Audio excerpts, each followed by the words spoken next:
All right, we are live, and I appreciate everybody stopping by after the short review we just did. Hopefully, you caught it. If you haven't, you definitely need to do a search for Telex Ardbeg Blasda short review, and I'd be happy to give you some extra notes on the side that way. And I'll be also looking at it in depth here with Malt Muser shortly. Thanks for stopping by. Tasty Tuesday, and Tuesday couldn't come quick enough. I'm glad that it's here. This one has been interesting. I won't tell the story again of how I got it, as I've told it a couple times already, but I'll just say that, definitely talk to the people that, run the whiskey shops that you always go to. Because even if the shop doesn't have something that you're looking for, the whiskey guy in charge might have something at home that he might want to, part with that you might be interested in for a very, very cheap price that's not secondary market prices. That's how I thankfully got into this one, because if I paid secondary market price for this deal, I think I might have a little fit. Hey, Lost Cause. Who's ready for another joke? I'm here all night. Oh, man. Were you telling jokes in my short review, man? That's okay if you were. It probably had something to do with the select, I'm sure. How's it, Telex? One, good to see you. I think, one, you're in Hawaii, aren't you? If I'm not mistaken. If you are, man, that's ultra cool. You are way ahead. You're what, probably like, I'm trying to think. California is like 4 hours, so you're probably at least 5, if not 6 hours before us. So that would be, man, 8, 7, 6, 5, 4, 3. It's either 3 or 2 p.m. in Hawaii, I'm guessing. Never seen that one before, Telex. Yes, this is a special find. I was lucky enough to find this. I'd say just last year. This originally came out in 2008 and was sold to 2010, and they stopped. And we'll see. 3 p.m. Wow. Well, that's cool, man. It's weird how far apart hours wise we are, but I'm glad that you definitely stop by when you get a chance. It's much appreciated, and definitely if you haven't already checked out. I want to call him Rabbit because I'm used to calling Rabbit and Red, but Malt Muser, if you haven't, definitely check Malt Muser's channel out as well. He joins me here in a little bit. This one is interesting. It's I want to see what Eric thinks before I go into too much detail, but we'll see how it goes. Mark Stingle, good to see you, and Daniel. Too many men to name. I hear you there. Meister French, good to see you, man. Oh, Richie Z, man. I was hoping that you get a chance to stop by with Too Slow. Good to see you as well, Trooper Henry. Have you tried the Talisker Port Re? Yes, I have. And this was a sample that I received, so take that into account. I'm a huge Talisker fan. In general, I love the 10, I love the 18, I love the Distillers Edition, I love the Storm, I love the Dark Storm, I love the 57 Degrees North, I like the Niche Point. I mean, I could go on and on. The Port Re is not a bad whiskey. The only thing that I did not really get into much with it from memory was the lack of a finish. That really irks me, and I can't remember what type of cask that was. I can look it up on the side, but let's just say I might do a review in that in the future, because I do need to get my own bottle, and I'll not pass complete judgment, but let's just say I think I would give it, as it stood when I had it, like a 3.25 out of 5. I think 3.25 out of 5 is a fair score. It is better than average, but not by much because of the lack of finish, if that makes sense to you. The nose and palate were good, though. I do remember that. Good to see you, Cohen. I appreciate you. Oh, and there's Andrew. Pretty decent, man. Pretty decent. Definitely so glad it's Tuesday and looking forward to getting into a couple of drams. And I apologize. When I put this on Twitter, I thought that we were going to be able to do the Highland Park 12, which I have right beside me. And Also, the Highland Park 21, the problem was the salsa didn't come in today. Malt is not pleased because it doesn't even look like his package even like left. So I don't know what the deal is with that, but hopefully he'll have good news later. I just feel bad because I know he was sending like, we'll say 6 things of salsa. So I'm hoping it's not a total fail. I got to try the Dark Storm at a tasting, but wasn't it some kind of Travel Retail exclusive? That is true. Yeah, the Dark Storm is typically only available on Travel Retail. But the good news is for folks that are in Travel Retail, folks that are in places that can get shipping in, if your state accepts shipping, thankfully Maryland is one that does allow, you can actually get this ordered even if you don't go and travel. So Travel Retail exclusive is kind of one of those things that are, it's a marketing thing, but thankfully you can get them outside of, depending on like a duty-free thing in an airport. Thank God. Shirt is just a funny one from I think old mom sent me this one just out of the clear blue. My daughter is into the whole Illuminati thing. Speaking of Illuminati, all through your body. It looks like a 12 gauge shotty. Bam. What's up? Was that a rap? That was a rap thing. That was a rap. I was like, Bugatti and shoddy. What? Bugatti? You said Machiavelli Illuminati, so I just went straight to Tupac 1997. Oh man. My I'm showing a little age here. My rap deal was like LL Cool J's "I'm Bad" from like Bigger and Duffer, and like stuff like Sugar Hill Gang and stuff like that. Ancient stuff, but I know who you're talking about with Tupac, though. You know Tupac? That's good to know. Very little, though. I'm definitely not. You understand that he was a person that existed. I know a lot more Dr. Dre than I do Tupac. We'll put it that way. Anyway, how's it going, man? It's going well, buddy. How are you? I'm pretty good. I was telling them about the whole snafu with waiting on the salsa to be dispersed. Yeah, what a bummer, man. I'm pretty depressed about that, but the world doesn't always go the way we want it to. Hopefully it'll show up tomorrow. If not, I'll have to figure out a way to send you some more of those. Well, it's funny because I was talking to my wife, and we were like, I wonder if he called it, if what they would do. And I'm like, well, he might not want to call because of, they might have an issue. Calling about a man about a horse.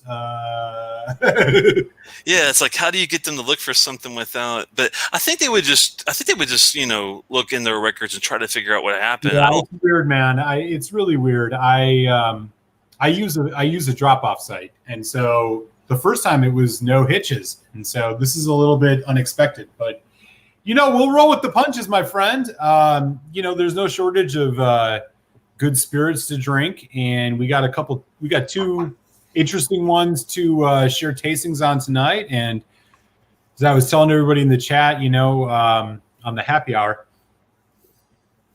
it's Tuesday, man. It's Sunday Fun Day. Just kidding. Sunday Fun Day. Tasty Tuesday. I think you went through a time warp. Well, Sunday Fun Day extends into Tasty Tuesday. Oh, okay. That makes sense. Sometimes it should. Yeah. It's Sunday Fun Day extended. It's the same concept. So I'm excited to get into the 2 things that we're going to taste tonight. And, we got whiskey chat to do, man. It's all good. Yeah, I was thinking about the order, and I'm thinking that it would make the most sense probably to try the Ardbeg Blasda first, and then do the Lisa Bay Sweet Smoke if you were up for it, because it's the Blasda is such a delicate thing, being at the unfortunate 40%. You said this was Ardbeg. You're saying delicate? I'm not sure if it's spectre. So you know what? I will get them in the glass right now. We'll catch up. We'll get everybody, say hi to everybody in the chat. Look at that box. Okay. Well, I'm cracking it open right now. Ardbeg Blasda. Oh, wow. Interesting. Okay. And we'll get some of this in the glass. And, yeah, Telex, how you been this week, man? Anything new? As we always say, anything new this week? Oh, just definitely. Thankfully, I was able to get you out some stuff, and hopefully that turned out okay. I assume everything was good in the salsa that came out. Cool. Nothing ordered. I'm debating on what to do next. I did get the. He just received the Altmore 21, the Kilhoman Ambruric, Tamdu 15. Tamdu 15, and the Ardbeg Black limited release, which is one that could be interesting that to kind of base off of the committee to see, because I've heard kind of weird things going on with three different versions, one being like a high-end committee, one being the committee that most people got, the high-end committee being on like the bus, the tour that they did, and also the limited release one that you see in the stores now, sometimes with the black and white box. So Yeah. other than that, though, just debating on where to go. Like as far as after the, we'd like to do the Holland Park 12/21 combo. Yeah, That that would was be the good. plan. I mean, I have, well, supposedly en route to you, Highland Park 21, among a bunch of other good things, Amroot Fusion, a couple others. So we'll see where that goes. But in the meantime, we got two good whiskeys to do a little tasting of tonight, and excited to get in the chat with everybody and see what's up with them. So I have the Blasda in the glass.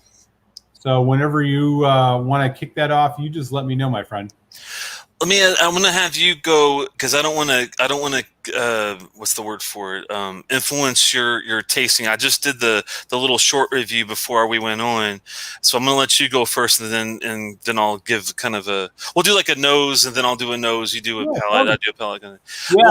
One thing I want to ask you before we went forward though was we were talking about some other like entry level ones that would be good to do. And I think you still have the Anok 12 and the Lacheg 10. Do you still I have those do two left? too. In fact, I was doing the NOC 12 this evening.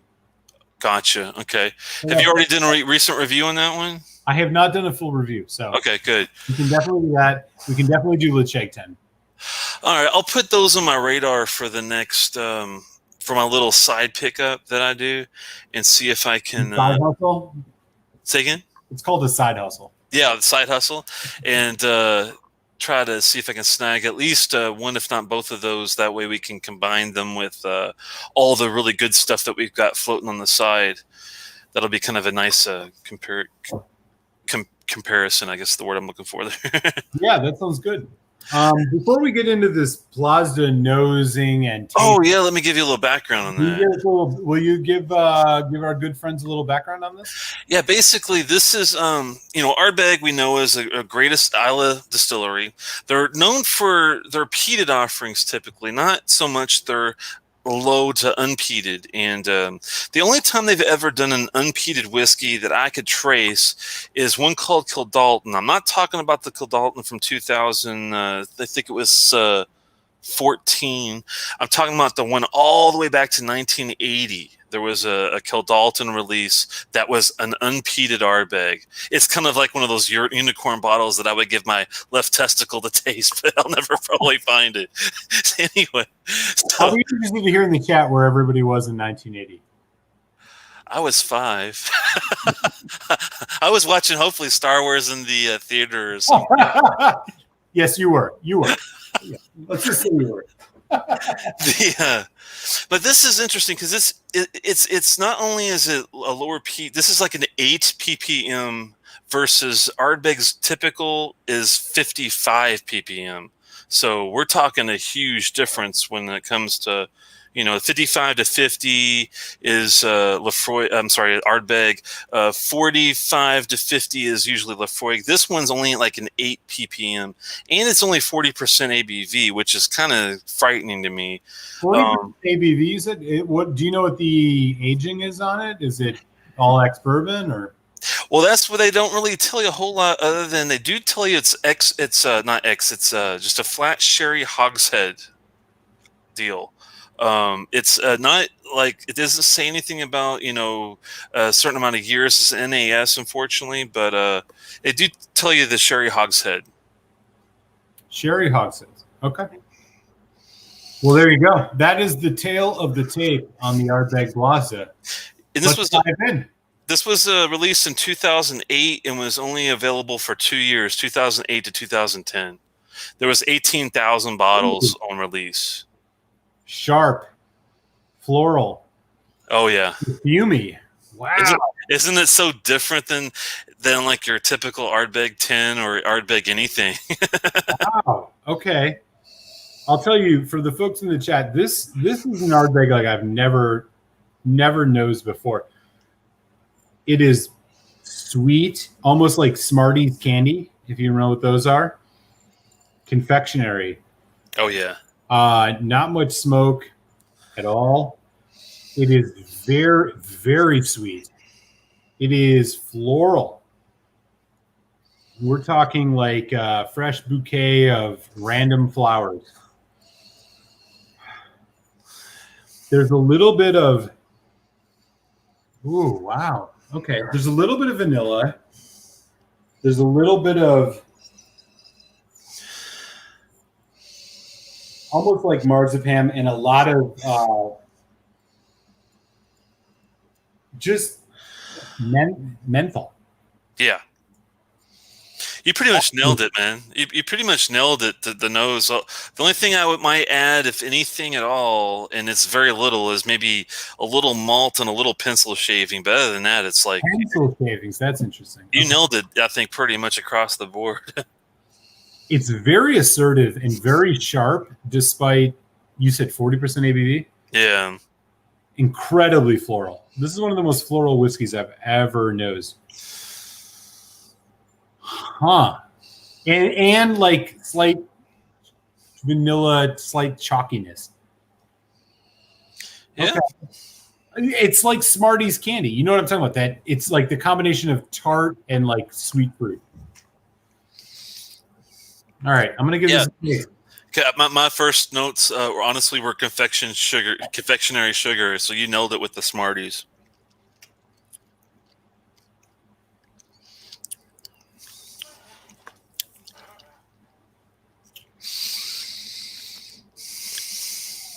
Sort of flat. Yeah. Sweet, but not overpowering. You get a little bit of oak spice as it develops, and it kind of goes into a very aspartame finish, almost like kind of that artificial sugar stuff they used to put in Diet Coke or Diet Pepsi. Like a saccharin, yeah. Saccharin, that's what it is. Yeah. I can see where you're coming from with that. A little bit of spice, a little bit of like oak spice, a little bit of effervescence. One thing I do enjoy, do you get like a really nice oily buttered popcorn kind of feel to the roundness of it? The umami thing. Yeah, there's savory. There's a bit of savory. When you said it, I noticed it. But yeah, it's like those Jelly Belly buttered popcorn Jelly Bellies. Exactly. But it is awfully thin. It is thin. Medium on the finish, not very oily at all. This is an Ardbeg. I know, it's weird. It's like my first sip of it, I was like, well, for my first nose, I was like you. I was kind of like, okay, I kind of like where it's going. And then when I got to the palate, to the finish, it was kind of like being on a roller coaster that has that initial curve in, and you're like, okay, the nose, we're good. And then you get down to the bottom, and you're like, oh, well, it's okay, but it feels like there's a lot missing because I think the ABV is just so low. There's a cooling menthol mint thing at the end. Maybe a little bit of like, I don't know, a little bit of herbalness, maybe basil. Like I get like a little anise, like a red licorice type of thing at the end. Yeah. I'm very faint though. That's my biggest beef with this is just the lack of power. And when you think Ardbeg, you typically think, even for the 10 or the, not even thinking about Quarryverken, but if you think the 10 and even like a sweet dream like the it's got a lot of power, to it. Yeah, I don't think this comes in terms of power. It's nowhere near the 10. Huh. And I think this is the low like the NO, and even it's not even close to the NO. Oh, not even close. Yeah, it's the 8 ppm is what's kind of killing it, I think. What was the background on this? It's a Sherry's Hogshead. That's the weird thing. The reasoning as far as why they did it. Committee release or no? This was I'm trying to remember if this was I know they just did it for a couple of years. I think this would be something like where they were trying to. No, this is my theory, because unfortunately Ardbeg's really tight-lipped about why they do certain things. But this one, it seems like that. Let me give you like a little. Yeah, I'm doing a second taste here. Much better on the second taste as usual. What have we done? In teaming the peat to 8 ppm and unusually for Ardbeg bottling it chill filtered at 40% ABV, some might say we have challenged Ardbeg's most sacred truths, but when the result is so light, sweet and delicious, can you blame us? And I'm like, well, it's light, it's sweet. I'm not sure if I'd say delicious, though. You know what I'm doing now in the second taste? A lot of like salted light caramel. There's like a salty, very salty, light caramel, vanilla, very elegant, very delicate. Now you see why I said delicate. Yeah. The weird thing is it's just I'm not sure how to say it. I'm trying to disassociate the words Ardbeg from this whiskey. Yeah. Because I'll tell you, you know what it reminds me of a little bit is like it's almost like a watery Kalila or a watery Mocker Bay. But the sweetness is so assertive on this. It's so like extremely sweet. Like it's not a well-rounded sweet. It's very extremely sweet. Like candy. Yeah, I wonder how they got that such a high sugar level into this whiskey. Yeah, right. Yeah, I'm thinking that they probably were trying to think of a way, and I think they were way ahead of the game, kind of like Lafroig Select. I think they were trying to find something that was really good to introduce someone to the whiskey without the peat being in their face. The problem with this, though, is I think they removed so much from the equation that they lost what makes it an Ardbeg. You know what I mean? It's like... Well, that's the thing. I think like the Ardbeg label taints the experience here, and I'm trying to get around that. I just did a third tasting, and I like it more each tasting. This reminds me of, I'll be honest, it reminds me of Compass Box Hedonism in a way. Oh, wow. Very like grainy. And that's a grain whiskey, yeah. Yeah, it's very like gruff and like vanilla forward.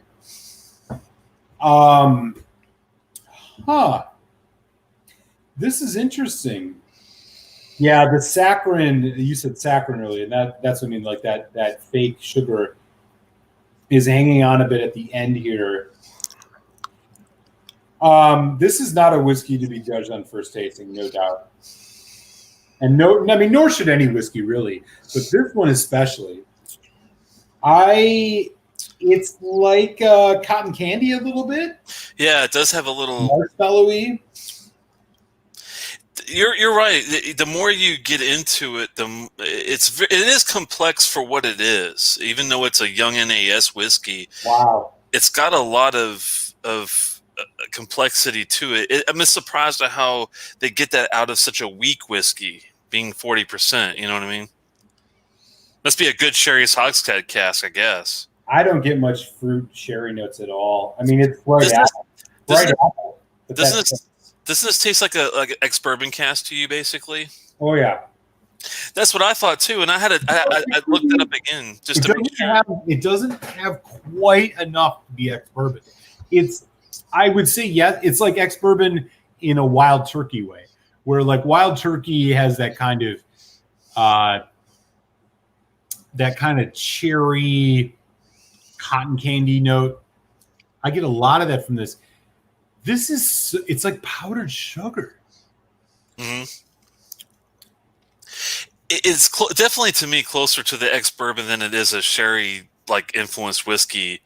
I'm thinking this might have been the predecessor to Wee Beastie as far as like the makeup of it, and then they brought the peat back and gave it in more of the sherry notes. I think are in the Wee Beastie versus this one, but I Yeah. wouldn't be surprised if this was like the predecessor to where they were going. Maybe. I'm going to put a little water on this. Yeah, good idea. And that's one thing I blew in the short review is I forgot to do the actual water part. But it's, with it being 40%, I thought, well, I don't even know if I should go there, but I probably should just to give it a just review. Yeah, So I'm doing a teaspoon. I'm pouring this from this bottle because unfortunately I had the whole cork disintegrate on me, and I had to pour it out and pour it into a different bottle. So, if you're wondering why am I pouring a Glenlivet, it's because the freaking I had to filter it out with the unfiltered. If you ever have this happen, if you have a cork fall in and you can't get the cork out and it disintegrates, get you an unbleached coffee filter and a funnel, and you can actually filter it out into a different bottle and save your juice that way. Yeah, I'm with you on that. Thankfully, that I poured your sample before it all happened, at least. I mean, I can almost put my nose entirely in this glass, which is interesting. You know, a lot of, and this is just a tip for folks out there, and maybe you disagree with me. The idea of like the way to nose a whiskey is to put your nose in the glass is totally wrong. Like if you shove your nose in the glass, you just fry your nerve endings so much. Like you got to kind of just move it around. The further you go in, especially with higher strength whiskey, you're just going to fry them out. You won't be able to pick them up, pick as much, notes up. With this, I mean, I can almost go all the way in. And I'll tell you, Same here. I'm enjoying this more. That core Ardbeg essence of like the earthiness is there. It's beneath it. It doesn't have much on the flavor, but it's starting to come out. There's a lot of lime and lime. Yeah, good catch in the lime. It's actually coming in after it sits around for a while. Very light, very confectionery. I do like them. It's a medium mouth coat. Like at first, I'd say thin, but then I thought, well, it's got this like the buttery oiliness to it. Almost gives it a medium, I guess. Would you say? The butteriness? I think you're totally right. I think it is like medium. Yeah. Anybody else had this, and what did you think of it? I'm just curious if anyone else has tried the Blasda before, and if you have, what did you think? We're curious as well on what you guys think, just as much as what we think. It's definitely not worth secondary market prices. This stuff goes for now like $300 American dollars. It's crazy, yeah. God no, because the only people who would search for an Ardbeg at that price are people who are Ardbeg fans, and so they would not search for this. They would not buy this. I will tell you the introductory price for this was £45, which is not unreasonable for what it is. It's kind of, I was thinking if it was $45, I would jump on that because I do think it's a lot better than the Select by far. Milk chocolate. Well, this is interesting, man. This has been one of the more challenging whiskeys I've had. From Ardbeg, definitely. It's definitely not a beginner's whiskey, even though it's low. Did you do a review of this yet? I just did it right. I just took a look at this right before we went on live together, and I was torn. I gave it a 2.75. Not saying that it's bad. It's just lacking a lot when it comes to the oomphness that I miss from Ardbeg. I mean, it's a good solid whiskey. It's just right at that below average point for me, where I do like it better than Select. Like the Lafroig Select to me is like a 2 out of 5. This one to me is a 2.75 out of 5, and that's saying a lot because it's with it, even it being so weak. There's so much complexity going on with it.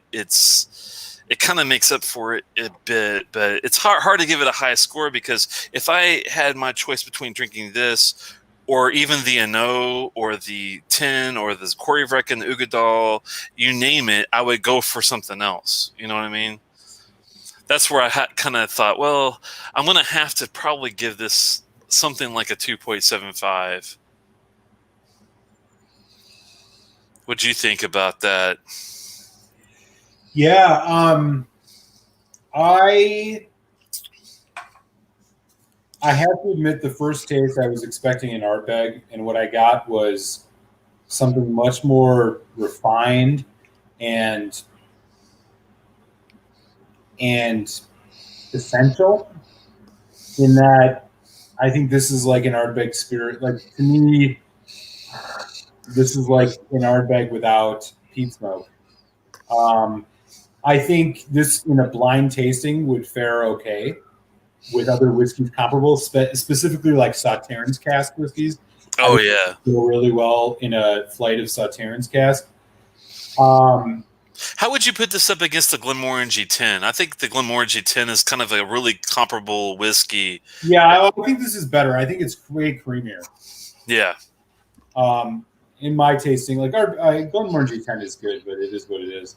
Right. I thought it was very thin. I think it's more interesting than it appears and deserves a little bit of time and interrogation.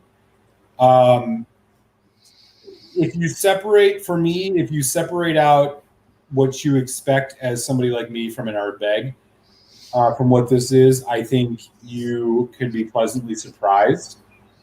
I think if you go in thinking my favorite whiskey is Ugadal, and then you drink this and you're like, what the fuck? I think you'll shit on it, but it's not necessarily worth shitting on. It's funny that you said 275 because I give 275 too. Wow. Exactly where I fall. I think for me, it falls on a try before you buy, but it's right on the cusp of, obviously this is difficult to get your hands on. So I wouldn't recommend anybody. I mean, I would never pay $300 for this. And I don't think anybody who's a fan of Ardbeg should, but I think this is a really interesting whiskey. It's more than it appears. And with time and respect, it has some nuance and flavor that if you took the Ardbeg name off of it and called it something else would be more respected. So I think a 275 is valid for me, and that's the score I would go with. Would you pay $55 for it? No, because I don't. Again, it's contingent on one fact. If I separate the Ardbeg name from it, would I pay $55? Yes. No. Because I think there's some other ones out there with a little more complexity. But fair enough, yeah. And if I was looking for an Ardbeg, definitely no. But I don't think this is anything to sneeze at. I mean, my initial on the first taste, this was a 225 for me. But I got over it. I feel like I'm like respecting this a little bit more. And honestly, yeah, I think if this was a core range release of Ardbeg, or I would be fine with it. I don't think it could be necessarily. Right. But I'm okay with this. Let me ask you this. If this was 46% ABV and was the way the profile is, and they took away the NO and replaced it with this at 46%. This would be better than the NO. Yeah. That's what I was wondering, if you thought that would be a home run, maybe. I wonder if they could figure out a way to do that. That would be pretty cool, because this is a really good profile as far as I love the nose on this whiskey. The nose is probably one of my favorite things about Blasda. The palate being like, I'd say second, and then the finish is kind of one of those, it's a bit dry for me, but you know. But the nose is so good that's why I thought, man, I almost bumped it up to a 3. I was really close to coming up to like a good solid average whiskey, but I thought, well, with the 40% ABV and the whole, you know, I think this one is even. I think the way they worded it, it is chill filtered, bottling it chill filtered at 40%. So it's like, well, yeah. I mean, they were going for something specific here, and. Yeah, I mean, I would say nobody should buy this at secondary price. No way. Yeah.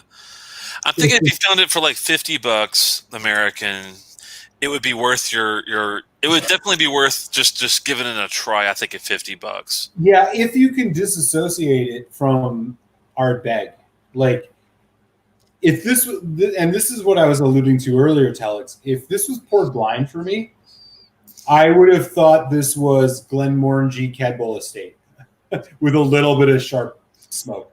Like that's what I mean. Like the Ardbeg name, you cannot help. Once you know it, you can't unknow it.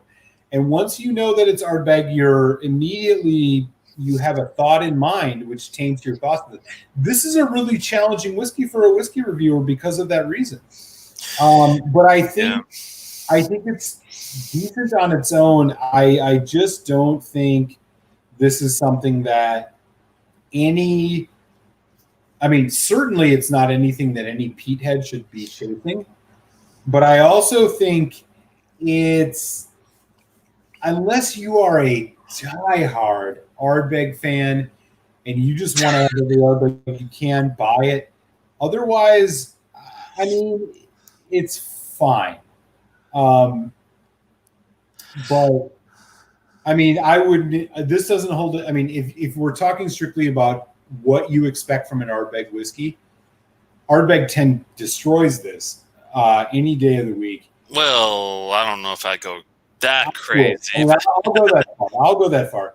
But I will say that it is a solid whiskey in and of its own right. It's a good spirit.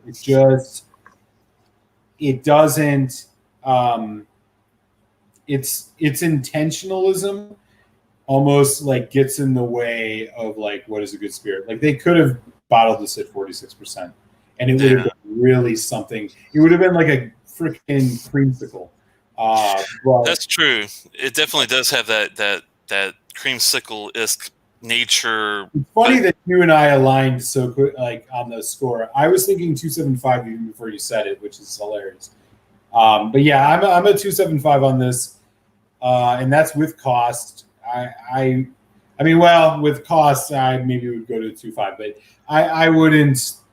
If you're an Ardbeg fan, don't seek this out unless you're a diehard and you have a lot of expendable income. Well, I got lucky on this one. I mean, I am a diehard Ardbeg fan, and I would have, like, if I paid the secondary market cost for this, if it was $200 or $300, then I would be a bit pissed, to be honest with you. But since it was such a great deal, and I got it for probably what would be equal to about 50 to a 75 at the most, I'm more than happy with the getting the box and the bottle and the try and the whole. I'm going to pour the rest of the sample because I'm, good idea. What the hell, right? I just don't. I don't know. I don't have any strong opinions. I just like. Let us know in the chat. Let us know what your favorite Ardbegs are. Have you had the Blasda? Do you know anything about the Blasda? Has anything Telex and I said made you interested in like other profile aspects of Ardbeg?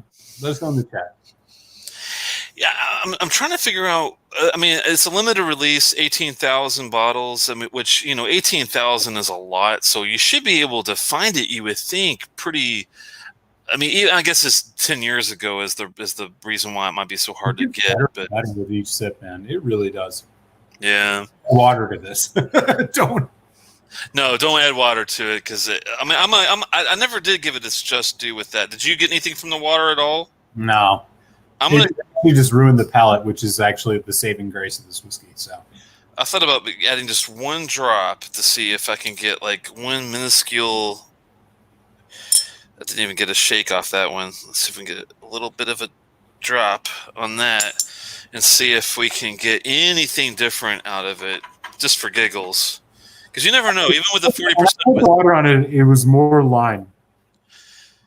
Even with the 40% whiskey, if you are really careful, get your eye drop out, get your pipette or whatever you got, and just do a literal drop, you'll be amazed at what you can get out of these sometimes, even at 40%. So it's worth a look. And like Malt said, man, you really have to dig your nostril in there to get like anything deep. I think the water brought out some like I just think the Ardbeg name taints this for you. I mean, like, if you pour this for somebody who's never had an Ardbeg, true. it's not worth $300 for the experiment. You know, It got kind of like a mossy. The water gave it like a mossy pine kind of a feel to it. I just got a lot of citrus. Yeah, Mhm. It's like a freaking vanilla milkshake, man. It is easy drinking. Do you remember having the select versus this? What did you like versus the select? Oh, I think this is better. The select, I can't compare it. I'll be honest with you, I can't, because the select was so paltry and so flat. Isn't that funny that even with more peat? Isn't that funny? Even with more peat, it doesn't give you that satisfaction. Yeah, it was like again, the saccharin note is the only thing I would compare it. Like the select had that saccharin note. It's just, but there was so much more speedy and smoky than this. Yeah, this is a better whiskey than that, but I don't. Again, so much is contingent on the brand name. I mean, like, unless you're pouring this blind into flight, I think most people's opinions are going to honestly be tainted by the fact that it's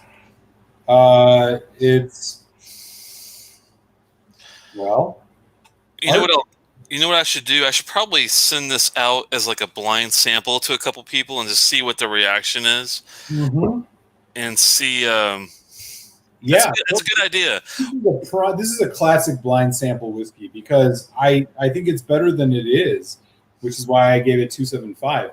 But I don't. I think once you say Ardbeg to somebody who's had a couple malts, you're asking for what's it called? It's familiarity bias. You know, like you can't help it. I like the minute you said. I mean, the minute I knew this was Ardbeg, my first thought was, this isn't Ardbeg. It took a while to work through it. I mean, that's just how it goes. But for like a new, like, if this was an entry level range that somebody who's getting new into single malt could enjoy for $50, I'd say yeah. But it's not. It's secondary market at $300, and people, if you know what Ardbeg is, you're not going to pay that much money for this. It's not an Ardbeg in that realm. Yeah, you know what I mean. I'm glad to at least definitely see what Ardbeg's like without the peat in your face, and it's good to know that at least the core whiskey itself is got a nice complexity to itself, even at a really young age. That to me speaks a lot of volume. I believe this is Oloroso sherry. I mean, this tastes like a bourbon cask, if anything. I'm wondering if the sherry hogshead, maybe it's PX, maybe that's why it's so different. Hogsheads are big. I mean, maybe I PX would make more sense because of the sweetness. It's very, very sweet. So I'm thinking this is definitely a PX type of sherry hogshead deal. And that explains why I'm thinking bourbon the whole time. I'm thinking, yeah. They say sherry, but yeah, I don't get any Oloroso notes on it. But as soon as you said the sweetness, and then I thought, PX, that's got to be what they're using here. I'm guessing. I don't get any Oloroso notes on this at all. Yeah, there's no. I mean, other than maybe the little drying of the finish, it's mostly all PX type of notes, I'd say. Right. Yeah, Steve, Connor, if you join later, man, you might want to skip this one because I know you're not you do like PX, but you're not the biggest PX fan, so you're probably not going to enjoy this, especially if you spend a lot of money on it. And it being 40%. This is like if you're an Ardbeg collector type, you buy it. But yeah. But I'm glad to definitely cross that off the list. I still have to get my hands on a Galileo. I'd love to get the Galileo. I need the Alligator, which I have a sample of, but I haven't tasted it before. It's going to be on a future one. Roller Coaster I need the Renaissance. I need the Lord of the Isles, which is like crazy expensive. That'll be like the last one that I'll ever get from Ardbeg, minus like the 23 or something like that. The 17 would be nice, but the prices are just astronomically high for that one too. So yeah. but it is what it is. I guess we should talk about the new bottle, maybe, Yeah. and see what people think about this guy. This is going to be an interesting thing. And has anyone had the? I'm just curious. Has anyone had the Alisa Bay before the two? I'm sorry, the 1.0, the initial inaugural release. I was lucky enough to have it, and this is going to be the 1.2, the second release from these guys. Yeah, I'm gonna pour some of it right now.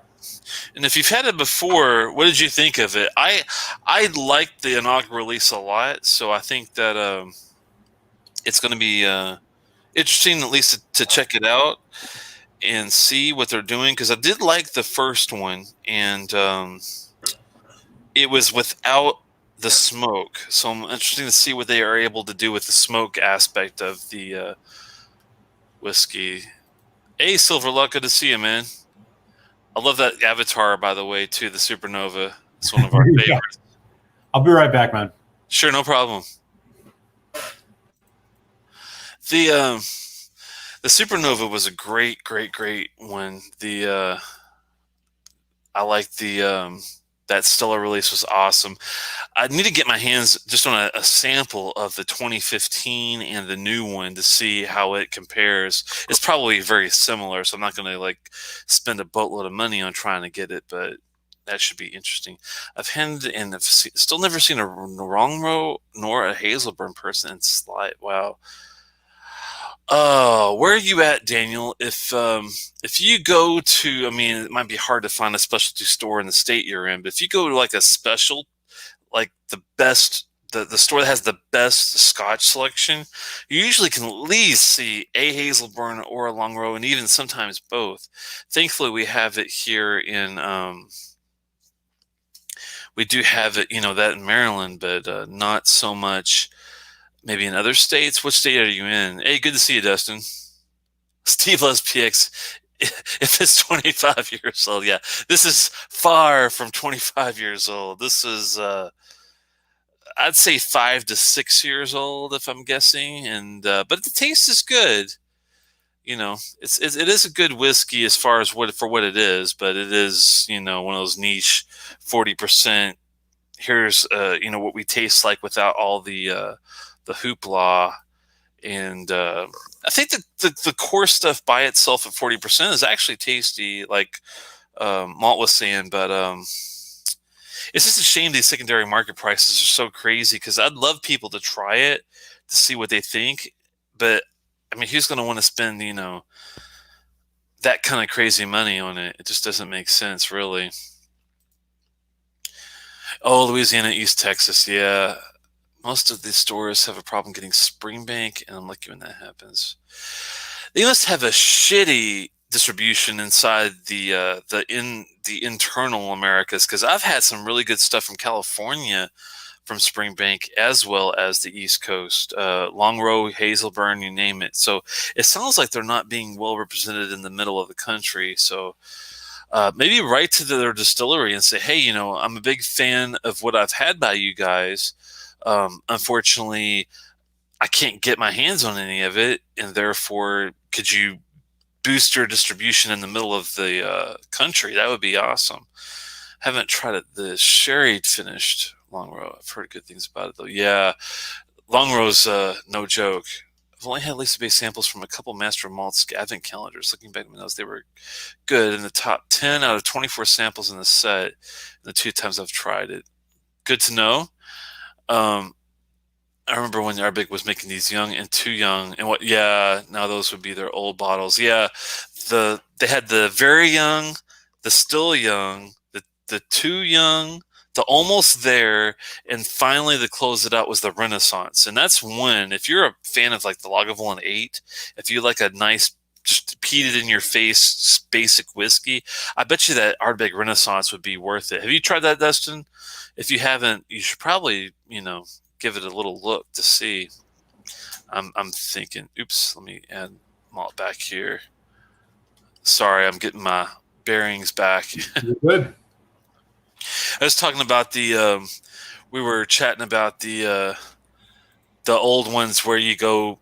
Ardbeg had this release. It's been a while back where they had the very young, the still young, the too young, the almost there, and they finally closed it out with the Renaissance release. That's the one. If you're like a fan of Lagavulin 8, that's the one I would try to find is the Ardbeg Renaissance, because I bet it kicks ass if you like a straightforward, peated in your face, youngish kind of whiskey that's right at about 8 years. Wouldn't you think that would be pretty good? Yeah, I'd be totally game with that. I've actually, unfortunately, never come across that one. Oh no, I haven't either. But I'm just saying, if you could, find a way to get your hands on the Renaissance, that would be ideal to compare it to something like a Lagavulin 8 or some like young, straightforward peated whiskey, kind of like the Bunnahabhain Choichek, something like that. Yeah, right. Let's see, NAS, yeah. The long rows are really, really good. The 18 sherry is. You had any of the long row reds? I don't. The only one I've ever had myself was the long row, the basic peated one. This white bottle back here. It ran about $70. It's straightforward peated long row. It was good. I'd love to get my hands on some of these 11-year reds and 18-year-old reds and stuff like that. I've heard they're great. Do that because I have. I've recently come across a couple of those, the Cabernet Franc and the Pinot. So we could definitely do those at some point in time. I'm not a fan of the Lagavulin 8 either, Dustin. I'm just using it as a more of a straightforward peated whiskey comparison, basically. I like the Lagavulin 8, but at the right price. I mean, at $70, $60, which you see sometimes, hell no. At $45, $50, sure. Yeah, that's the thing. Yeah, once you get past like $50 to $60 for an 8-year-old basic Lagavulin core whiskey, it doesn't make sense. Right. Especially when you get the 16 for the same price, pretty much. Man, the 16 is like $110 around here these days, which is insane. Nuts. I mean, a year ago it was $70. It should be about 80 at the most, I would say. Yeah, I would never pay over $100 for the 16. Yeah, but that's the world we live in. So you get into the Elsa Bay. Yeah, this one is interesting. I was lucky enough to when we were doing when Aquaman, also known as Lee Evolved, Generously Paul, and PB Michigan Wolverine, also known as Prane on Distiller, and Scott E. When we were doing our traveling through Scotland, trying all the distilleries, thankfully one of them was Elisa Bay, and Elsa, I guess I'm not sure how you even pronounce this. Elsa Bay, I guess. Yeah. And it was an inaugural release. It was the 1.0, I guess we'll say, if this is the 1.2, 1.1, we'll say 1.1, and it was pleasant. It was surprisingly good for a lowland. This is a lowland distillery, and it definitely tasted more. Had a little more thickness, a little more oomph to it than a Auchentoshan would, which was a really good promise, out of the gate there. And this one is when they're getting a little more scientific, which one part is intriguing and one part scares me. And I'll talk about a little story about something I ran into before that I can compare this to later. But this is a scientifically distilled at 22 parts peat, which is, the 22 ppm is where this would be kind of like half between. It's not quite as strong as an Ardbeg or Laphroaig, but not as weak as a Blasda. It's at 22. And then they talk about this whole sweet, micro-matured thing that they inject, I guess, in this somehow. That's where I get kind of leery and a little bit nervous when they start talking about something that's not your typical parts per million on phenol. They're talking about like a sweet parts per million at 19. And I'm like thinking, well, where are they putting in this to make it sweeter? That kind of is weird, but it's 48.9%, 48.9. So that's a nice, ABV. Right. But This is what the story is. Creativity of science. Based on one of the most advanced distilleries in the world, we're an inquisitive team of scientists, engineers, and whiskey makers. Inspired by the creativity of science, we microcontrol our SPPM, sweet parts per million, and PPPM, peak parts per million levels to push Oh whiskey boy. boundaries and invent new flavors. A modern whiskey for the inquisitive is their tagline, I guess you could call it. And I'm kind of intrigued. I will say their 1.1 release was really good for a 3-year inaugural. So I'm kind of curious to see where they go with this. But I will tell you, I am very hesitantly nervous about this. You said this is a lowland whiskey. This is let me They're double coming check. out of the home distillery, or I'm going to double check just to make sure I'm not losing my mind. But I am pretty certain that this is a lowland. One second. Would you ask after that? yeah, they're coming out of their own distillery. Yes, this is a single malt, just like anybody else, but they are very new, and that's why a lot of people haven't heard of them before. Um, this You want to go is first on the nose, or I can? this is a lowlands. Yeah, this is lowlands. This is peated at about, I'd say, 22 parts per million. So yeah, go ahead and give your notes, and I'll just kind of. Vanilla, allspice, nutmeg. A lot of it. I was gonna say the nutmeg is really, really big on this one. It's really crazy how much nutmeg you get off this. I've never had a whiskey that had this much nutmeg. Um, yeah, it's maybe salted caramel, maybe a little bit of kind of maybe a little grassiness. A little bit of ginger. Yeah, ginger, but not fresh ginger, like No. ginger, like ginger snap cookies. Yeah. Yeah, for sure. Oh, interesting. Okay. Yeah, this reminds me of Compass Box Spice Tree a little bit. Which one? Spice Tree? Compass Box Spice Tree. I never tried it, but that's actually yeah. I could see how you would get that on the nose because it is very spice forward. A lot of that, yeah. All right, I'm gonna give it a taste. This is not like the first release as far as the spice level. The spiciness on this is a lot heavier. Mm. Oh, very full mouthfeel. Sharp on the development. Peat, nutmeg. Oh my God, so much nutmeg. Eggnog, caramel,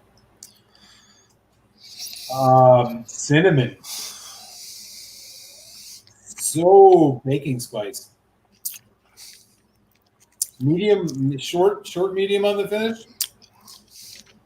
Vanilla, hoppy. Wow. Yeah. That it tastes like you just bit into a cinnamon roll.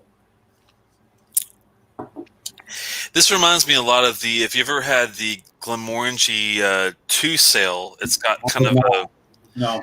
The Glenmorangie 2 still has got this really nice subtle. It's got a spiciness to it, but it's got a really nice sweetness, like combo going on. It is on the younger side, but it's definitely. Yeah, that explains the shorter finish. I'm not big. There is this minerality going on in the finish that I'm not. I'm not a big fan of that at all. That's where I think this kind of falls out of focus. Like it's the nose and the palate I think are really good, and then the finish though just kind of I don't know. Yeah, the finish for me it's very much dry cinnamon, maybe even like cinnamon stick, clove. It's like clove, nutmeg. So much baking spice in this. I think they got a little too heavy with the spice level, even for me. I like a spice bomb. I mean, that's, woo, yeah. Black pepper at the end too. I'm not getting much pepper. Let's try another taste.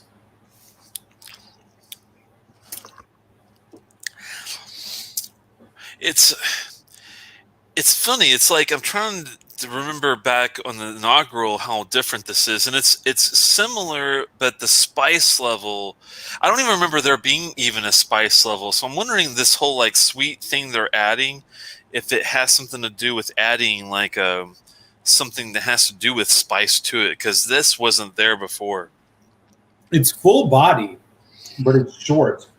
It's short on the finish, definitely. Yeah. It's almost like they're trying to maybe pull off like a Kragelicky type of dram, but they're overdoing the spice level. Yeah, that's a good point. They're overdoing the spice level a little bit, but I like the sweet. I do like the sweetness, though. Sorry, go ahead. Yeah, it's a lot of like cinnamon sugar, cinnamon stick, nutmeg, allspice. I said clove before, but I'm going to take that back. It's actually not clove. There's a little, there's a little bit of that kind of clove in the background, maybe. Charcoal, a little. Yeah. Vanilla, caramel, brown sugar, big time dark brown sugar. Oh yeah. I mean, this is honestly one of the most baking spice palettes that I've ever had.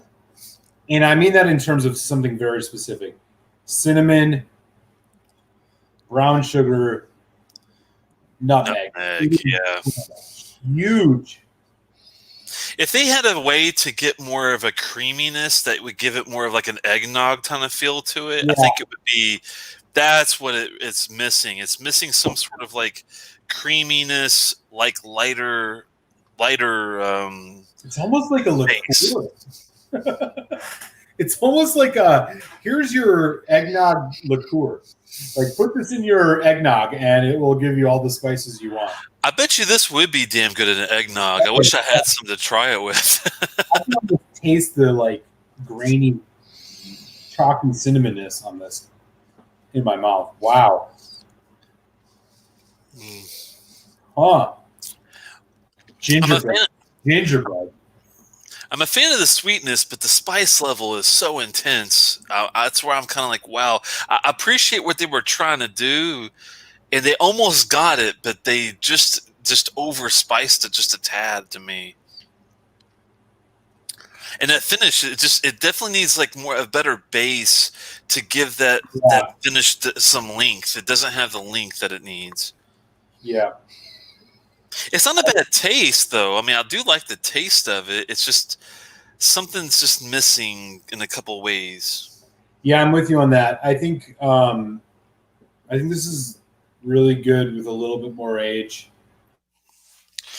Just to give you kind of a look, this is the look of the bottle. What did you say the ABV was? 48.9. Okay, I think it's probably right where it needs to be. I think it just needs a little bit more age.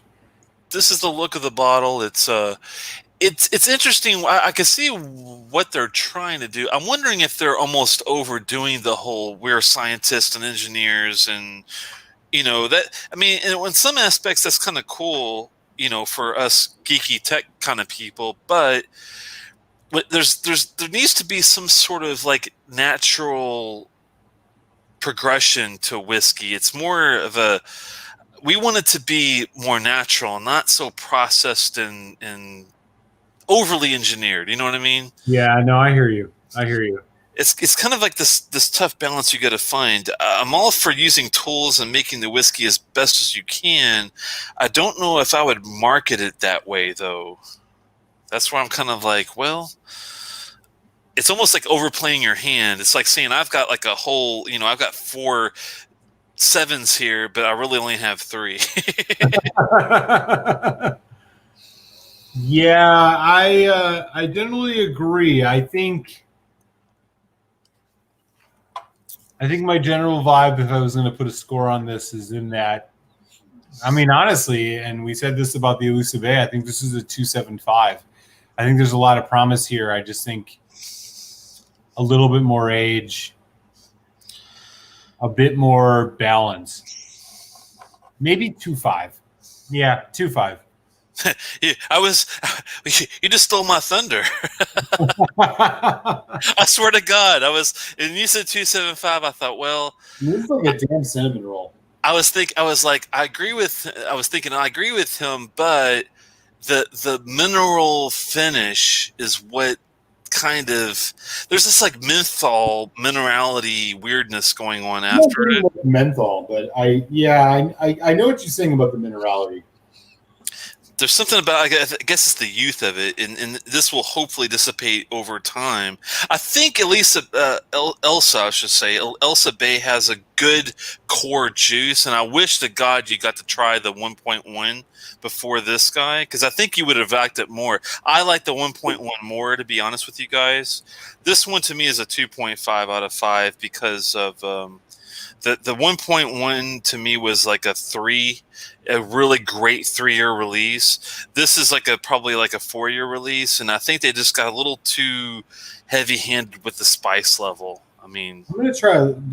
Yeah, so you're 2.5. Let me just put a little water on this. that's one thing I didn't do. Yeah, before I score it, let's actually give it. Let's give it a whole well-rounded review and do the water. Wow, much more fruity with water.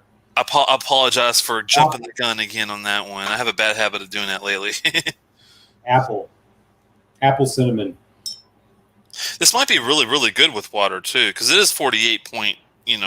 This is like 48.9, so it's got a lot of room. Wow. I'm gonna give it one. It's apple cinnamon all day with water. I love me some apple cinnamon Cheerios, man. Yeah, I think this is better with water. I'm at 2.75 on this. I think the finish falls short. It's too assertive on the spice, which makes me think it's very like new cask and not aged very long. And then it just doesn't have much. I mean, not much complexity, but oh god, yeah, apple spice for sure. Yeah, I'm at 2.75 on this. I think this is a lot of promise. It just needs more age and a little more rounding out. I will tell you guys something that's very important, and this is no joke. And I've had a lot of new distilleries. We're talking King's Barnes. We're talking Ardmaturin. I've had a lot of them. Daft Mill. The only one I haven't had that I'd love to get my hands on is the Ardnaho new make. Yeah, me too. Me too. I've heard great stories about that, and I think it's well worth our try to find it when we can. I will say this is still one of the best, and I mean best, new distilleries out there. I like this better than the Ardmaturin. I like it better than the King's Barnes. I like it better than the Daft Mill, even at $200 they're charging some like astronomically high stuff for their inaugural releases. Yeah, I think that's fair. This is the make itself, and definitely if you get a chance to try the 1.1 and it's still out there, you can order it easily online. I think that's the one I would start with. If you like the 1.1, which I think you will, then I do think this is worth a look on the side if you like the 1.1. If you go to the 1.1 and you're kind of like, it's just not for me, then I would probably skip this guy altogether. But if you like the underlying, the caramel, the toffee, the bourbon notes, that. I mean, it's like with water, it's like a caramel apple, man. And that's why I love it. I do like spice, and I agree with Malt that this is much better with just a drop of water. It really is. So much apple. It's definitely like a caramel apple on a stick with a little bit of like apples. You know what I mean? Like those golden apples, like yellow. Maybe even a little nut covering around the edge of it. For sure, man. A perfect drink for September as we head into fall. Yeah, it really is something that I would love to try with some eggnog, and I might keep a little bit. I might keep a little bit for one purpose, but I might keep on the other side a little dram for a little eggnog experimentation, just to see what it's like. Because I don't see how I could go wrong with eggnog with this. I really I'm with you, man. Yeah, totally. I might be off, but you never know. Has anybody else tried the Elsa Bay? And if you have, did you like it? I know that one guy, I can't remember exactly who it was, but someone commented that they had these samples and thought it was pretty decent and above. Whoever that was, send that comment again so I don't have to go and try to find it so I can just highlight it now. But someone said that they did have a lot of samples, and out of all the samples, I think they had like what 30 or 40 of them, that it was in the top tier of what they were trying. So that's a good thing. I mean, this is, yeah, I mean, it's the thing that's working for this is it doesn't taste artificial. Like you could have like a apple cinnamon Jack Daniels, and you think to yourself like, oh yeah, that's totally fake flavoring. This tastes natural, but my God, the with water, the apple cinnamon note on this is just extreme in a good. I mean, in a good way. But it is that is what it is. I do like it at 25 parts per million. Would you? Let me ask you this. This is a good question for Malt here. If you were looking at this whiskey and you were like, you worked at Elsa Bay, right? And you were like, okay, they asked you, do you think we should go less peat and try a little something different that way, or should we add more peat, go 40 ppm, and maybe that will help balance with the sweetness and the spice level? Would you ask them to remove some of the spice level off of it? What would you do to make it like the 1.3 release better? I mean, honestly, I think the thing that'll do the best for this is age.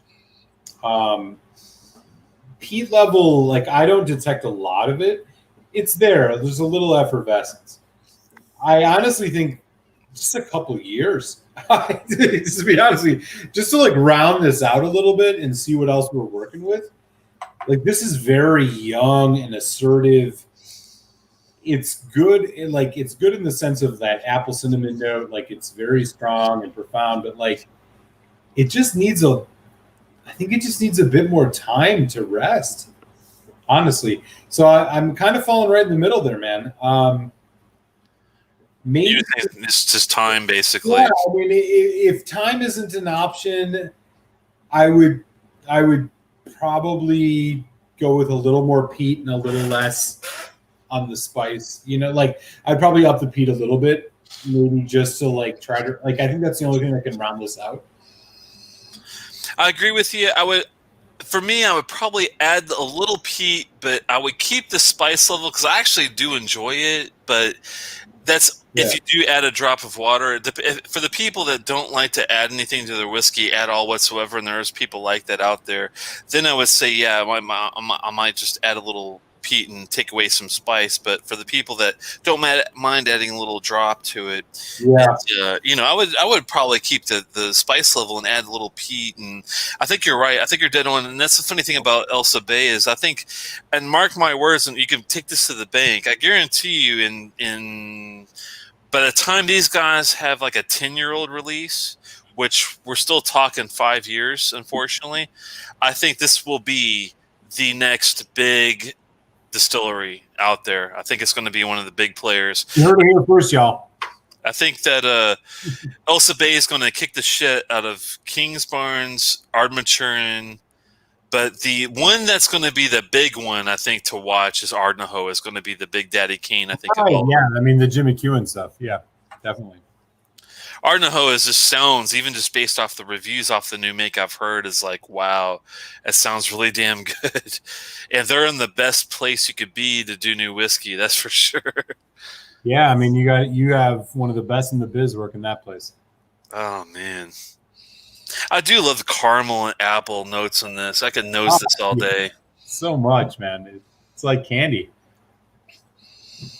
That's how I think they get away with doing such a young whiskey is having great flavor, and that's one thing they has. I don't know what that little minerality weird thing on the finish is, but if they could somehow get rid of that while keeping the spice, maybe just a smidgen up in the peat level, I think they would have, and keeping it at 48 to 50%, 49, whatever you want to call it.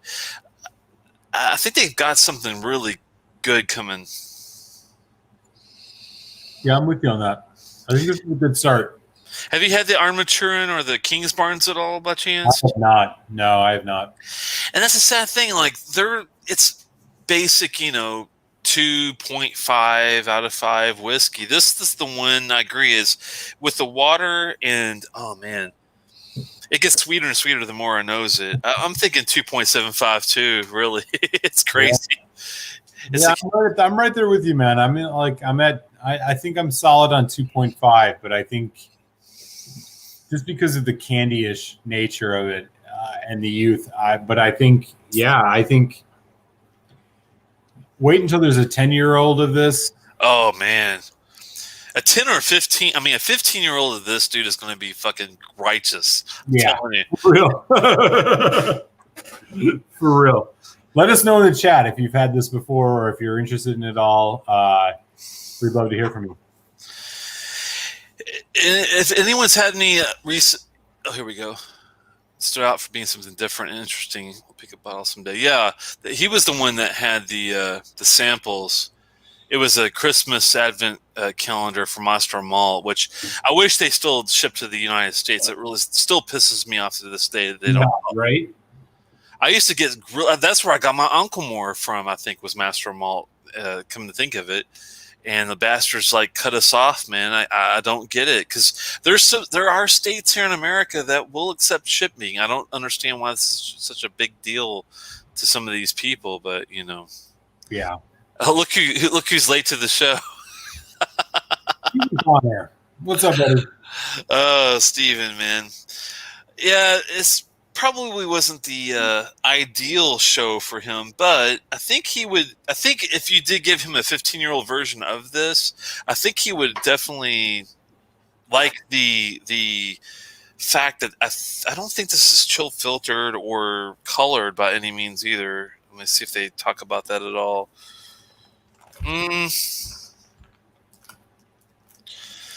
Not that I see, but I'd be surprised on the chill filtration at that high ABV. The coloring, though, where did you get this bottle? It's a little dark.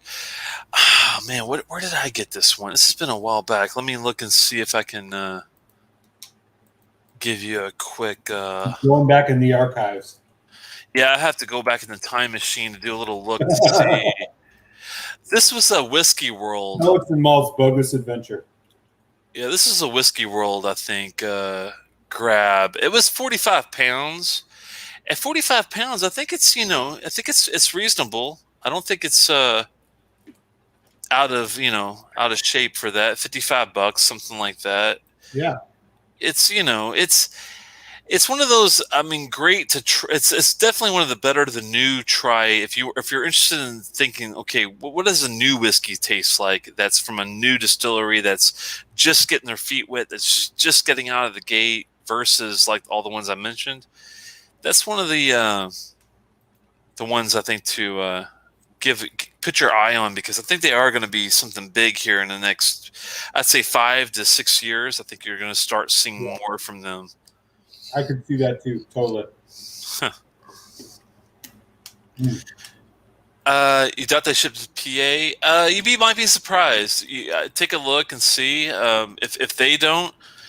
Do Wine Searcher as a good vehicle. 1,000 Corks, that's a good site to find like multiple places to find lots of different things.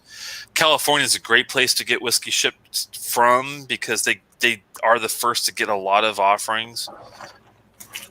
I've noticed, so it's not all about the East Coast when it comes to whiskey, believe it or not.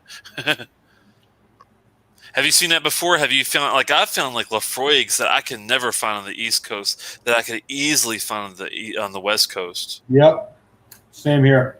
That's where I got that Amontillado, that Amontillado 2014 Carriages came from freaking California, believe it or not. Any left? Any left?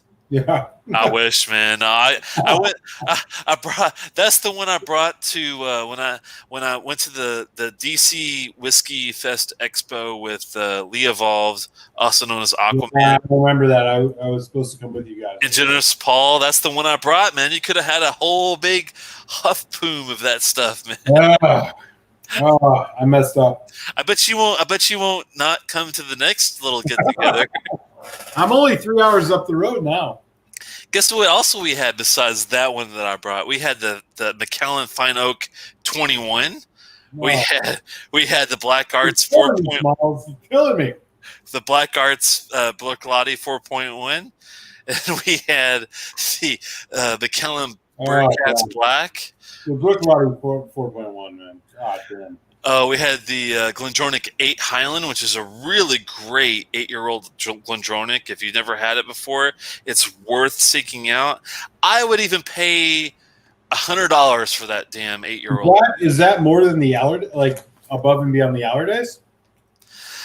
I don't think I would go that crazy, but I do like it just as much as the 12-year-old. I think it's a 4.0 out of 5 whiskey, and it's an 8-year-old from Glendronach.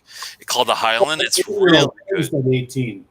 No, it's 8-year-old Highland. Hielan.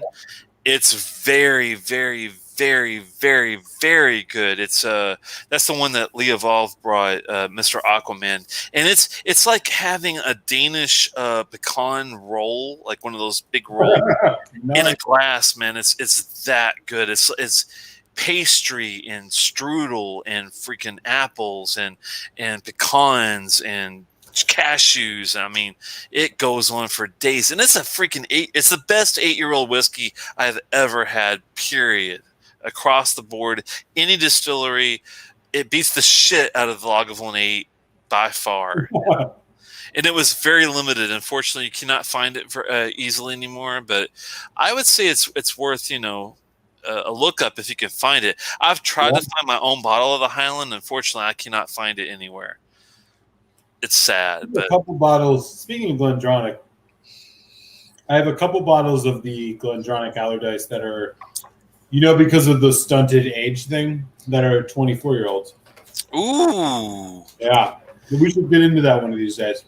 Hold on. You've got the Parliament that's 24-year-old. What? No, the Allardyce that's 24 years old. Oh, cool. That's still good because that's the Oloroso version. Yeah. The Allardyce are the Parliament 24. Well, I think in 2 more years it'll be at its maximum age. It'll be like the 25 or 26 before it turns over.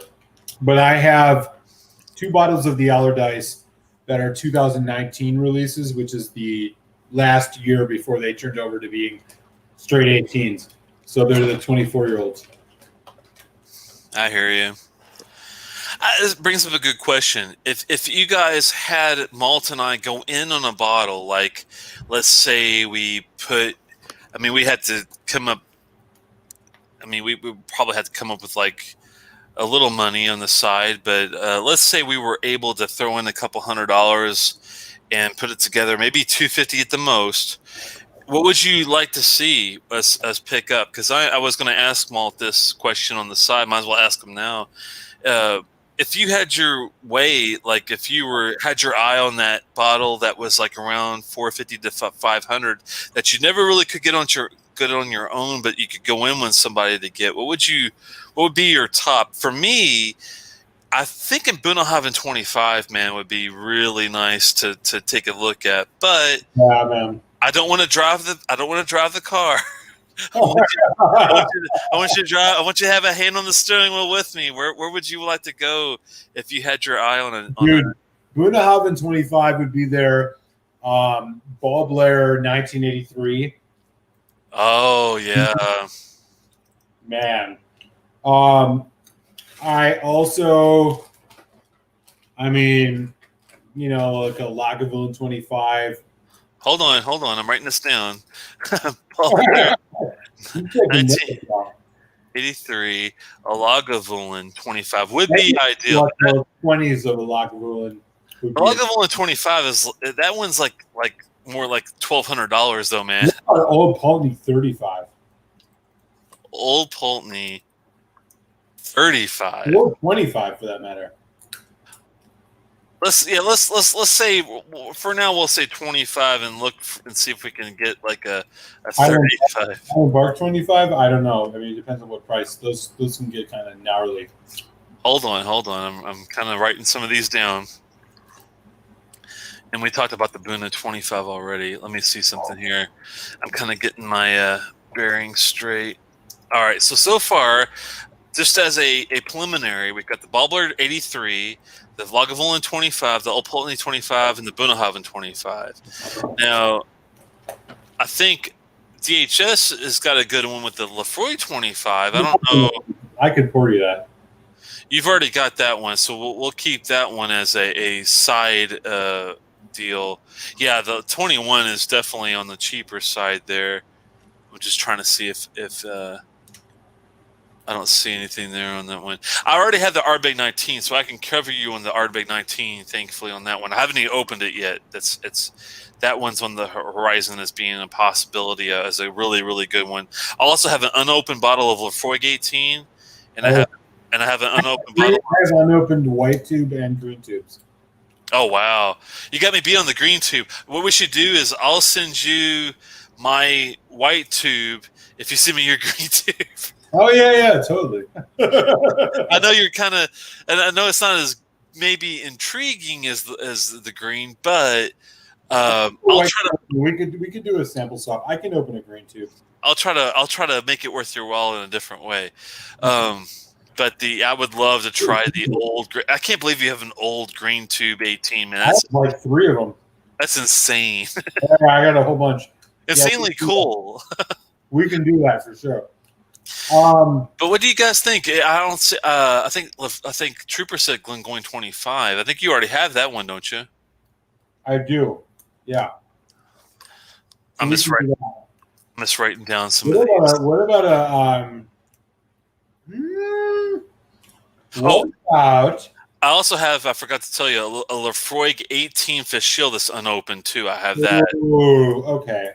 That I can definitely hook you up with that. So we'll definitely do some. We'll do some major trades here coming up when we get this whole shipping thing sorted out. Because I definitely don't want to be shipping stuff out, and I know you don't want to be shipping stuff out if it's not getting to it. Well, yeah, no kidding. That would be bad because we don't want to be. What about? Well, we talked about Highland Park. What about a Glenlivet or a Glenfiddich 25? Hold on, I got to write down the Highland. You said the Highland Park 25. That one is. I mean, it's good. Is it worth the money for the 25? I think we should put that like on our to-do burner on the side, kind of like a Dalmore 30 kind of thing. It's good, but is it worth the price? That's where I'm kind of like, I don't know about the Highland Park 25. Because the 18 is so damn good by itself. It's almost like, why even fucking bother with the, but yeah, they're way too expensive. I think the Old Polteny and the Bunahavens that you mentioned would be great. Springbank, you've already had the 21, haven't you? I've had the 21. What did you think about that one? Was it worth the? It was good. It was good, but I don't think it was worth it. But they changed so much from year to year that it might be worth exploring a specific vintage. What price? I'm just humor me here. What price is the 25? Is it crazy? Oh, it's like probably 400. The Springbank 25 is like 600 probably. Springbank 25. If it's around there, I think we should maybe look at that maybe down the road on the side. Well, I'm just writing it down as a possibility. Springbank 25 is maybe one of those down the road. Yeah, totally. Toward the end type of things. Totally. Someone was saying Glenfiddich has a 26-year-old. I'm not even familiar with that. Have you heard of a 26-year-old by those guys? No, but they put out so many different age statements. Trooper might know something we don't. That's true. I'm not a 23, the Grand Cru, but it's I think it's got a finish. I don't know. They also have a 21 that's a rum finish, which I don't want to mess with. Well, we'll put it down, Trooper. We're not sure how soon we'll do a Glenfiddich old one, but it'll be considered. We'll put it that way. You never know. Yeah, for sure. I think Daniel had a good idea. Maybe we already have the 21, but maybe the Craigellachie 23 or even a higher age might be worth a look. Yeah, Craigellachie 23 would be amazing. I'm going to write that one down just for... yeah, for sure. 23 because it's not too crazy. The 17 was really good from what I remember. The 13 even was good. So if What the about like an Open 21? good idea, I'd love to get my hands on an Open 21 actually, just to see what it's like. I'm not a huge Open fan per se, but I appreciate what they do, and if it's an older one, the only bad thing about Open 21 is it's going to cost us a fucking fortune. Yeah, they're too small. Yeah, I agree with you. It might not be worth it for the price, but it's worth exploring. An easy one for us to do would be the Parliament. I don't have a Parliament bottle, but I wouldn't mind picking one up at some point. Yeah, we could do the Parliament. And that one would be, you know, would you? I mean, Let me ask this: would you rather? Hold on, Glendro. Maybe we should wait on that one and wait for like the 25, like do a higher end version of it, maybe. I'm game with that.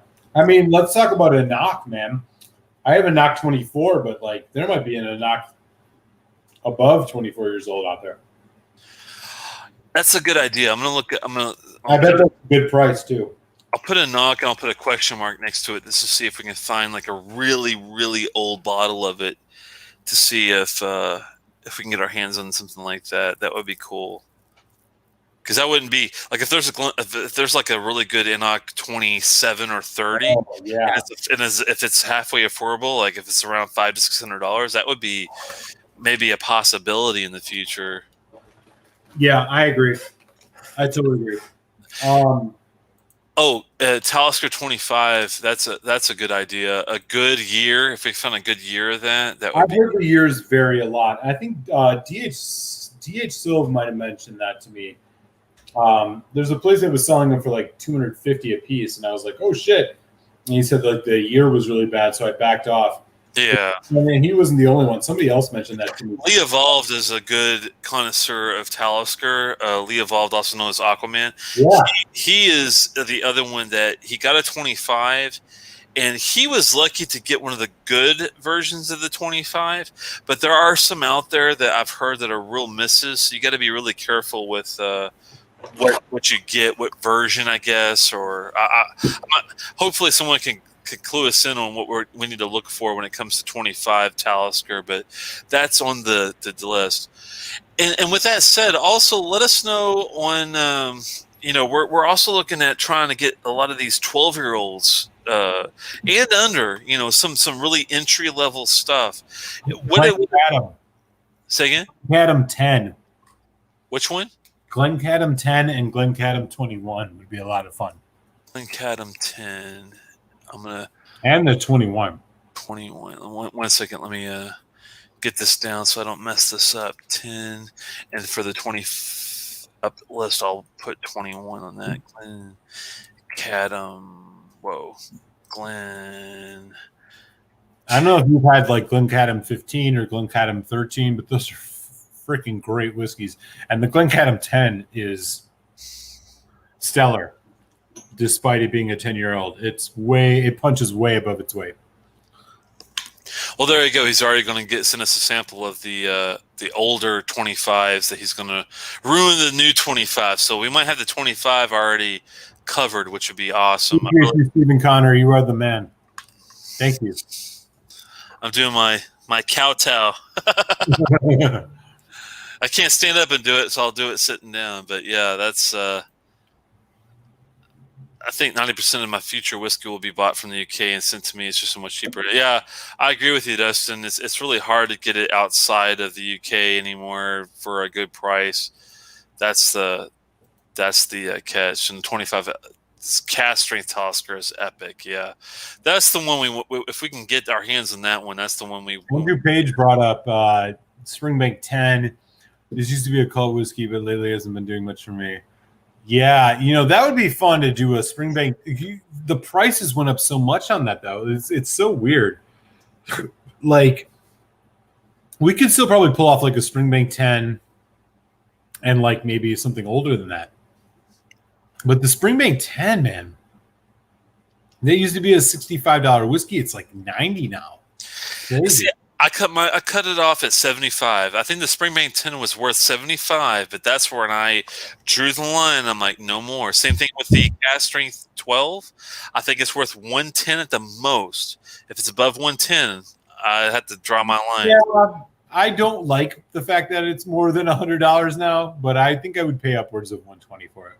For the 12-year-old? Yeah, the 12-year-old cast strength. Maybe it hurts because it's cast strength, but it's only 12 years old, for God's sakes. But it's cast strength and it's Springbank. It's so good. Still worth 100 if been having 12. I don't agree with that. Yeah. I don't think so, man. I haven't had one in a while, so I can't really speak to it. Yeah, Buna's worth 60. I agree. It's worth 60. Well, I thought it was more of 55, but still 55 to 60. Yes, for the Bunnahabhain 12. Springbank 10 being worth 100. No, I'm sorry. It's good, but I gotta draw a line somewhere, man. That's just age is just a number. Yeah. Remind yourself that when you're drinking that Ardbeg Black next time. Hello. Boom. That was nothing but net right there. You're like fucking Magic Johnson out there, bro. It was my Stockton pass to Malt Muser on the side, man. Stockton all the way. Age ain't nothing but a number. That's Anyway, no, I hear you. No, I'm not. I'm just messing with you, Dustin. Can you guys start letting us know a few days ahead of time? But he's not wrong. But yeah, we try. The only issue where we can't give you a heads up is the fact that we are trying to do salsa swaps, and unfortunately sometimes the salsa doesn't get there. Like tonight was a tough one where when we were planning to do the Highland Park 12 / the Highland Park 21, but things fell through, and that's why we had to go back to a couple of samples that I sent them on the side, even though they weren't the greatest, unfortunately, of whiskeys. It's still, it still was a good time. But yeah, that was we try to give you guys a heads up as much as we can when we can. No, for real. Like, tonight got jacked up, man. I dropped some stuff off for him last week. The tracking is all jacked up. I don't know what happened. Like, it just is what it is. I appreciate you rolling with it, man. Eventually, this is going to be much more streamlined. It's growing pains. If unfortunately the package never got picked up, or the guy kept it for some crazy reason, or something bad happens, what do you foresee us doing maybe next week if it never gets here? Yeah, I mean, if it doesn't get here, I mean, I think we'll, I think we check out the Tamdu 15, and maybe the Altmore 21. I don't know. That's something a little bit more intro range. That's a perfect. I think that's a perfect grab. If his package doesn't, here's the deal, and I'll give you a heads up, Daniel, via Twitter. Basically, if his package comes before next Tuesday, then we'll do the Highland Park 12 / Highland Park 21. If it doesn't get here by the next Tuesday, we're definitely going to do the Tamdu 15 the first hour, and the second hour we'll do an Altmore 21, which would be the Tamdu 15 is very easily obtainable. You can get it anywhere, any whiskey shop's got it pretty much. Altmore 21 is available. It is a little pricey, and I'll admit that it's a little on the higher end, but it is still orderable, especially if you have a way to get it. And I got it locally. I didn't have to order it online, but there are a lot of places online that you can get it if you can't get it locally. So just keep in mind, I think it ran about $240. So it is on the higher end on the price range. But either way, for sure. If we don't do that, we'll definitely do the Highland Park 12 and the Highland Park 21. The 12 is all day easy to get. The 21 is harder to find, but yet I think you'll find a way to, Yeah, we hear you, man. That's the plan. We definitely are trying to schedule this out as much as possible, and unfortunately we ran into a little bit of a snafu, as it were, this week, but otherwise we're going to try to broadcast it out. And our format is really, we're going to try to do first hour an accessible everyday whiskey, and the second one will be something a little bit more unique. that's the North Star that we're working towards. Stick with us. We'll be we're going to continue to refine things and make it work that way. But we ran into a little bit of a setback this week, unfortunately, and it was both of our control. This was the first kind of thing I never Yeah, had. it's weird. I don't know. I've never had it where a sample never even got. It's weird because when he sent it, it never even got picked up by FedEx. So it's almost like they never even I don't touched it. It's weird, but yeah, this is a good statement. It's $46, man, for the Bunnahabhain 12 is a great, outstanding price. Buy 3 bottles for that price on that one, I would say. I love that stuff. Yeah, the tariff pricing is getting a real, man. Lagavulin, Springbank, man, you see it so much on those. 169 after tax for a 2018 Springbank. What year? I hope he's not saying 10-year. That would be insanely high.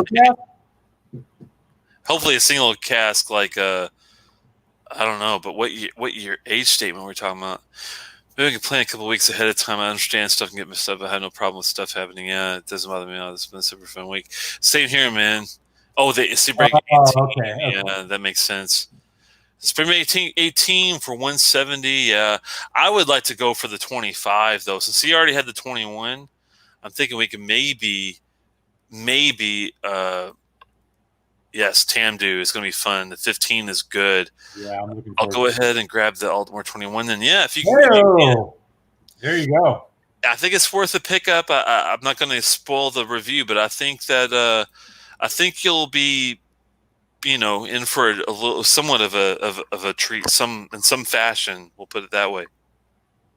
Yeah. It's kind of hard to not to like a 21-year-old whiskey. Really, it's like how many 21-year-olds have you had that you didn't like at all? I mean, it's. Glengoyne. Oh yeah, no, I hear you there. I didn't like it, but the Glenfarclas 25 for you probably was kind of a in hindsight. Yeah, no, I don't blame you there. That's true. Have you ever had paired with peated Scotch with coffee? I have had lots of Irish coffees over my time. I've never tried it with peat. That's a really good idea, though. Have you ever tried that malt? I have not. If you were going to do an Irish coffee peated style, I just want to go for the, what is it? Connemara. Yeah, that's the first thing I think of because, like, I want to stay true to the labeling. But, I mean, I've got a great idea for you, Malt. Now, hear me out before you say no. You ready? I'm ready. Okay. Now, yes, I agree with you. Connemara. I never had a Connemara. I want to try one. I've heard mixed reviews on their peated Irish whiskey, so it's kind of like take it with a grain of salt thing. But let's think. What do we want in our Irish coffee? Right now, sometimes I'm in the mood for a little mint. I want a little mint in my coffee, so I'm thinking the Ardbeg would be so good. Oh. In Irish coffee. I was looking for a way to shoehorn in the Ardbeg that banal Paisley whiskey that it is. I don't know. I'm gonna try it, and I'll tell you. It might be the only way to enjoy Ardbeg. Oh bullshit! Come on. I'm just giving him hell, but you bring up a good point. I mean, the other thing, Telex, is like. I mean, I know you're not a big bourbon fan, and if my box ever shows up at your house, God willing, there's some good bourbon. I'm kind of turning the corner with some of these, like that Colonel E.H. Taylor bottle and bond, dude. That bottle is good. What about Irish whiskey? There's some Pogue Castles out there. There's some Redbreasts, some yellow red spots. Man, dude, there are some Irish whiskeys. I've had a couple good ones. The Red Spot 12 I had that was really good, and the I had something else that was an Irish. I want to try to remember what it was, but I've had a couple that were good. I want to try Middleton's. Middleton I never tried before. I've heard they're really good, but they're really pricey, unfortunately, on some of their stuff. I mean, there's a lot. There's a lot of good Irish whiskey that honestly I've been, loving for quite some time. I don't do a lot of reviews of them, but starting to. I have a Napogue Castle 12 Barolo finish that, I bet it would be a good one. I'm just saying there's a lot of good Irish whiskey out there that we can also get into as well. So, I mean, the world's our oyster. I was not a fan All of you guys are, Whiskey Ace at Tyrconnell 16. Yeah, I mean, there you go, right? There's just so much of it. I was not a fan of the Hazelburn Barolo Cast 9, but I will give it another chance to see if another one's good or not. Definitely. I appreciate it. I really appreciate it. So does, I'm sure, Malt. 10 Dudes 15's got some crazy nice reviews, but I have to say I didn't really like it that much. I see where you're coming from, Dustin, on that. I'm not going to spoil the review, but definitely stay tuned to see what we both get out of it, and we'll see how it goes. It's going to be one of those interesting deals. Oh, I appreciate it, Trooper. That's very nice of you. The 25s were a hell of a lot more than 170. Yeah, I understand that, but if we get it below 600, we might be able to get our hands on one. We'll see how it goes. I reviewed a 28-year-old whiskey with Mike this weekend. Gave it 88 out of 100. That's more of like a score for a $100 bottle. Yeah, a 28-year-old whiskey that only gets 88 out of 100. That's pretty low for that much of years. What was the distillery? I'm just curious if it was it independent bottling or was it a distillery? I'm just curious. Lefroy, yeah, we're gonna definitely look into some higher end Lefroy's, but he already has a 25, so I think we're gonna be good on that. I'll try to get I'll try to see if I can get our hands on maybe like an Ardbeg 23 or something. Connemara, yeah, that would be fun. Peated Irish whiskey, yeah. I think it'll be fun to take. I'm trying to catch up on comments here. Oh man, you don't want to know what he scored on the black, man. That was pretty bad. Oh, that's the one you were talking about. That is it Tyrconnell? Tyrconnell. I've heard of it, but I never tried it before. Let's see. Middleton Very Rare 2019 was incredible. Yeah, Middletons I've heard are really good, but I've never tried one before. Have you had one with Middleton before, Malt? Yeah, I mean, well, I don't know if it was like under that brand name, but there's a bunch of distilleries that are owned by them. Oh, by Middleton? Yeah, if you ever get a chance, look out for a Middleton bottle. I'm not sure if you can find one, reasonably priced or anything, but I've heard that next to Redbreast and maybe and Redbreast 12 cast strength is, oh man, it's a treat. You got to have it. You got to have it once in your life. So Steven's not a fan of the TMD 15 either. Well, we'll see what we get our hands on. We'll see. 25 under. Yeah, I'm looking forward to it. I don't know, Dustin. We'll have to take a look. I'm not sure. That's why I was asking what the price, was going to run on the Springbank 25. I'm sure it's a lot more than that, but it's worth a little look-see. What other let's go back to the lower end here, the entry-level stuff. Is there any entry-level stuff that you'd be, and I know that Dustin and Steven's not really interested in that as much, but is there any like entry-level stuff that you'd like us to give a look at? One that comes to mind for me, which I haven't had in a long time, is Glenmorangie Lisanto. When's the last time you had a Lisanto? It's been a long while, and that is one of my favorite basic sherry whiskeys. I'd love to try Lisanto again. It's been a long time since I had one. That is definitely going to be on the list because I do like the 14 cognac. That would be interesting to try. Those are relatively cheap. You said the Glenmorangie 14 cognac. I have not had that, so that might be actually even better. Yeah, I'd love to try that. I haven't had it either. Let me see something. Glenmorangie. No, Glenlivet. Sorry. Oh, sorry. Glenlivet, and it's a 14 cognac. You said? Yeah. Interesting. Okay. I'll definitely try it. The type. Let's see. Cognac. There we go. Yeah, they put out a cognac finished a couple years ago. I mean, I don't know if you're into Glenmorangie, but like they have a ton of like, and them and Tomatin have just so many like different like cheap finished whiskeys that would be probably interesting to try. What was the first one? Like Glenmorangie. Oh, Glamora. Yeah, I know who you're talking about. I do like. It's funny when I did the 18 Glamora, I was like kind of like Yeah. I was surprised because it's it didn't really blow my socks off, but the oxidation really helped it a lot. And when I came back to it later on, Yeah. it was actually really pretty good, They have especially for the so many price. finished. They have so many like different finishes. Same with Tomatin. Deanston too, man. Deanston has a whole bunch of those. And Glenmora's prices are insanely Yeah, low. they're basically free. But between Glenmora and Deanston, what was the other one you said besides Glenmora and Deanston? Tomatin. Tomatin, yeah. Let's see, Tomatin. Their Tomatin 18 is like sub $80. We might have to go like 25 if we can find Yeah, one for yeah, that, you know. for sure. Same thing with Glenmora. The 18 is underneath $100, which is crazy. So I'm thinking like 21 or 25 if we can find it.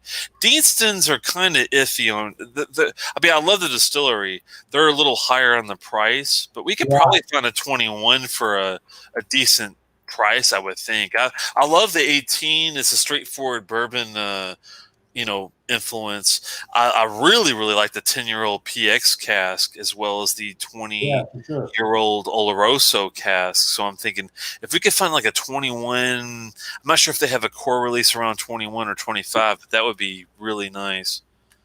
I'm thinking. Yeah, that'd be good. This is a good. I think I've got a good list here because I've got Ball Blair 83, Lagavulin 25, Old Pulteney 25, Bunnahabhain 25, Glengoyne 25, Highland Park 25, Springbank 25, Glenfiddich 25, Craigellachie 23, Oban 21, Glendronach 25, and not if we could find an older version, a Talisker 25 that Steven's already helping us out with, which I really appreciate, a Glencadam 21. And then for our younger, like entry level stuff, Glencadam 10, the Springbank 10, Glenmorangie La Santa, which is I way prefer than the 10. So I'm glad you like the 12 on that one. Glenlivet 14 Cognac sounds really intriguing. Glenmora 25, I need to change that to the other column. 1 second. Tomatin 18, I need to change that to the other column. And we got a Deanston 21. Any other entry levels that you guys? I mean, we are going to do the Highland Park one pretty soon. I would like to help them out and try to get the Enoch 12 or the Lachey 10. Any other like 10 or 12 run of the mill things that you guys are looking for before we sign off here? I'm just curious. Yeah, keep them coming. The more, the better.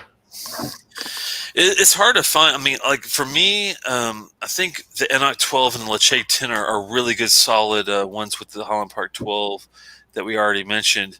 I'm thinking also let's do Macallan is one of those things that are out there all the time. A lot of people are intrigued.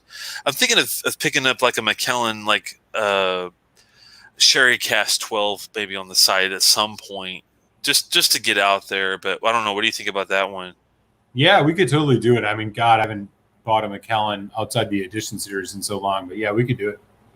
It's just a basic 12 sherry might be worth a look. It's been a long time for me since I've had. I think the last time I had it was when I was traveling at a bar, kind of thing. You know how that goes. Oh, I do. The Dulcus at 26 at Walmart. Well, I wish. There you go. I wish Malt and I could just waltz up to the Walmart and buy it, but we can't do that here, unfortunately. The Glengoyne 10 might be worth a look. I haven't had that one. Oh, you already have one? Yeah, I got one. So we can do that. We'll do that on the side. I have never tried it. I'm sure it's going to be very thin, but I'll give it a go. Well, I mean, if you ever had the 21, you know how thin it'll be. With that, I got to sign off, my friend. All right, man. Take good care. Thanks for everybody for hanging out. I do have to sign off for the night, but I'll catch you next week. My review of Highland Park 16-year-old Twisted Tattoo will drop Friday. Nice. Check it out on my channel if you're interested. And with that, Telex, I will let you go, and we will connect over email and all that. And we'll see you all next week, man. It's been fun. Same here, man. I really appreciate it. And hopefully this whole ordering thing this whole delivery thing will come together soon. Hopefully they show up, man. But at least we have a plan either way. We can't go wrong. Good hanging out with everybody, man. You guys all stay safe, be well. All right. Thanks so much, Malt, for hanging out with us. That was much appreciated. And it looks like, unless you want to compare the two, then I understand that would be fun. Which ones are you talking about there, Daniel? Let me go back here. Oh, the Kriegel 23 and the 21. Can we space them out? Unfortunately, at this point, we're not going to be able to because, well, yeah, we're going to have to, actually. I'm sorry. I thought you were asking us to like do them together. We're going to have to space them out because the Ulmore 21, he already has. I already have. That's going to be one of the ones we do in very recently, very soon, I should say. The Kriegel 23, neither of us have it.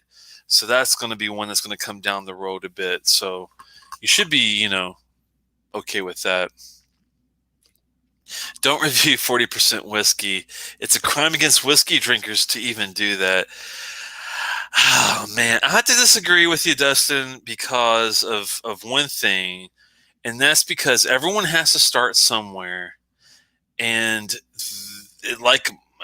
I'm sure you probably, well, I'm not going to put words in your mouth, but there are some people, I'm not even going to name names, there's other reviewers, not Malt and I, that will say if you can't do a 40% cask whiskey at a reasonable level, you have no business doing higher proofs because you can't even pull it off at an entry level. But, I don't know. I mean, there's a lot to... We did a 40% tonight. The Blasda was a good 40% whiskey. I don't regret it. It's not horrible. It's actually pretty good for what it is. It's definitely not worth secondary prices, but it's a solid, experiment from what they were doing. It only lasted a couple of years, 18,000 bottle yield. And, hopefully you can find one at a reasonable 50 American dollars. If you can, then I would go for it. I think it's definitely worth it. Edgedour, great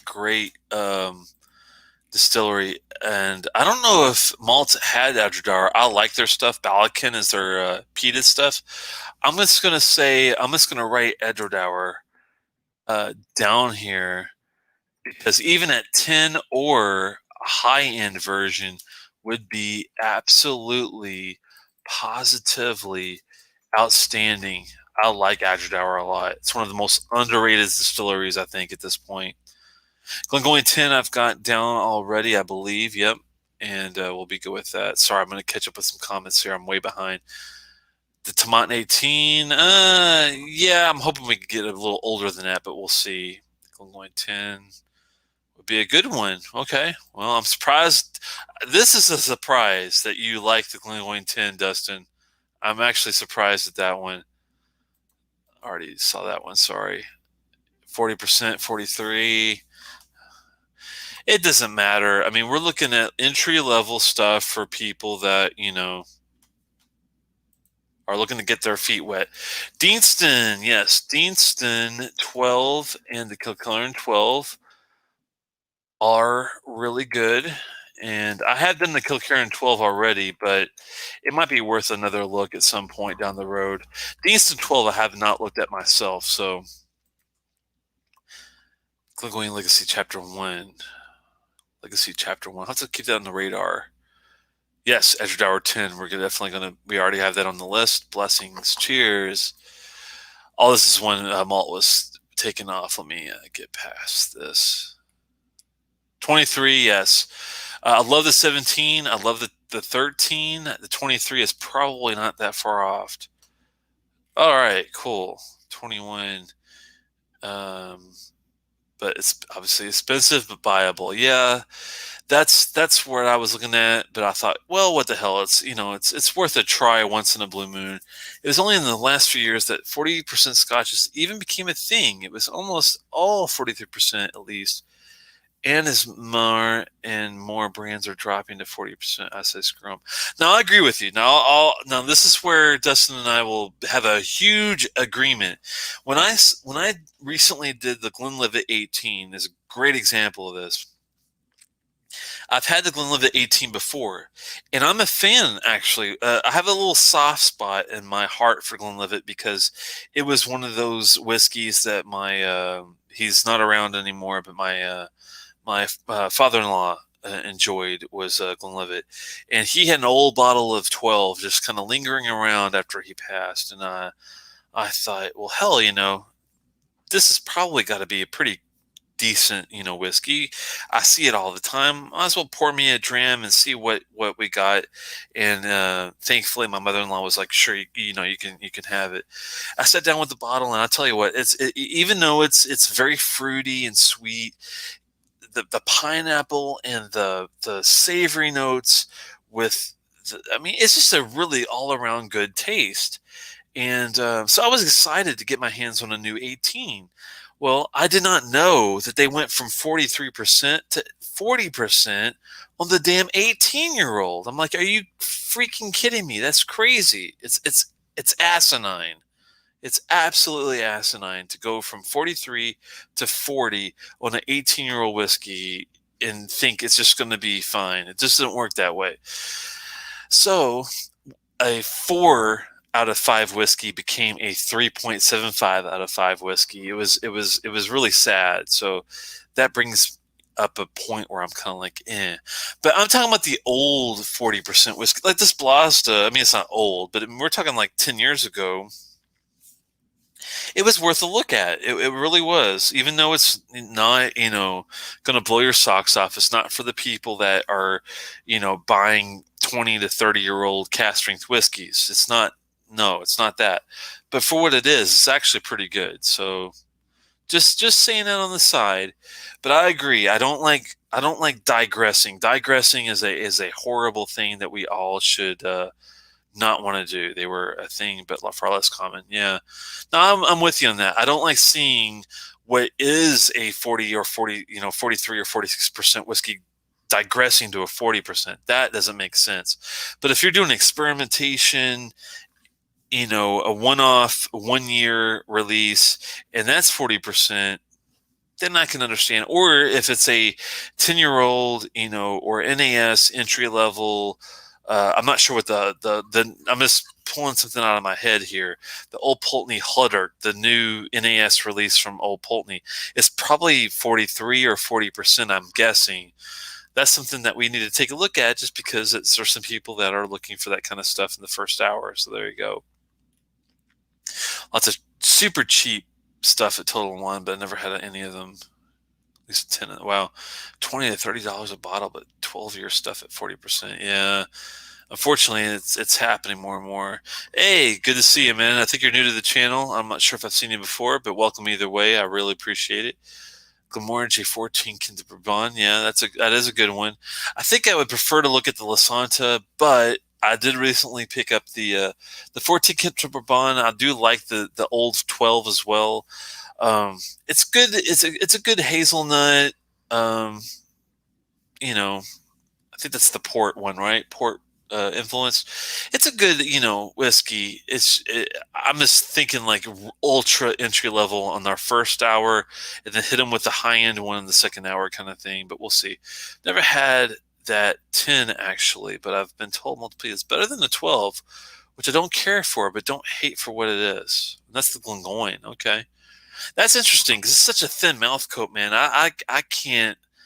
I usually don't get into Glengoynes unless it's a teapot dram or the cast strength Glengoyne because it's so fucking thin. It drives me crazy how thin their whiskey is. But I'm with you. I will try anything, and if it's a Glengoyne 10 and people are up for or taking a look at it, then I'll take a look at it just to see. Has anybody had the antiquary stuff? Antiquary? I'm not familiar with Antiquary or anything like that. What is this? A certain distillery, or is this a different distillery? Is it? You have to expand on what you're referring to on this antiquary antiquated. I'm not sure which one you're talking about there. Kilkerran 12 does rule in the 12-year-old whiskeys. It's hard to top, really. Next to the Bunnahabhain and the Glendronach 12, but we'll come back to that later. The Jane Walker limited edition 10-year was decent at $28 a bottle, and 42% ABV. Biggest price it was good as it was. It brings up a good point. I never tried it. I have had the red, the black, the double black. I might even had a green at some point. I haven't had a lot of their stuff, but I might try that just to see, if I can get it at a reasonable price and it's not crazy. At $28, I'll definitely pick it up just to see what I think of it. Thanks for the heads up on that, Cohen. Even my wife drinks whiskey at 43%. Screw 40%. Oh man.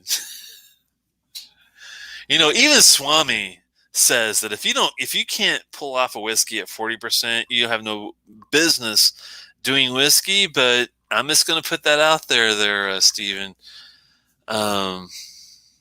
But I know where you're coming from. I don't like 40% whiskey. I don't. This Blasda is actually an exception of the rule. This is one of the very few 40% whiskeys that I would grade above 2 out of 5. This is a 2.75 out of 5. That's how good it is at 40%. So it just shows that sometimes you can pull it off. It's not a exact science, but I do prefer 48%, 50. I don't want a bunch of Glenmorangie bottles to drink. No, I agree with you there. Now, if we do it, we're just going to do one. We'll do like the Glenmorangie Lasanta, and if we do have a high end one, we'll try to get like a 18 at least, if not the 20, whatever on the second hour. But we'll see. The 14 is the only one I'd grab. I'm assuming he's talking about out the Quinta Rabans. I liked them both. I prefer the 14, but it wasn't like a night and day difference to me. I did notice a difference, but I do prefer the 14 on the Quinta Raban if that's what he's talking about. I haven't touched my bottle since it came out. I think it's the one he's talking about. The 12 was my first and only port so far. Yeah, it's worth getting a 14 if you can.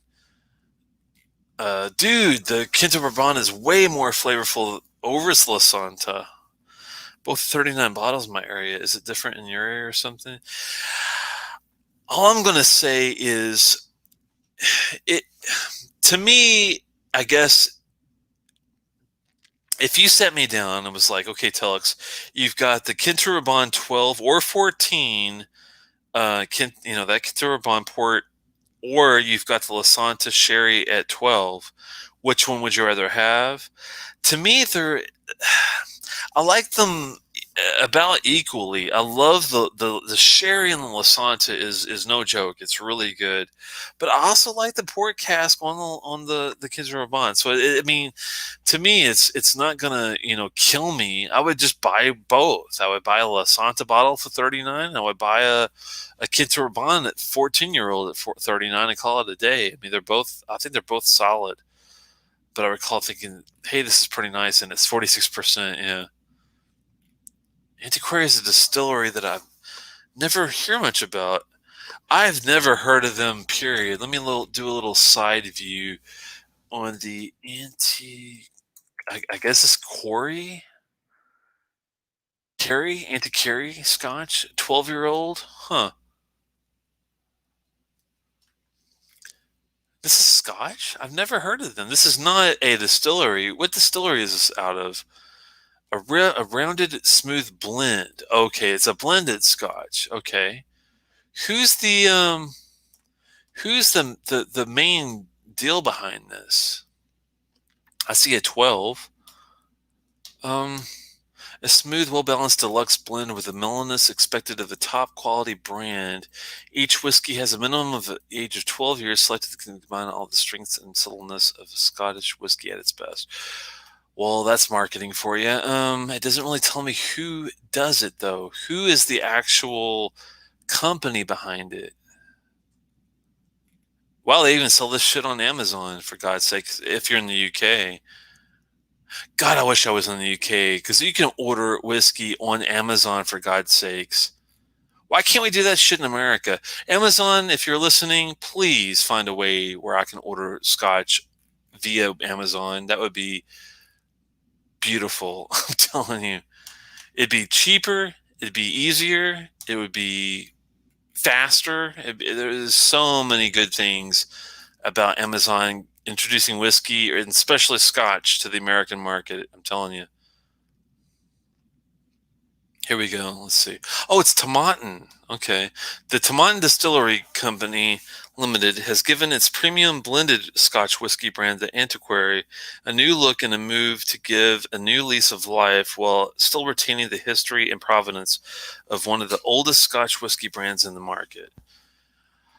That makes more sense now. So we're talking Tomatin, who also does the Cabocan single malts and a lot of stuff here. I wonder why they would bother with a blended whiskey, though. That's interesting. Well, you brought something up that I'm intrigued about. I'll look more into that and see. But Antiquary basically is Tomatin, their blended faction, we'll say.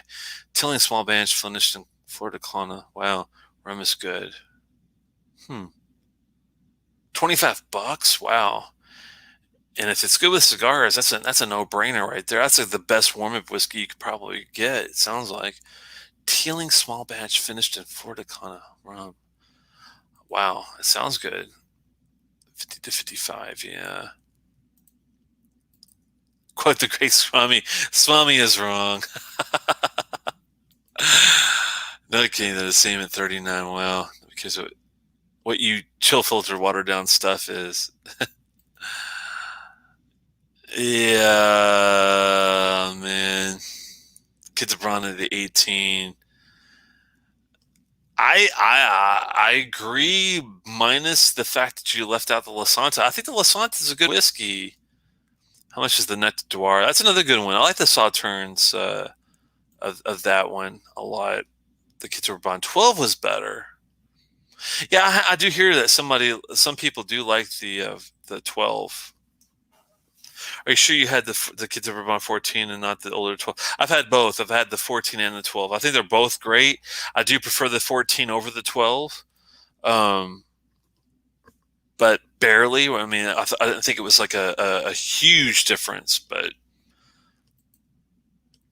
higher ABV on the it's a huge upgrade. I agree. I mean, I do think it's an upgrade. I mean, huge upgrade. I mean, I do like it, but if you ask me if I prefer a Lasanta 12 over a Kit Raban the 14, I'd still say they're I like both. I just love both for different reasons. It depends on what mood I'm in. I mean, sometimes I want that thick strawberry jam I get from a Lasanta 12. I can't get anywhere else. Maybe a Glendronach 12, but that's the only other whiskey that I could think of that has a thick, and I mean thick, strawberry jam in your face kind of sherryness that you can get for under 50, 60 bucks. I mean, it's hard to find that. The Local Moment 12 is great price entry stuff. Got it for 31. That's the weird thing. I was not a huge fan of the 12. I had the 12. I got some really soapy notes from it, and I don't know if that was just a bad batch or what. Did you get any soapiness off the Local Moment 12? Let me know, Cohen, on the side. I really appreciate it. Be interesting if they reviewed the Local Moment 12. Okay, well, I'll put that to the list. I'm telling you what, if it's like the one I had at the expo, we're talking like a 1.5 out of 5 because I did not like it at all because of that soapy note. Maybe I just had a bad glass or something, but it was rough. God, I need to get back to working. I'll be up at 3 a.m. again tonight, I guess. There you go, man. Lev is about 50 to 70. Where you go. Okay. Lower quality casks. The whole reason they swapped to 14 from 12. Well, the quality casks, but I definitely got a little bit of an edge on the refinement of the Kitaraban. If you're talking about that one, I believe you are. But I think that's why it evens it out. I don't think there's a huge difference from the 12 to the 14. I think that this is why I know Dustin's a huge proponent of the 14 and you're a huge proponent of the 12. But to me, if you get lower casks, lower quality casks, but you have a couple of years in age, it's going to offset the difference to be pretty much equal. And that's why they didn't raise their prices, if I remember correctly. But cross that bridge later on. Yeah, it's a blended Scotch offering from Tomatin, which is interesting. I wouldn't knock it. You never know. I mean, Compass Box does a hell of a job when it comes to blended whiskey. Need more time in the new cask supply. I've done a recent taste comparison between Lefroy 10 40 ABV in the US 43, and the 43 is, yeah, I agree. It's a huge difference in a better direction. Still pretty good cast, in my opinion, based on the bottle. Yeah, I think they're good. Fuck Amazon. Wow, I know how Daniel feels about Amazon. Only Glenmorangie I bought a bottle of. Wow, sample pack on the rest. Yeah, man, you found that bottle in the old packaging and presentation box, in new version, the same price. Wow. When was the last time you had the Lasanta? Because I didn't care for it at all. I bought one about the same time the 14 came out. Oh, no, this was a while back. Now, the Lasanta I had was about 5 years ago, I'm thinking, at least at the absolute, like, newest. It might have been older than that. So at least 5 years ago. So if the quality of the Lasanta has gone down in the last 5 to 7 years, then that does suck, because it was an older bottle. But with that said, it was really good at the time. It's a shame that they're all gone downhill. I think the Lasanta isn't that good of a sherry for the age. Okay, well, look at it this way. Would you rather have an Abelauer or would you rather have a Lasanta? Put that in your pipe and smoke it. That's my favorite from the Glenmorangie range. The Quinta Rabanne is a second. That's how I feel Whiskey Ace. I'm the same way. I like the Lasanta for the core, and my second favorite is the Quinta Rabanne. My third is probably the Nectar Noir. And I love the Sauternes cast, so I preferred it when it was aged. I think it was an aged bottle when it was released when I first had it. The second release was not that good, and I think it was an NAS at the time. Prices here in LA are great if you shop. It can be a pure rip off if you don't, because open state here. Yeah. The LA prices are all over the place. Los Angeles. When I do California whiskey shopping, you have to be really careful to do your homework and look at multiple places in the state, because he's right. You never know what you're going to get. I've seen some really good prices from California, and I've seen some really crazy, like almost double prices in California. Something came out thin when I had it along the side of the core bottles, maybe batches. Yeah, I think it depends on which version, like old versus new, because it sounds like it's getting thinner the longer you go. Stores have been bare in Louisiana is a lull right now. Oh, that's sad, man. Yeah, hopefully you don't go into like a complete lull where you can't find anything. They have a new batch now with new labels and packaging, whole new looking bottle. Are you talking about the Lasanta or something else there, Cohen? I'm sorry, I'm trying to. What are you talking about? I'm talking about everything there, Daniel. Good to see you, man. We were focused. The discussion has been about It's been about Glenmorangie pretty much, their core line. The 10, the 12 Lasanta, the Kids Were Born 12 versus the 14, the newer one, which is the best, the Nectar Dewar 14 versus the new NAS. It's, all over the place. Blah, blah, blah. When do we drink? You drink right now, motherfucker. Oh, man. Sorry, but he deserved it. I like the 14 better than the 12, but I like them both. Yeah, the 14 is less port forward, more refined taste to me. It's a toss up with those two. Redone last year, but I've not had it. I haven't had the redone bottle. Glenmorangie. Well, I'll admit firsthand, I'm not a huge fan of the 10. The 10 is one of my least favorite bottles. And the only reason I had it is because I had a really good friend that was really being nice and came over. I gave him a lot of different scotches to try, and he thought, well, I better return a favor, get him something, and that's when he plopped down the Glenmorangie 10 bottle. But it's actually really good, for what it is. It's not bad. It's just not my favorite by any means because it's so florally light and just. Um, the Lasanta 12, man, that one is actually not boring. The Kids Are Born 14 is not boring. The Nuts of Dewar, I think it was 14 at the time, wasn't boring. I can't speak for the new one. Their old stuff, core wise, was pretty good back in the day. I don't know what the hell happened, but just pour the Q or the Kids Are Born. Yeah, but see why I liked it over the Lasanta. The port just plays better with their funky younger malt. I might agree with the new Lasanta. The old Lasanta might not be, exactly the same. It might be, equal, which is why I think I like it about the same as that one. But Abelauer all day. Well, Badge 64 anyway.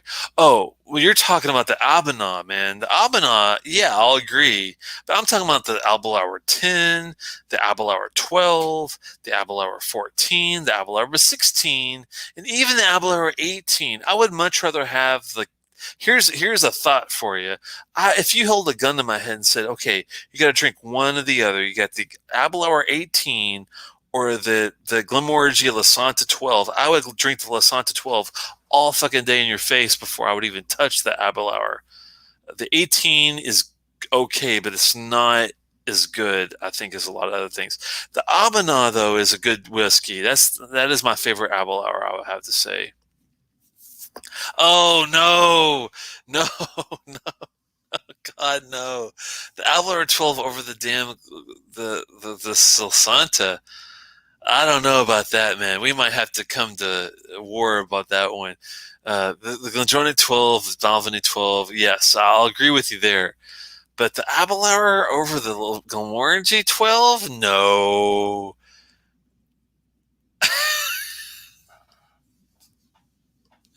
There's no way, man. That's shit. I'd rather like the Abelauer 12 versus the Glenmorangie 12. I'm sorry, we do not agree on that one.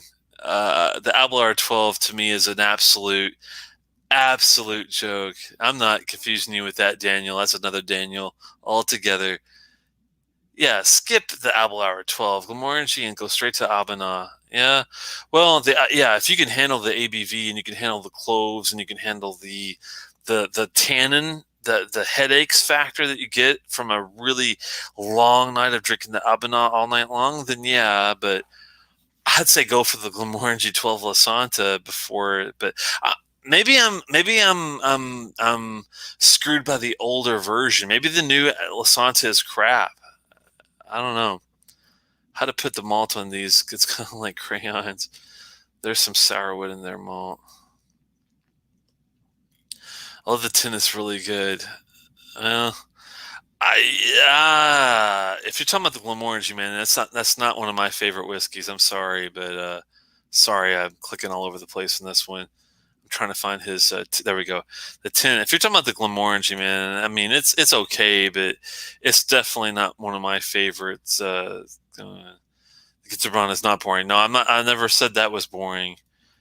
Yes, it does.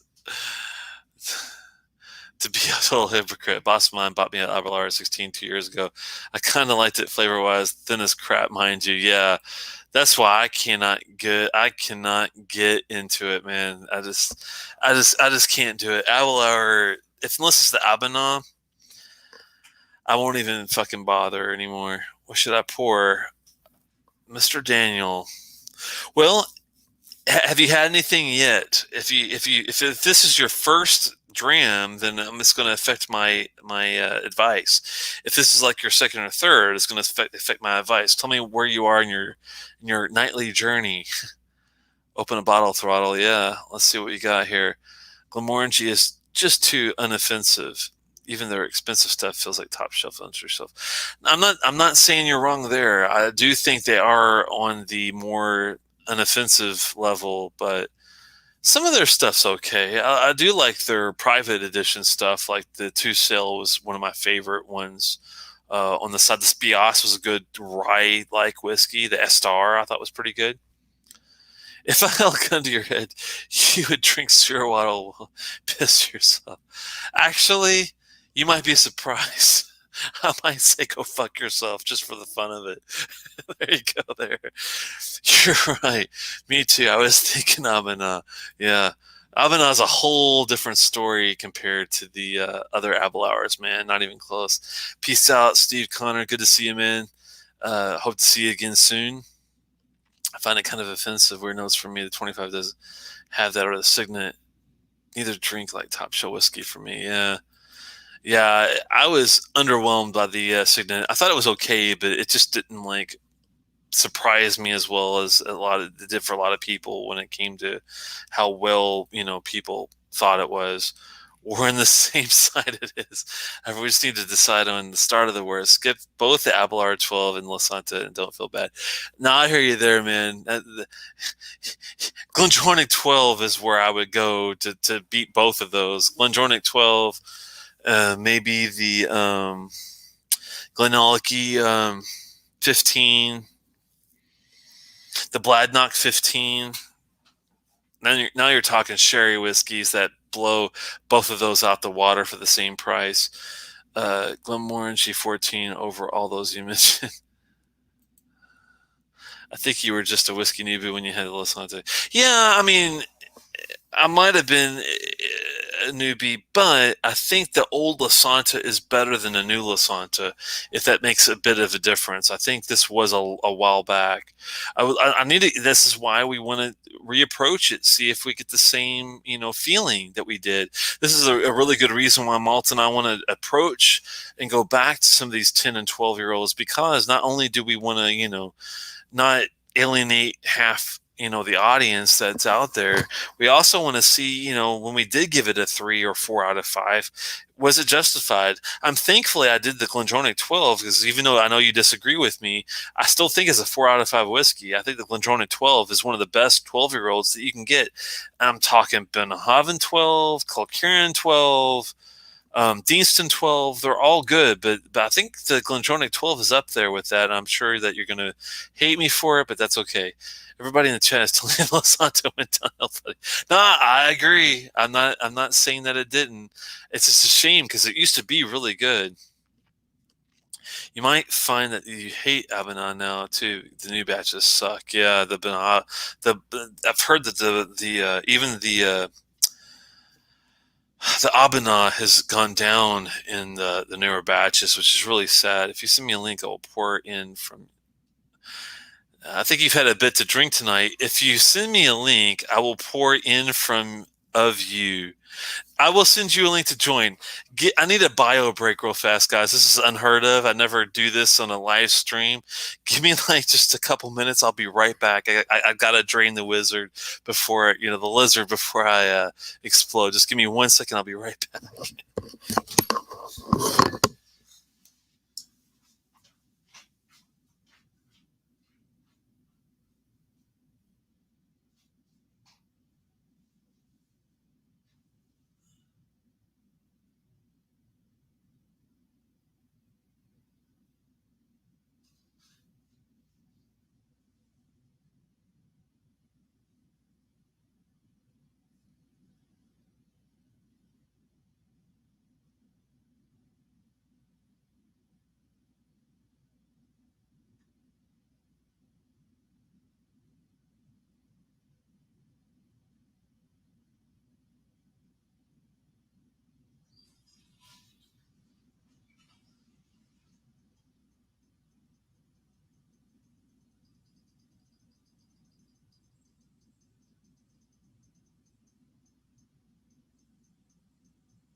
Okay, sorry about that, guys.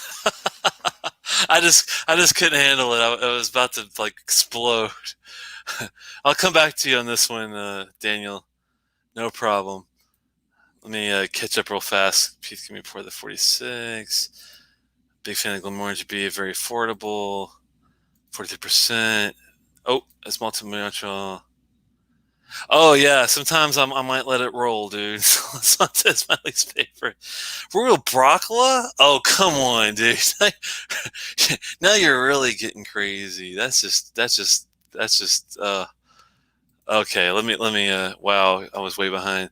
Let's be honest, everyone knows intro level scotch is jerkies when you're relaxed. Oh man.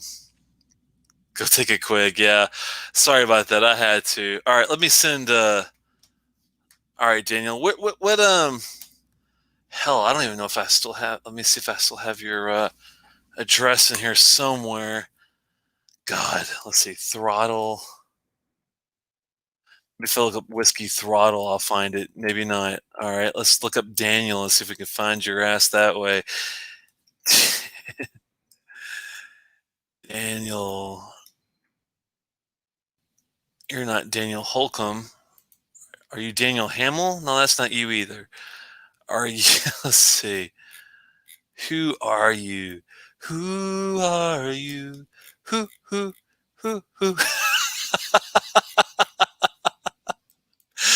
God, maybe I should type whiskey in here to see if this narrows it down. Oh shit! Now I got a bunch of adverts from Gary's and whiskey Blackwells in California. That's not good. What Haston? Okay, let me see if I can pull you up that way. All right, here's the deal. Daniel, send me an email real quick to telex at outlook.com. That's TELEX at outlook.com so I can just reply with the link. That would make it easier on me because I have no idea where you have.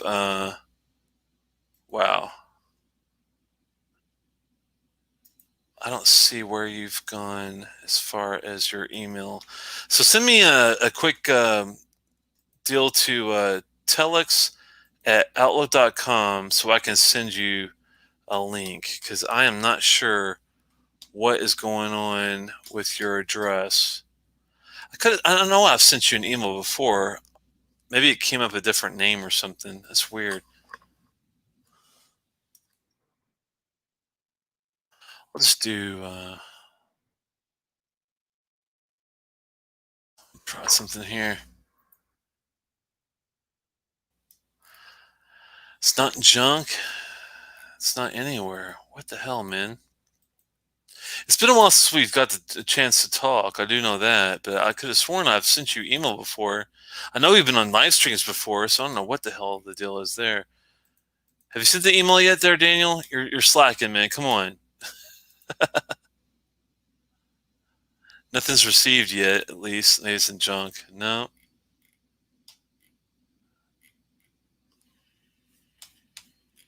Well, maybe. Maybe not. Come on, Daniel. People are waiting. Oh, there you are. Okay, sorry about that. Okay. Well, now I got two from you. Shit, I'll send it to both. That way I know you'll get it. I'll send the damn thing to both. Let's see here. Come on. There's one. And here's two. Hopefully, you'll get one of these really quickly and we'll get you in. Yes, I did get it. Um, I just had to send it to you. Thanks for sticking around, guys. I appreciate it. Sorry about the delay. I had to definitely take a major break on that one because that was a bit crazy. While we wait for him to get into the slot here, thanks so much for humoring Malt and I on what we were trying to take a look at in the future. I think we got a lot of good options here. I better save this so I don't lose any of these. But, huh. What, while I'm waiting for Daniel to show up, Dustin, if you're still around, what the hell did you not like the I should have asked Steven before he took off. What was it about the Tamdu 15 that you just were not a fan of? I'm curious of what the deal was with that. That's me. Yep. What was the big issue with the Tamdu 15? I'm just curious because I'm not going to spoil my review. I did have a sip or 40 of it, and I definitely am not going to say I disliked it. That's why I'm surprised. So when you get a chance, you might already be gone. If you're not, definitely pop it in the channel if you don't mind. If you are, definitely let me know in email or even the comments on this stream or a different stream, whatever you want, and let me know what you thought as far as, you know, are you going to click on the link, Daniel, or what, man? Come on. You got to click on the link so I can put you in the channel. I don't see you here yet. He's probably got to get dressed.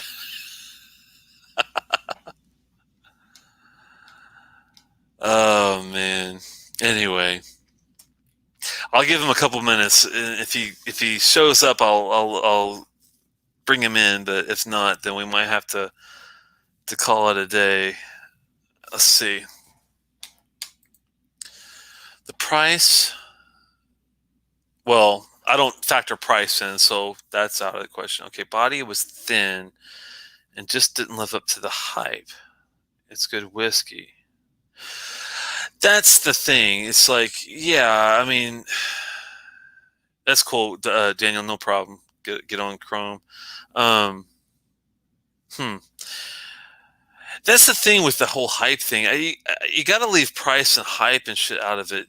Thinness, I can appreciate being a factor, but I need to know what is it really about it that was bad. That's the thin body. I'll admit that will be a turnoff, but um, it doesn't affect its being a good or decent whiskey if it's thin. But you know, well, we'll have to cross that bridge later on. I was just curious to see if there's anything big time that was a really big deal. I have heard Timothy 15 is very good from many places, but the price is a bit high. Yeah, this is why it's good to try to give a good review. I clicked the link, dude, but I'm not joining in like that. What? What do you mean? Oh, different Daniel. Well, if you joined, I'd see your ass here in the green room, but I don't see you waiting. So if you click it, then I will see your little face here in the bottom right, but I don't see it. If I were prepared, I'd be in, but I wasn't ready for that. But that's okay, man. Well, you might have to if Chrome Boy doesn't find his way to the interwebs. We needed we need to devise a test for whiskey viscosity. Yeah, that's the thing, and I'm a huge fan of thick whiskey, and I do not like thin whiskey. I'm surprised Dustin thought the Tamdu 15 was thin, but I'm not going to go crazy just yet. I like the 1 ounce drips through a filter in time on average. Yeah, like how many drips you get. That's not a bad idea, Lost Cause. Come to think of it, You know what you could do if you had? I'm not sure how you could measure it, but if you had a vessel to collect it, you take a glencairn, and at a certain degree, you'd have to be really precise with the degree of tilt. Like you said, the drips. You'd almost have to do it with some sort of mechanism. I'm trying to think of how you could do it. You'd have to have some sort of vessel mechanism to be precise with the tilt, the angle, the degree. You think that'd be measurable though, but is it all about that though? It's also about the way it feels on the inside, which you might not be able to just get that based off of pure thickness as well, because sometimes you get like a real good buttery mouth coat for something that's not necessarily the thickest thing, but can measure the weight of the vessel it drops in. Yeah, it's possible. I wasn't ready to be live film, but if I were prepared, I'd be willing to talk live. Well, that's cool. Well, you might want to have to consider it, man, because I don't think Mr. Throttle has got the wherewithal to find the way to join it on live stream. Tamdu, let's see. Jildronic 15 versus Tamdu 15 versus Balvenie 15. To me, Tamdu was okay. Yeah, now, yeah, if you're comparing to the Glendronic, which I've heard you guys like think it's the bee's knees, and I've had it at a drive-by one of those expos, so it was really hard to really grasp how great it was. But I do remember it being a damn good dram. Balvenie 15 single barrel is nothing to sneeze at either. I mean, that's a really, really, really good. Yeah, I mean, if you're comparing it to the best, then yeah, it's the least impressive. But you're picking two of the best, and I mean absolute best sherry drams there are. I mean, name me a better 15-year-old sherry dram than Glendronach 15 and the Balvenie 15 single barrel. I can't really think of one better than those. I'm trying to think. Glenmorangie, of course, isn't going to touch it compared to what both of us have said on that. Let me think. The Bladnock 15 Adela, you would like that. I would try that. Uh-oh. You know what? Just for that, Daniel, I think I'm just going to tell you to buzz off with your little Telex Smellix name. You're a punk, man. How's it going? Can you hear me, boy? Oh, yeah. You sound great. How's it going, man? All right. Well, shit, you might even look a little good there. I like the tie. You like that there? I got to get a better light on here. I look a little rough. Damn, Moose Jaw looks good after hours. Not in Moose Jaw. Uh-oh, where you at now, man? I'm home.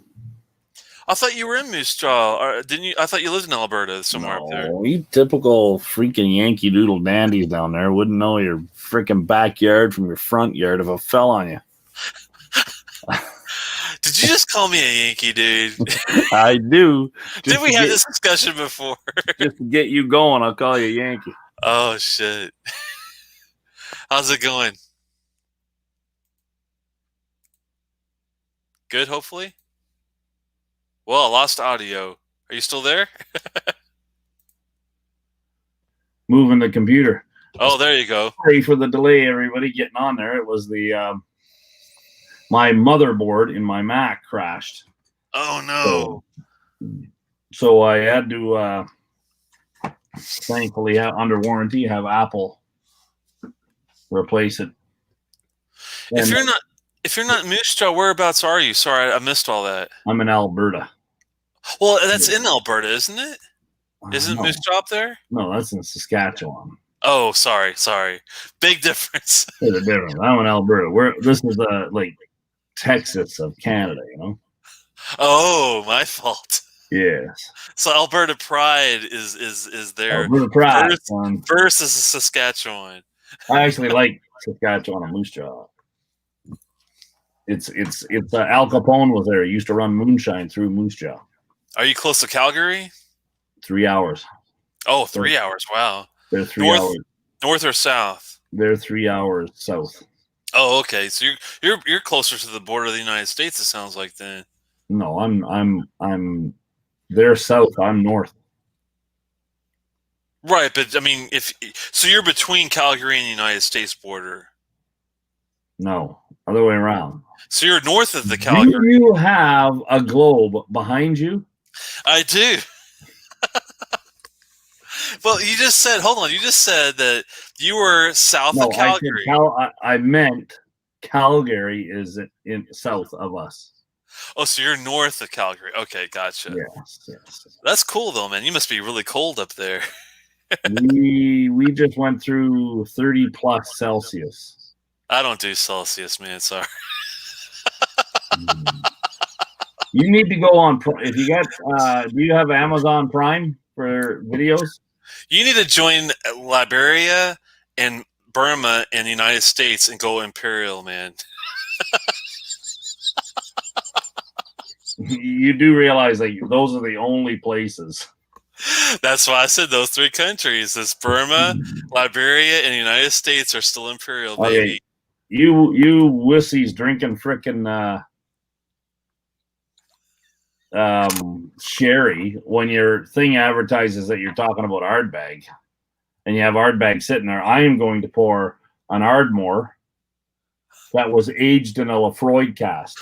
Hold on. You went from Ardbeg to Ardmore to Lafroig in like 2 seconds. Yeah, but you want to smell the peat on this, man. I do, man. That's one distillery that has eluded me is Ardmore. Yeah, that's but Ardmore, a 10-year-old Ardmore that was actually aged in a Lafroig cask. That's very specific. Wow. It looks really, really 254 bottles. That's a low yield. Yep. Oh man, is it smell as good as it sounds? Yeah, I'll have to look it up. It might even have a touch of sherry somewhere in it, but I doubt it. Have you had this Blasda before by chance? Show it to me. Blasda? Yeah, the Ardbeg Blasda. Have you had? No. Yeah, this is one of the ones that kind of was like, I don't want to say it was a disappointment, but at 40% ABV, it was like, but nothing should be 40% ABV. But I tell you, for the taste that you get out of it, it blew the shit out of the Lafroig Select by far. Like if you're gonna introduce someone to Scotch, like someone brand new, I would much rather give them this than the Lafroig Select or anything like that by any means. It is kind of like it reminds me of a Kalila. I think Malt was right on when he talked about it being like a kind of a. This is for your friend in the comments. You are actually maybe a little slower on the comments than Food Quig. Oh, when I have a guest, dude, I can't even look. I'm just putting this closer so that they can smell it. Which comment are we looking at? Oh wow, I missed a bunch of them already. Don't worry, they're talking to each other now. You're good. This one is definitely not worth the secondary market. But if you can get it for $50, I think it's definitely worth a look at least. Just to see what Ardbeg can do without depending on peat for anything. You know what I mean? I have. I was just offered. You have 1 bottle left, but it's $275 up here for the committee release Supernova. Oh. Is it the new one that just came out recently? Yeah, it's like the Supernova 3 or whatever. I haven't tried. I was lucky enough to get the first release from 2009. I haven't had the 2015 or the new one. It would be interesting to see what it's like because I tell you what, that 2009 Stella release was unbelievably good, but I still want to see what they did with the 15 and the 20. Right. Did you ever get a chance to try the old one? Yep. What did you think? Comparison of the 2009 versus the 2015 versus the 2020 or whatever. Obviously, the first one's always going to be the one you like more. I have a new Supernova sitting there. Is it a big difference, though? Is it enough to say, well, you don't want to get the new one, you have to get the old one? Is it one of those kind of things? Or? Well, being unable to compare them right beside each other, it's really hard to tell, right? Right. But you weren't. But let's put it this way: if the new one is a 4.5 out of 5 and the old one's a 4.75 out of 5, it's still both damn good, right? Sure. But I mean, you know what people are like. Like Dustin? It's like, guys, well, what's he saying? I really enjoyed the newest Supernova. Yeah, the newest Supernova is actually really, really good. I would recommend it. I would. Whether it's better than the other one or worse, it's not so much. I want a Hazelburn 15 port cask, but never going to find one at over $400. Well, I want one too. $400 for a 15-year-old port cask? Really? That's crazy. That's unheard of. Like maybe if it was like 20 plus year, but we're talking 15. That to me is just insane. I traded my last bottle of Galileo. Oh man, you actually that's one of the very few Ardbegs I don't have. No, sorry, dude. I traded it to have my winter rims powder coated. What? Well, the work probably it was probably somewhere between $500 and $700, and I probably only paid $150 for that bottle. Oh my god, man. Do you You guys never talked about Glenmorangie, the Spoius. Spoius? You mean the Spios? The SPIOS one? What do you guys pronounce it? Spios? Yeah. Yeah, that I talked about it. I think it's a really good one if you like rye whiskey. I think it tastes like a really good rye. I liked it a lot. I got so many Glenmorangie originals. People keep buying me the kits with the glasses in them. Oh yeah, the my favorites are like the two cell I liked. I wasn't big on the Milchon. It wasn't as sweet as they kept saying that it was going to be. I liked the two cell better because I thought it was sweeter. I liked the Spios. I liked the Estar a lot. There's a lot of the private ones that I end up liking a lot more than the core. We'll put it that way. Same with you, I take it, right? Yeah, Whiskey Ace, basically all of it, but Alberta Premium cask strength. They were talking about. I missed what they were talking about there. Some people in Ontario got their hands on our cask strength. So there's an Alberta Premium 20-year-old and an Alberta Premium cask strength. And if they're both good, but do not try them beside each other because you will just drink the cask strength. Yeah, that's the tough thing. Once you compare like a regular versus cask strength's going to win all day long. It seems. But one is not 20 years old. The cask strength is not aged. Well, it's aged, but they don't tell you what it is. I'm surprised Dustin liked the Milchon more. I thought it was. I guess the wine cask was there, but to me it was so damn dry versus the two cell and they sold the Milchon like it was going to be like this really nice sweet dram, but to me the two cell was that the Milchon wasn't as sweet, but I don't know. That's a tough one. I don't know. Don't worry about the spelling, man. We don't care about the spelling as long as we can read it. I'm going to separate this so I can put your chat next to our, because I think I'm falling behind on your chat here. I haven't done it for a while, and I'm a little out of practice, dude. You know, it's been a while for me to try to keep up with the chat too, because usually I'm having a conversation and there's no way I can focus on that versus trying to keep up with that at the same time. It's a no-win situation. I take the chat, I shut off the comments from and I put it beside it. Yeah. So I pull it up and I separate the tabs. Now I have the chat beside your video, right? Gotcha. Beside what you and I see live. That's all I do. The Hazelburn 15 Oloroso, that was I had the 14 Oloroso, I think it was, and that was really, really good. And for $150, it was a very good deal. It was about the same. I think it was a 14-year-old though, wasn't it? If I remember correctly. For who? From where? From Hazelburn? Yeah, Hazelburn 14 Oloroso. That was a really notable dram. I think you probably had it before. I think they're sitting here, or one is. There you go. No, that's a long row. Yeah, I think his collection looks like it needs to open a bottle. Don't you think, Whiskey Ace? You guys drinking any tequila? Tequila. Oh, my God. Milagro. Tequila aged in a wine barrel. This is the new bottle. The old bottle, you can stick your finger all the way up, halfway up inside. There's an agave plant. Huh. I have heard of Milagro. That's miracle in Spanish, right? I don't know. Oh, it's miracle. This is just repeated. 17, nice. Single cask. Damn. Have you tasted that one yet? Yeah. That's why I bought it. I think I tasted it in Scotland.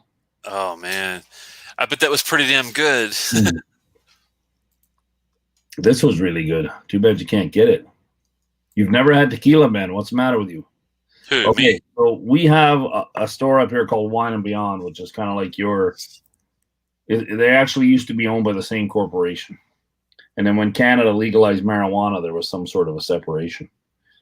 Your wine and whatever that's called down there. I have not really experimented with many mezcals. I should. Anyway, the Wine and Beyond bought all of this one tequila, and I will open up a bottle. Give me a second. No, I've actually had my share of. There's a good tequila place called Blue Agave down here. That's a restaurant that has some really nice high end ones. I went there and sampled some here and there, but I don't usually get into them that much. Scotch in itself to me is enough to keep up with. But I do agree with it. If you haven't had mezcal, dude, you have to get into it because it's basically smoky tequila is all mezcal really is, you know. Yeah, it maybe something to do with the region, doesn't it?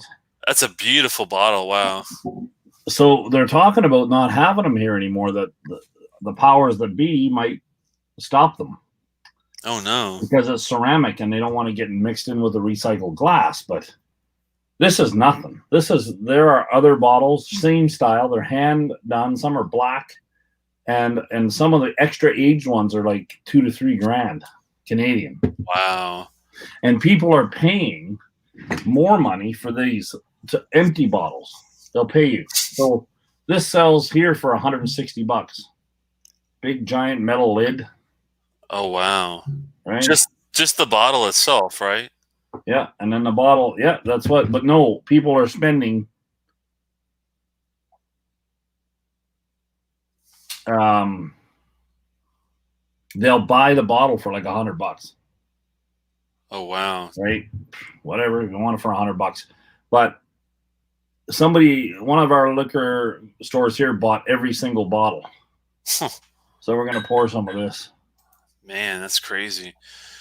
Cohen got a Glenturret 13 cast strength cherry bomb that was only $200 a bottle for $140.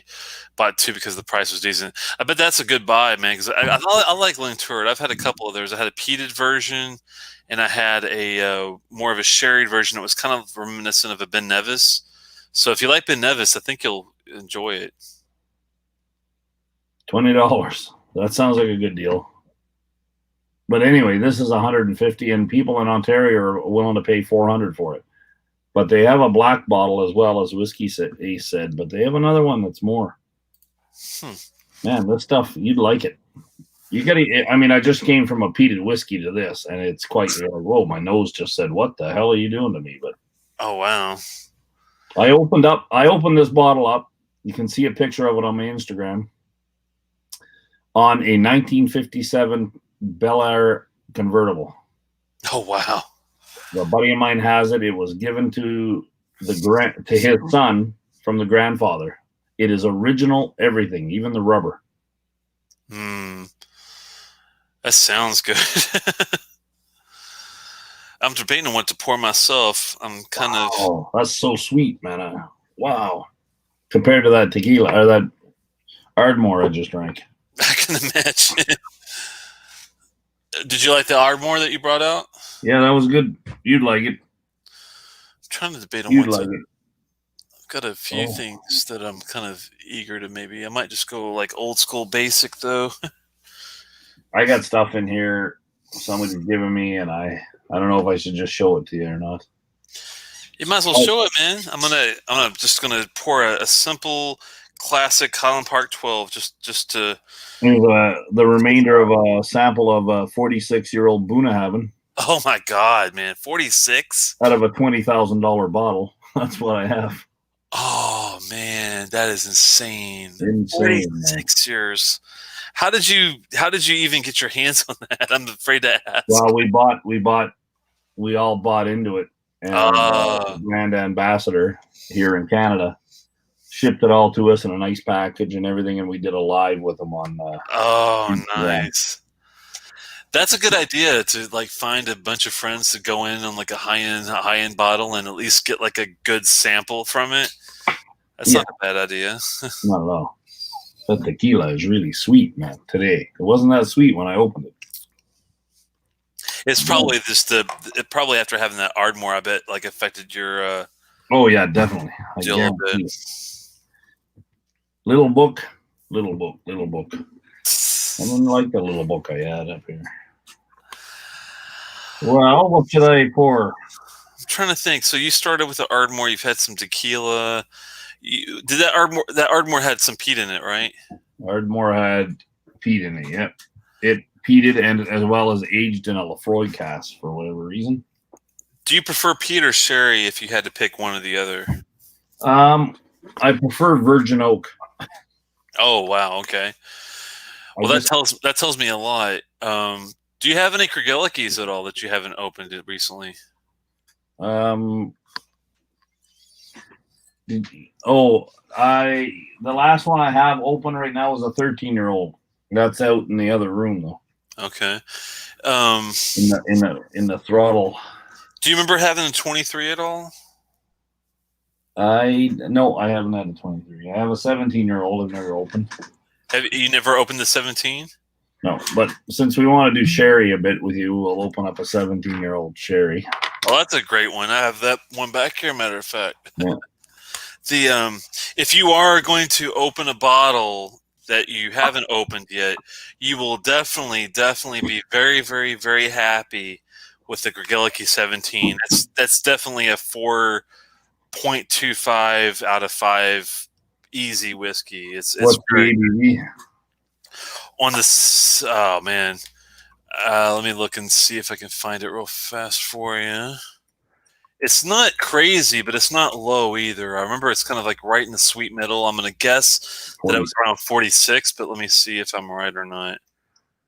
Krgeliki.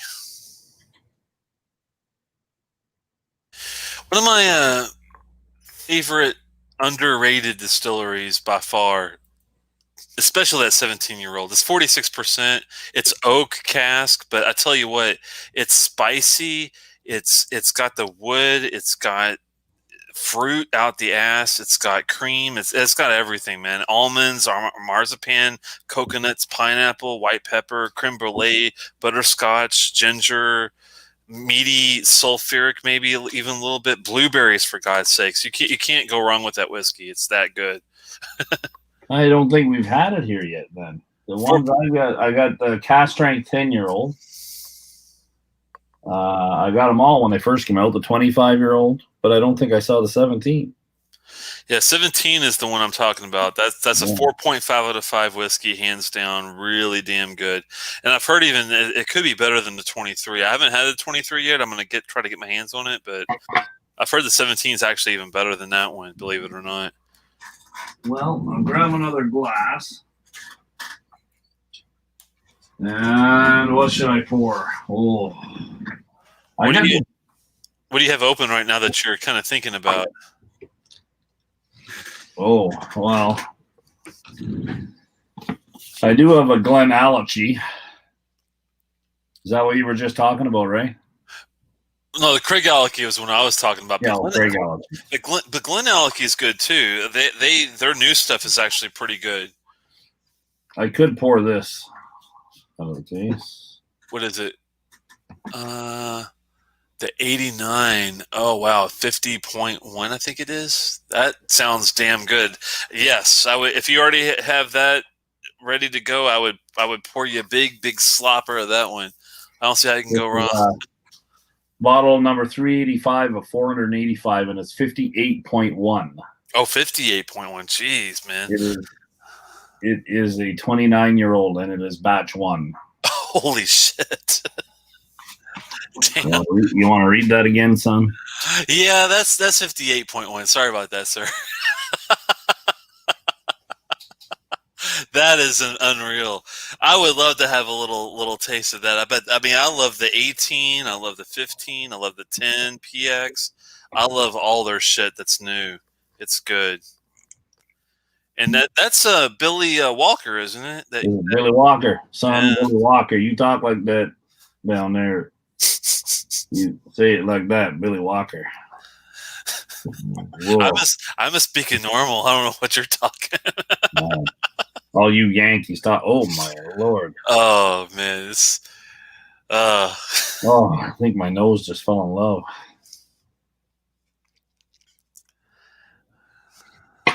What's the first thing you get off of it? I'm gonna guess fruit. Rich, very rich fruit, kind of like fruit cake, but rich. Like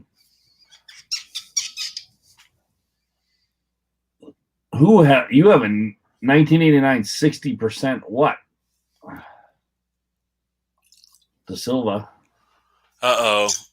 Somebody said fuck. Let me see what he's got here. He's always Granella cheese. He's got a 60% something.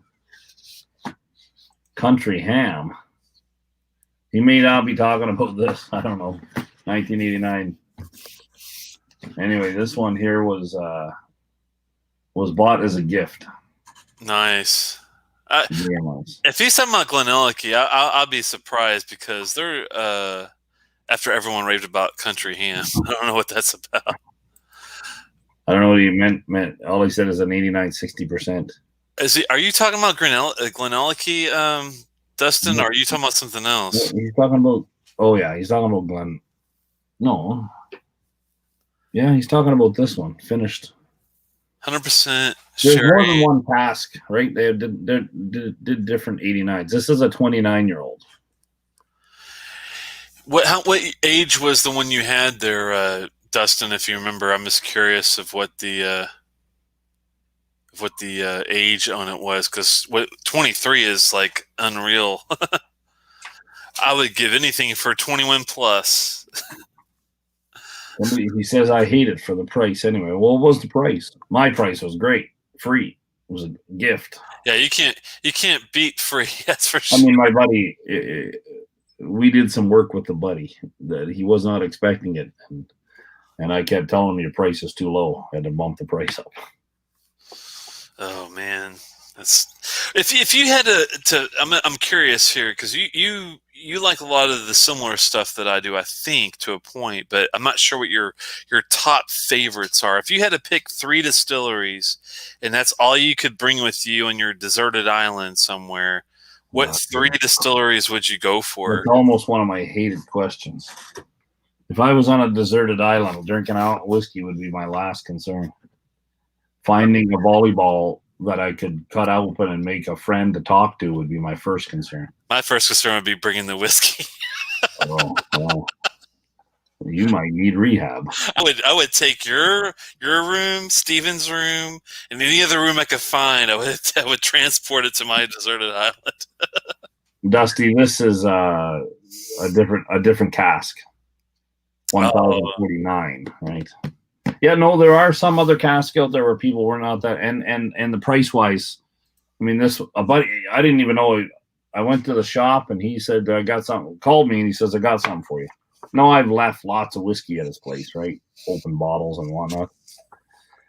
And he just felt like doing it, I guess. I don't care. We charged, he made a lot of money and I got a bottle of whiskey, so I ain't complaining.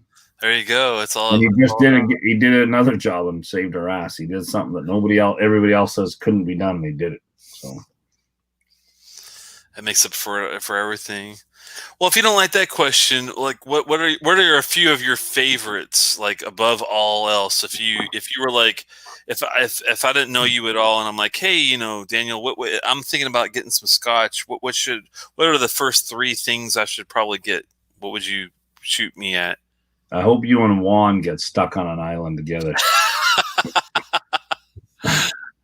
I'm with you, Telex. Screw the volleyball. Give me the whiskey. He thinks like I do. Listen, man, Winston was cool. That's the name of the volleyball, wasn't it, Winston? I never even saw that fucking movie. Oh, my God. What are you swearing for so much?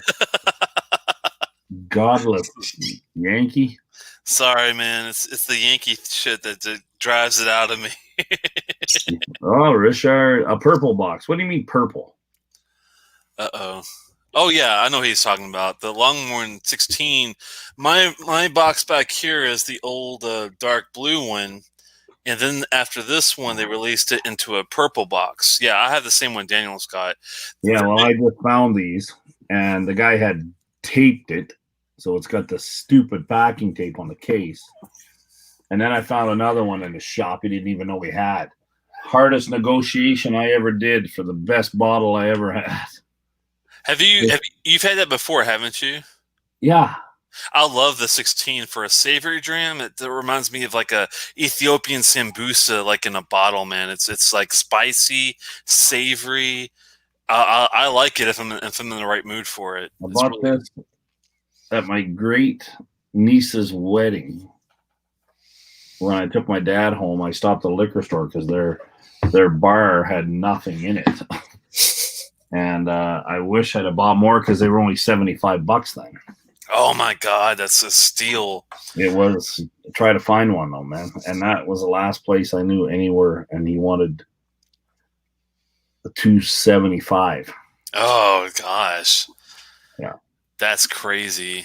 I think I got a couple contacts in England that have some, but they aren't disappeared totally. But yeah, I'm not sure if there's a big difference in this new purple box. I haven't heard a huge like any reviews that much off of it. So no, but Richard got it for $100. That's a good deal. That's yeah, right, Richard. You know that the new 16-year-old is selling for 175 or whatever, right? I think I got my old version that Daniel's got. I think I got it for like I want to say 110 to 120, but that was like 5 years ago. Yeah. So yeah, I mean it's probably like 150 to 170 nowadays, unfortunately. So that is a really good deal. Yeah. Coconut liquor, yeah. Coconut liquor. I wish, man. That would be something. Might be making, yeah, but how are you gonna make it? What are you gonna do? What are you gonna use as an enzyme? You gonna spit into the coconut and let it ferment? I'd find me some bread somewhere to like get yeast from. I don't know how it works. I'd find a way. I would experiment until I made it happen. Oh wow. Well, if you found that one, box from a few months ago, way darker than the newest one I've seen for still $100. I would pick it up, man. If you like savory, now keep this in mind. If you don't like the Kilhomanson egg, if you don't like something that has no sweetness to it, that's all mostly savory and spicy, then you're not going to like it. But if you do like a savory, spicy dram, the Longmore 16 is pretty damn good, I have to say. What do I have hidden in here? All these sample bottles. I have an Auchentoshan 1992 24-year-old Auchentoshan. That sounds really good. Finished in a hoggy cask, single hoggy cask for 24 years. Hogshead cask? Yeah, well, they just wrote hoggy on this. This is put out by well, the group is called the Rare Drams. But the company is Carnmore. Oh, yeah, Carnmore. I know who you're talking about. Yeah, and they put out, they're an independent bottler. So the local rep is here, and he'll send me samples from all the heels from his sample bottles. Is there any, and I mean any, decent Auchentoshan distillery bottle that's around 21 years of age that's decent enough to buy? I mean, I've been trying to collect a lot of distillery bottles first before I go into the independent market, and I thought I had my eye on the Auchentoshan 21, but I've heard kind of mixed reviews on even if it's worth even the price of admission on that one. Well, it's because it's lower ABV. People probably say that. The one that I recommend, and it's not an age statement, is the Valanche. How do you spell that? Valanche is VALINCH. Hold on. Valanche is the word for a thief. CH. Yeah. Here we go. That's from 2012. This one's 2011 that I have. Okay. I have a 2012 as well. It does rate pretty well. It looks like the average among a lot of reviewers is around, say, 3.5 to 4, and it looks like it gets 57.2%. No wonder you like it. Jeez. Whisky.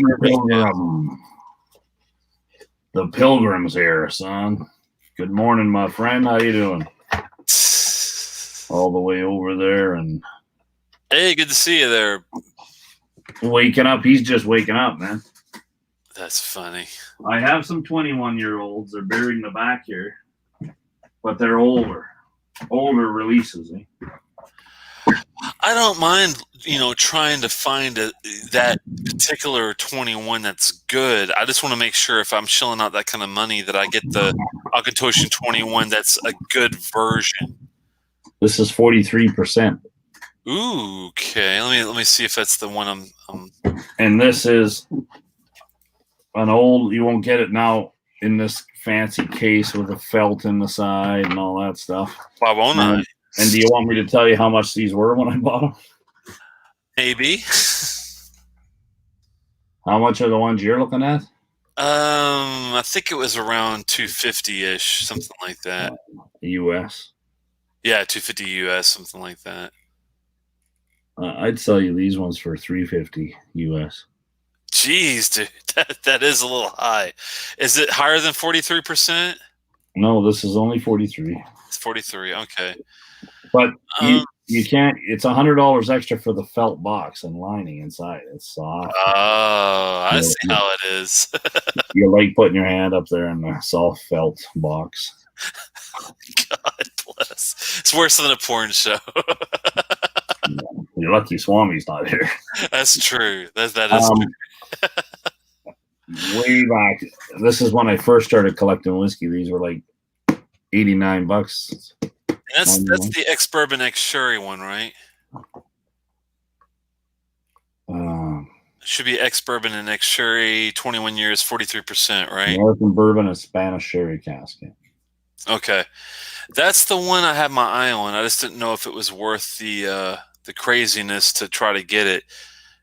Do you remember the taste at all, or? Yeah. Was it pretty good, or was it worth the price of admission, or? Well, yeah, I think so. I mean, I would have liked it if it was 46. Yeah, hell yeah. They're triple distilled, right? Yeah. That makes it a little Why don't you thinner, I guess. Was it a really thin mouth coat, basically? The other one for you to get is the batch. Get a virgin oak. Oh wow! I know the Deanston had a virgin oak, but I didn't know that Akatoshin had one too. Well, they had it first, and it's 46. Let me see. And it's kosher. It's kosher. I Really? noticed that was several. Even that tequila, it's kosher. It's got the kosher symbol on it. That's wild, dude. Okay, kosher. 46% newer American oak on the virgin oak on the Akatoshin. Interesting. I'm looking it up on the side here. Akatoshin. That sounds pretty good, actually. But there's some awesome independent bottlers, especially some if you can ever find it from SMWS. Right? Yeah, that's the thing. It's like that's the sad thing about some of these distilleries. Even though I'm trying to collect distillery bottles, I have to. Like Dalmore is a really good example of this. You would never really want to buy a distillery bottle, but they do have some really good independent bottles that are Dalmores. You know what I mean? Like SMWS has got some decent Dalmore bottles out there. I've had. When you say so. Yeah. What did you say? I was typing to Whiskey Ace. Sorry. Like when it comes to this, kind of reminds me of like Dalmore when it comes to that where you'd want to get a independent bottling, you wouldn't want to necessarily ever get like a distillery bottling for any reason because it just doesn't make a lot of sense with the way they do their whiskey in house. You want to go independent to get a better version of their own stuff, which is really strange to me how that works. I think that it's because corporations are involved and they're like, listen, we want to sell this to the masses. I mean, you can get Glenn Farkless, but I mean, he sells a whack load of stuff to the Asians, right? Right. So they will, and those guys will pay premium for certain things, right? So a lot of the stuff that they make that might be premium will go to the Asian market. And that's what it has to do with markets. Like, who's going to pay for what, right? Let's put it out here. We'll sell this. If they're having a hard time selling something and it's been bragged up a little bit, but it's not selling, let's send it to Alberta. Those guys will buy anything, right? Or Ontario, or Right. whatever. If they know, right? If they got something, I got stuff that was sitting in a warehouse, and it was a bottle pick for a certain store. They had 3 of them, and they're Glen Rosses, and they are wickedly awesome. And they are 66% alcohol. Wow, that's crazy. And I just bought a new Glen Rosses. I love Glen Rosses. I love it mostly because 50% of the people that try it hate it, and 50% of the people that get it like it, right? Glenrothes is one of those distilleries that I really love their new stuff. I wasn't really big on their older stuff, but their newer stuff is actually really, really good. Yeah, you're one of the 50%, right? So this is only 587 bottles, and it was $188, I think. And it was bottled exclusively for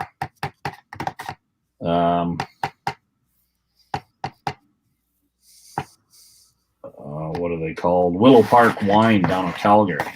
But this is 66.7%. So that's the rep, crazy. Wow. The reps said, would you be interested in buying this? But look at the color. Hell yeah.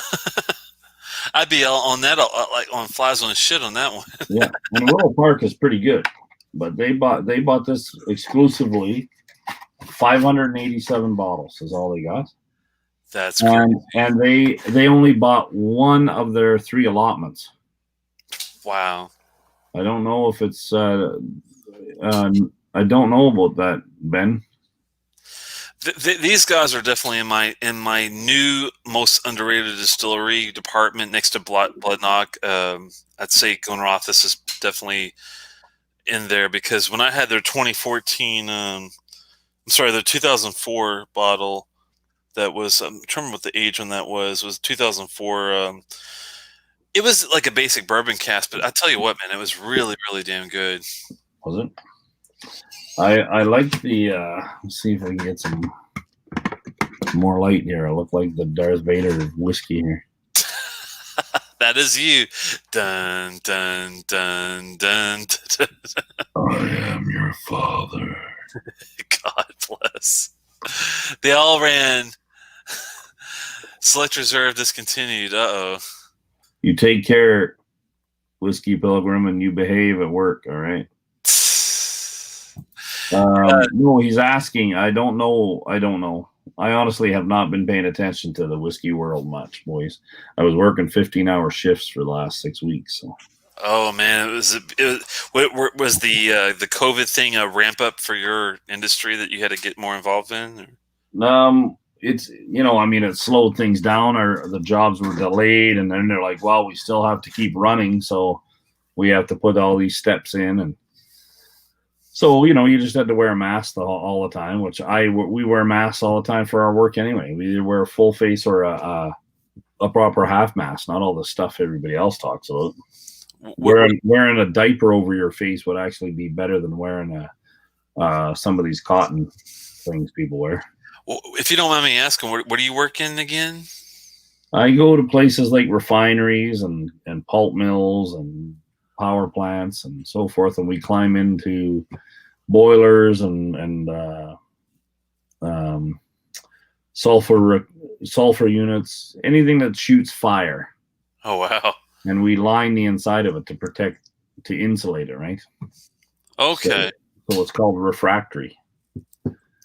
Do you deal with any like plasma? Like a long time ago, I worked at a place that did sheet metal and did plasma, like cuts and metal and things like that. Do you do anything with that, or no? But I have a buddy that's what he has is a machine shop, and they have there's lots of places that plasma cut. Yeah, right. He's a Ardbeg. Everything Ardbeg, man. That's all he buys. He'll send his wife in to buy a second bottle of committee, because the store that we go to will only sell to you if you can show them your committee release letter. He sounds like a smart guy to me. Yeah, his family owns a shop, and that's what they have: giant computer-operated plasma cutters. Oh wow. We've actually this last few years, people didn't know who I was with, and these guys in the shop are like, "Yeah, we're gonna figure out someone that can make this." They send it to some rinky-dink shop. I'm like, "Why don't you go here?" And I said, "Get in the truck, we'll drive over." He's like, 10 minutes from our existing shop. We're about to move. Oh wow. And yeah, I can make that no problem. We're called mandrels, but they're really just a form. But instead of filling the inside of the form, the mandrel is there, and you install around it, and then you unbolt the mandrel. It goes where a burner would go. It represents the shape of the burner. We install material where the burner goes, so that the flame coming out can't ruin anything, right? I'm glad that this pandemic didn't like shut you down as far as working, because I've been lucky too. I work for the U.S. government, and it's unless you're in a certain market, man, it's hard. If you're in the restaurant industry, I feel sorry for those guys big time. Well, they were all down for a while, and for myself, I only go to local restaurants. I've been supporting 3 of them, or they have been making me fatter, and I only go to the ones where the actual owner works. There's 3 of them. I go to a Louisiana type restaurant called Daddy-O's. Makes phenomenal food, right? Do they have any real like alligator po' boys up there? She doesn't, but you could get it. There is a couple places that serve alligator, like peppercorn alligator, but all you can taste is a peppercorn. I'm like, I don't even know what alligator tastes like, man. You know? Have you had a chance to go down to New Orleans before? No. Oh, you got to get down there, man. Best food in the United States, period. Oh, yeah. Anywhere in New Orleans. I don't care if you go to Emerald's Place, if you go down to the French Quarter, or out to Couchon, out like in... I've been working with her. So she starts making her own Daddy-O Sazerac cocktail. Oh, that sounds good. So we went out to one of the local distilleries. It's called Rig Hands Distillery. And they have these cool little bottles that are shaped like rigs, right? They're kind of square and taper at the top. And they have made some phenomenal whiskey. They got some other stuff I'm not all that big a fan of. Flavored whiskey, not my fan. I'm a fan of, but she bought one. I gave her some stuff from a distillery in Saskatchewan called Lucky Bastards. They were actually doctors that won the lottery and opened up a distillery. Oh, wow. And I'd had some of their stuff, because everybody, when they first opened a distillery, makes gin and vodka, because you got to make money somehow while your whiskey is aging. Exactly, yeah. Anyway, I gave it to her, and it was only because it fit her decor. All the women on the label are all pinup girls, eh? Nice. Right? So she was visiting this guy that owns a distillery, and she decided to get it's a bottle of new make whiskey of theirs, right? Like, it is raw, pure white, but they add a stick from a barrel that you stick in later. So we opened it up, we tried it as new make, and then we added the stick. And I was just there. We're not opening it till, well, we said the 9th, but she doesn't open till Thursday. She only opened partial days, and it's already gotten darker with just that stick in it. So, oh wow. So we'll see if they like it or not. They drink different than I do. I'm drinking because I enjoy the taste of it. They're like, oh, just get it in you. If they don't like it, they shoot everything. Here's a good question for you. Do you ever keep up with some of these new distilleries? Like, I just was dealing with this Lisa Bay one tonight. That's a new Lowland, and there's like Ardmaturin, there's King's Barnes, there's Ardnahoe. Do you get into any of the new distilleries, or are you the type that's like, I'm not even going to fuck with these guys until they're 10, 12 years? No. I like to know that stuff. Yeah, I like that. I mean, I have lots of stuff here that's not. Everyone thinks I collect for money, but there's lots of stuff not worth anything. Is there anything new that you got your hands on? Like, for me, this Elsa Bay 1.2 is, it's good, but not as good as their first 1.1 release, the inaugural. Even the 3-year-old Elsa Bay was really good. Is there anything that you liked that you had recently that you from a new like Daft Mill, or anything that you liked that? I haven't had any of that Daft Mill, but I was trying to see if I could get some. Tell you what, it's good. I wouldn't pay like the 200 plus price they're asking for their shit because it is inaugural. It's new shit, but it's it is decent. But we have a Canadian distillery here called Shelter Point that's making single malts. They've aged one recently with an Ardbeg barrel. oh wow, they own their own farm, so they grow their own grain. Not always do they use it, but they have their own grain. It's called Shelter Point. It's on Vancouver Island. And then I just looked them up. I see a artisanal single malt. I see a point smoke point whiskey. I see a French oak double barreled, and I see a French oak a French oak finished cask from Wine and Beyond, and an artisanal cask strength whiskey. Well, they have a lot. They have a Montfort 151. They've got a rye whiskey cask and a Forbidden and Echoes of the Hebrides. I'm not sure how you say that. Yeah, the Montfort District Lot 41 is their grain, right? Okay, gotcha. Wow. And their cap. These ones aren't open. I'd have to go to my cabinet to get one. But when they were first going to bottle, they couldn't get any cork. Like it was going to take longer than they wanted to wait to bottle it. Oh, so wow. they ended up getting this stuff here. This cap is 3 times more expensive than a cork. And when you get one, you're like, I can't, what you do is you just push on the side and it pops. Oh, wow. Like a silicone seal in here. That's this is 10 times better than a cork.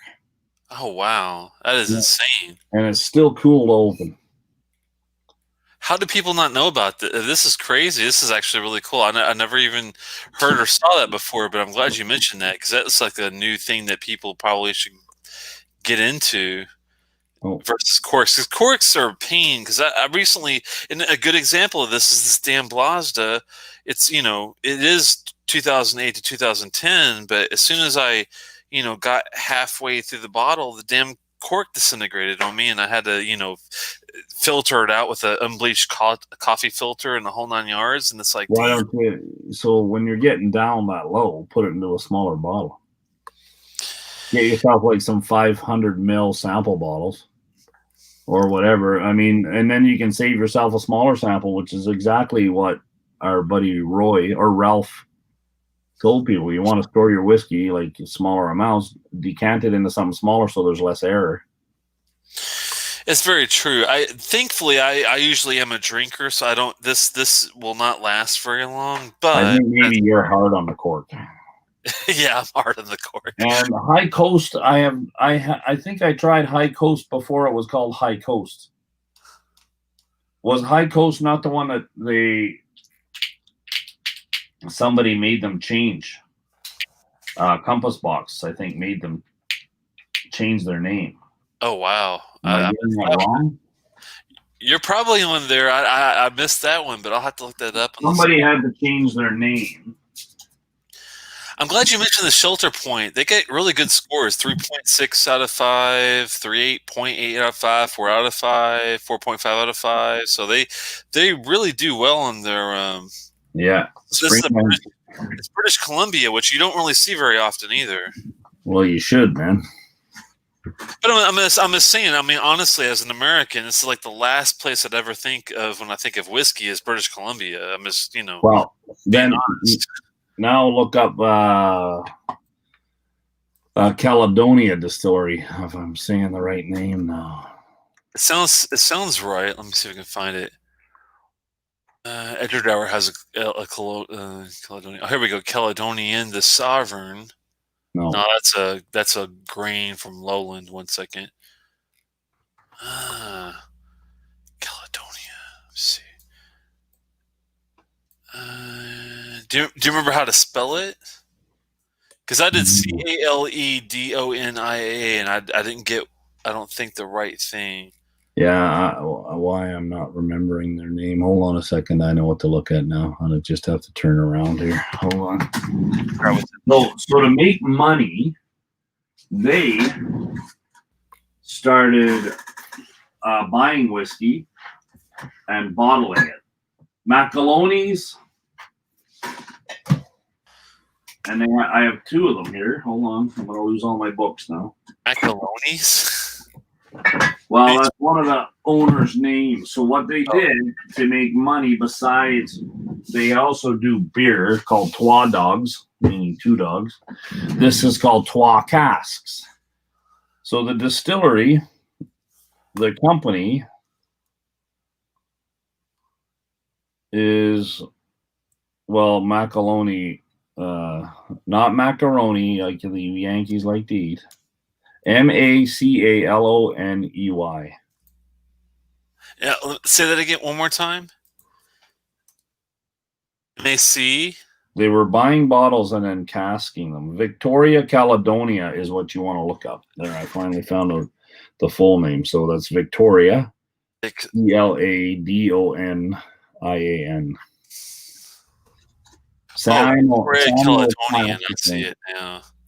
Did you find it? I did find it. Victoria Caledonian Magna Brock single malt spirit, and it's 46%. But that's a spirit. So they sent that to Whiskey Advocate. It's American and European oak finished in a recharred wine cask. Sorry, go ahead, man. And the Magna Brock was, they swore or gave it a rating, a pretty high rating. I haven't looked it up. Whiskey Advocate, and they figured it was probably a 5-year-old, 7-year-old, but it was not even 3 years old. Oh wow! So the people that were involved in this know quite a bit, right? Ben Rennis, yeah, and Glenlossie. I hear you. Well, this is what they do. They buy these and then they bottle them, and they call it Trois Cask, which is two cask, TWA. Matured in ex-bourbon cask, right? And then they have another one here, Blair Athol and Macduff. Holy shit! Wow, but that's pretty good. I love Blair Athol, man. They have a really good spirit. Now they have their new stuff, but man, it's a little pricey for their new own stuff, in my opinion. I haven't had a chance to try it, but it's because they released it during COVID. Oh man! And you're like, man, I couldn't even go into the liquor store for a while. You weren't allowed to go. You'd have to let them pick it, right? Yeah, I still don't go inside anywhere. I do the curbside pickup pretty much. Yeah. Well, I'm not, man. I've been surrounded by guys, and I haven't got it yet. So I figure, here's the thing: you could have it right now. Any one of the guys in the chats can have it. And it would be different, right? For every one of us. I could have had it. I'm like, oh, I kind of had a little bit of a sore throat, but it went away in a day. Yeah, I think I had it last February, to be honest with you, if I had to pick my guess. But well, the number one thing, so one of the whiskey guys I know, he's actually a scientist at the Cross Cancer Society here in Edmonton, which is a big hospital and studies cancer, right at the university. And he's a doctor / scientist. And I asked him, we had a private conversation, and he said it's that they don't know. They honestly don't know, he said. He says it affects everybody differently. Yeah. So, the fear is really in the unknown more than what it really does. I think at this point is why people are kind of a bit freaked out by the whole thing. Well, that, and you got areas, like, I mean, up here we get way less because why? We have way less population. Yeah. Right? To me, the fear is like, we don't know if there's, if vaccine's going to be effective. We don't know if it's, once you get the vaccine, if you can get it again, because we've had this, this big story recently where people have had it twice, which is unheard of in most, viral situations where you get something and within the same year you get it again. Usually it doesn't take effect, but with this, it actually did for someone in like Hong Kong or something, but What do you believe, I guess, is the... Well, thing? I mean, they can't cure the common cold. There you go, yeah. Okay? And it mutates, it changes because we're all different individually. So, the fourth horseman, as spoken in the Bible, has been around for a long time, right? I mean, we've had plagues here and there, and they've been smaller because they couldn't travel. So now we have stuff that can travel and so forth. And yes, we should take it seriously, and we should try to cooperate and we should care about our neighbors and love our neighbors and all that type of stuff, right? And so we don't want to give it to other people if you had it. And so we need to be respectful of the other people. I have a 93-year-old father gone to the hospital, right? Oh wow, man. You know, I mean, he's out now, but you don't look old enough to have a 93-year-old father, though. Well, dad and mom were a little older when I was born.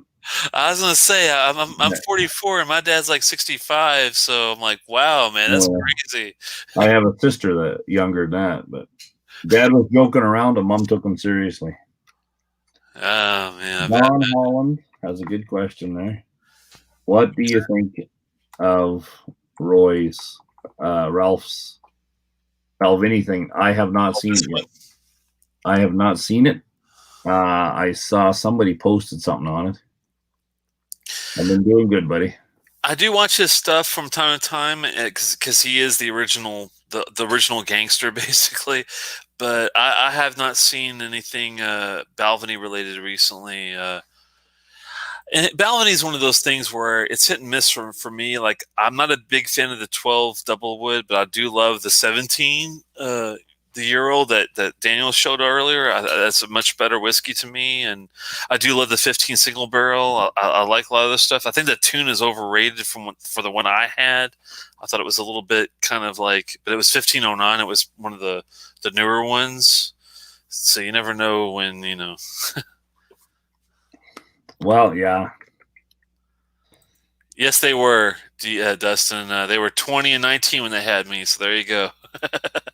Yeah, well, nothing else to do down there. Might as well have some kids. Hey, you know, if it's fun. Wow, Whiskey Ace. That is kind of sad. That's not kind of. It is sad. Your parents passed at a young age. My mom was 88. My dad was 90. Is 93, still alive, and I'm very, very thankful that my brother-in-law, who passed away 6 months ago, 2 houses he built full in-law suites, and so he's passed away. But now the house my sister is in is his wife, my oldest sister, and my other sister, who's still my older sister, but my older sister. It's hard to explain. Is they take care of him, and he's not in an old folks home or anything like that, right? That's not the last place you want to go, man. I know I wouldn't want to be one unless I absolutely had to. You don't want to, because the people there, they may have good intentions to help and whatnot, but they're part of a system, and it is all about money, right? Oh yeah, and so it's just very bad. And I mean, I don't know about in the States, I'm sure, but here, our worst problems actually happened in some old folks' homes, because the nurses or the nurses' aides are paid very little and don't get full shifts at one place. So they pick up shifts at different places, and so they're back and forth, right? Yeah, look at New York. They had a hell of a time with the COVID / nursing home thing for a while there. It's pretty crazy, but thankfully I'm in Maryland, and we've been really lucky. Like, I'm not sure if it's because our governor's just really kind of more hands-on about doing things, or if the people are just a little more careful, but our positivity rate has been below 3% pretty much the whole time, which is insane for the population we have, because we have DC, and DC is no joke when it comes to population. So I've been thankful when it comes to that, but it's all the other places, especially in the South, man. It's just like and ultimately, where you see a lot of breakouts, which we have right now, is some more breakouts. It all comes from attitude. Yeah, summertime, we're gonna go out and have fun. The biggest breakout was at a Pentecostal assembly somewhere. Oh wow! In the city, and I mean, what do they do? And now I had to work in a trailer in an office with everybody, but we were pretty diligent about having your masks on unless you were at your desk. And if you're eating, like here, we can go to restaurants, but it is now in our city, it is mandatory masks in public spaces. Yeah, it should be at this point. Yeah, once you're sitting down, you can take your mask off in the restaurant, and the staff has to keep it on all the time.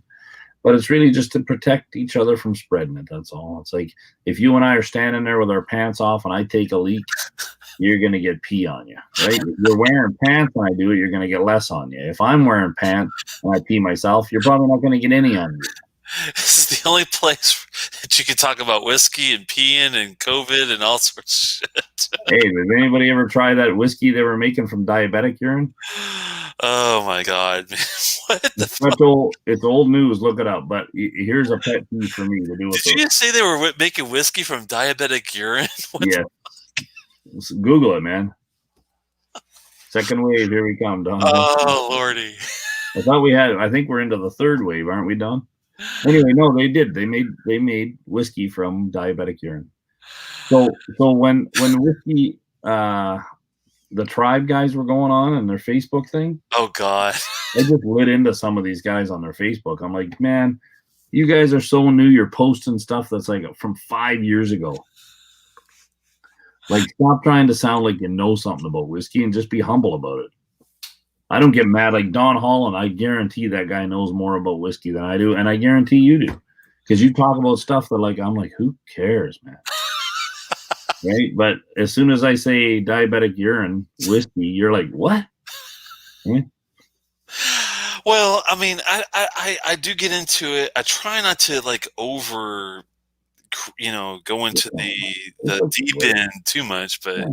And that's fine. I'm not condemning you. I just am spewing sometimes. And I learned this from one of the guys. He's a younger fella. I went to Scotland with him. Like, when I mean younger, he's in his 30s, right? He manages one of the liquor stores. And I asked him, I said, do you know about taking whiskey notes and stuff like that? And he says, you know what, I used to, and then I just stopped. He says, I like to just be with my whiskey sometimes. I don't need to freaking analyze it all the time, right? Yeah. You know, when you asked me about my number one whiskey on an island, the number one most hated, yes, I know, but the number one most hated question I have from people is, what's the best whiskey you've ever had? Well, I mean, that could change from day to day. I mean, yeah, it's a dumb question. It's an uneducated, and I mean, sometimes it's from people that actually have lots of education that ask me the dumb question.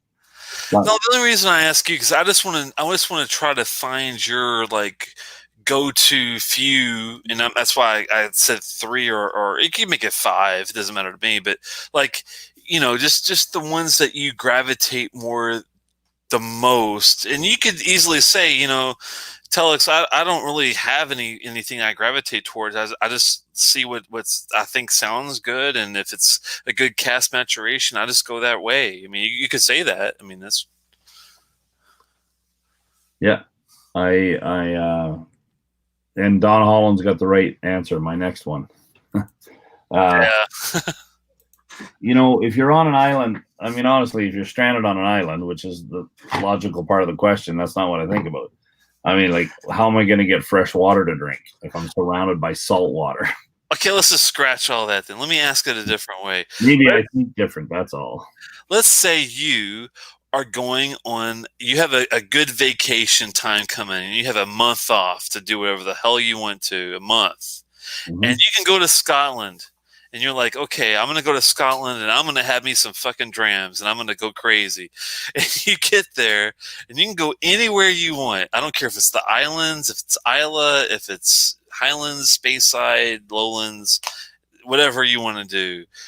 Where's the first 3 places that you're going to go hog-ass wild and go crazy at? Well, I went to 10 distilleries, and that's the only thing I can compare it to. Well, let's narrow those 10 down to like 3 favorite ones. I think we went to the Isle of Arran first. Nice. Right. I'll tell you what I'd really like to do is go find the guys that are still making the hooch in their backyard. Okay, I'm with you there. Like the moonshiners of Scotland, basically. Yeah, they got to exist, right? Although there's so much whiskey there, they don't care. I'm sure that they're like, yeah, I just go get it. I mean, there's a guy that makes knives in Scotland, and they give him barrels because he makes handles out of the barrels sometimes. and there's whiskey in the barrels lots of times still. Oh, wow. He pours it out. I think that would be awesome. I have a Maker's Mark barrel sitting in the backyard, or a Heaven's Hill, pardon me. Here's a question for you. Like I love watching moonshiners. I'm from my family comes from Appalachia, Kentucky. The whole with a t-shirt. The Blue People, man. My few gates of if you look up Blue People, few gates of Kentucky, you can actually find this is a real thing. But anyway, I would go there and I would just like to hang out until the locals got comfortable with me. Do you think that there some guys that are messing with peat, you think, in the backyard? I mean, does that really happen out there in Scotland? I mean, I'll tell you where I'm coming from here. So we went to Lag. We're on the Isle of Arran, and we got stuck there an extra day because of a storm, so the ferries weren't coming, right? Right. Now, Arran is the most visited distillery in Scotland. Oh, wow. Because of where it's... You wouldn't think it is because it's on an island, but it's a very easy, nice vacation spot to go to. The Isle of Arran, yeah. And so Arran Distillery is where we went first. We stayed in Lacrenza, or not Lacrenza. That's where Isle of Arran is. I forget the name of where we stayed now. It was an hour past the distillery, so we had to drive an hour back, and then it was an hour the other way. Right? Was it Broderick Castle, or was it Modric Moor, or Lacrenza Castle? Lacrenza, okay. Yeah. I can look it all up. It's on the computer, but then I'd lose seeing the chat and you guys. No, it's okay. I'm just kind of getting my bearings here. Yeah, if you look it up on Google Maps, yeah, in and zoom in, you'll see it. There's a castle. There's like only two walls holding it up, right? Right where you go to get the ferry, right? Yeah. Lacrenza. They actually put out a whiskey called Lacrenza. 21-year-old, I think. And then there's something Bay, Broderick Bay. Anyway, so I think there was a bit of a miscommunication with the James McTaggart from his people, because we were actually, part of the reason we went on this tour is to buy buy an entire barrel and bottle it for the wow. So that was mentioned to him, and he's like, oh, okay. And he's in the back, and I'm standing there. I actually have video of it, of him sucking whiskey out of a barrel, but it's but he never had time to pull these barrels out. Like, he just sent some guys to say, I want this, and this barrel out. Hold on, you've got a video of James Taggart stuffing a barrel? Yeah, no, he was. And then the boys came along with a mechanical machine, little thing with a hose on it, right? But the first one he pulled out, and it looked like Kool-Aid. What came out, and he filled an entire glass up for it. I got a picture of it. Oh my goodness. Okay, so James McTaggart, awesome little guy, and a kind of a quiet fellow. He was being very professional, right? And we're all a little bit loopy because we've been drinking and whatnot. I can imagine. Yeah. Anyway, they took they got several out of there, and then anyway, I'm going to skip that part of the story at the distillery with him, because we had to stay an extra day. We went to see if we could get out, and we couldn't. So we had to go back, and the hotel had a room for us still. I didn't get my room. I had the honeymoon suite. It was beautiful. I had an awesome room, and all the couples, there were 2 couples, and then there was 3 of us guys by ourselves. They all got these other rooms, and they're like, I didn't let them see my room. My room had a view right out to the ocean. It was awesome. Anyway, we got picked up and taken to Lag, which is owned by the Isle of Arran, same distillery company, on the opposite end of the island. It's LAGG, if you're going to look it up. Yes. It's beautiful. And we went there while it was under construction. So I work in construction, and then one of the other guys, he's a journeyman electrician, and he works in construction. So we're there like, yeah, let's go. And, there's a new distillery out there called Lag as well, by the way. That's what I'm talking about. Right. But they're not the same as Arran. They're their own new distillery. It's the same company. But it's a new distillery. It's a new distillery, yes. And they tried to build it next to Arran, but the farmer over there wanted too much money for his land. Oh, they built out on the other side. they literally are on the very other side of the island. It's crazy in the south. Yeah. So James McTaggart took us out there, and he had to wear a vest and everything because we're on a construction site, and there's a storm going on, which is not really a storm to us. Right. It's windy and raining and whatnot. We're like, let's go. Me and this other guy, we're used to working up north and minus 30 Celsius, right? Yeah, like this is a little dust up, man. What the fuck's wrong with We're you? like, all right, let's go. And so we're going to the distillery. It's awesome, but there's no windows in yet, and there's no, there's a few things going on wrong here. My battery's going dead. I got to plug in here, people. But it's really cool, and the roof is all grass, and you can see the landscape and how it's going to look. So, and the stills have just been installed. They're just there. They still got the wax on them and all that stuff. There was a video that we saw, and you can look it up on YouTube.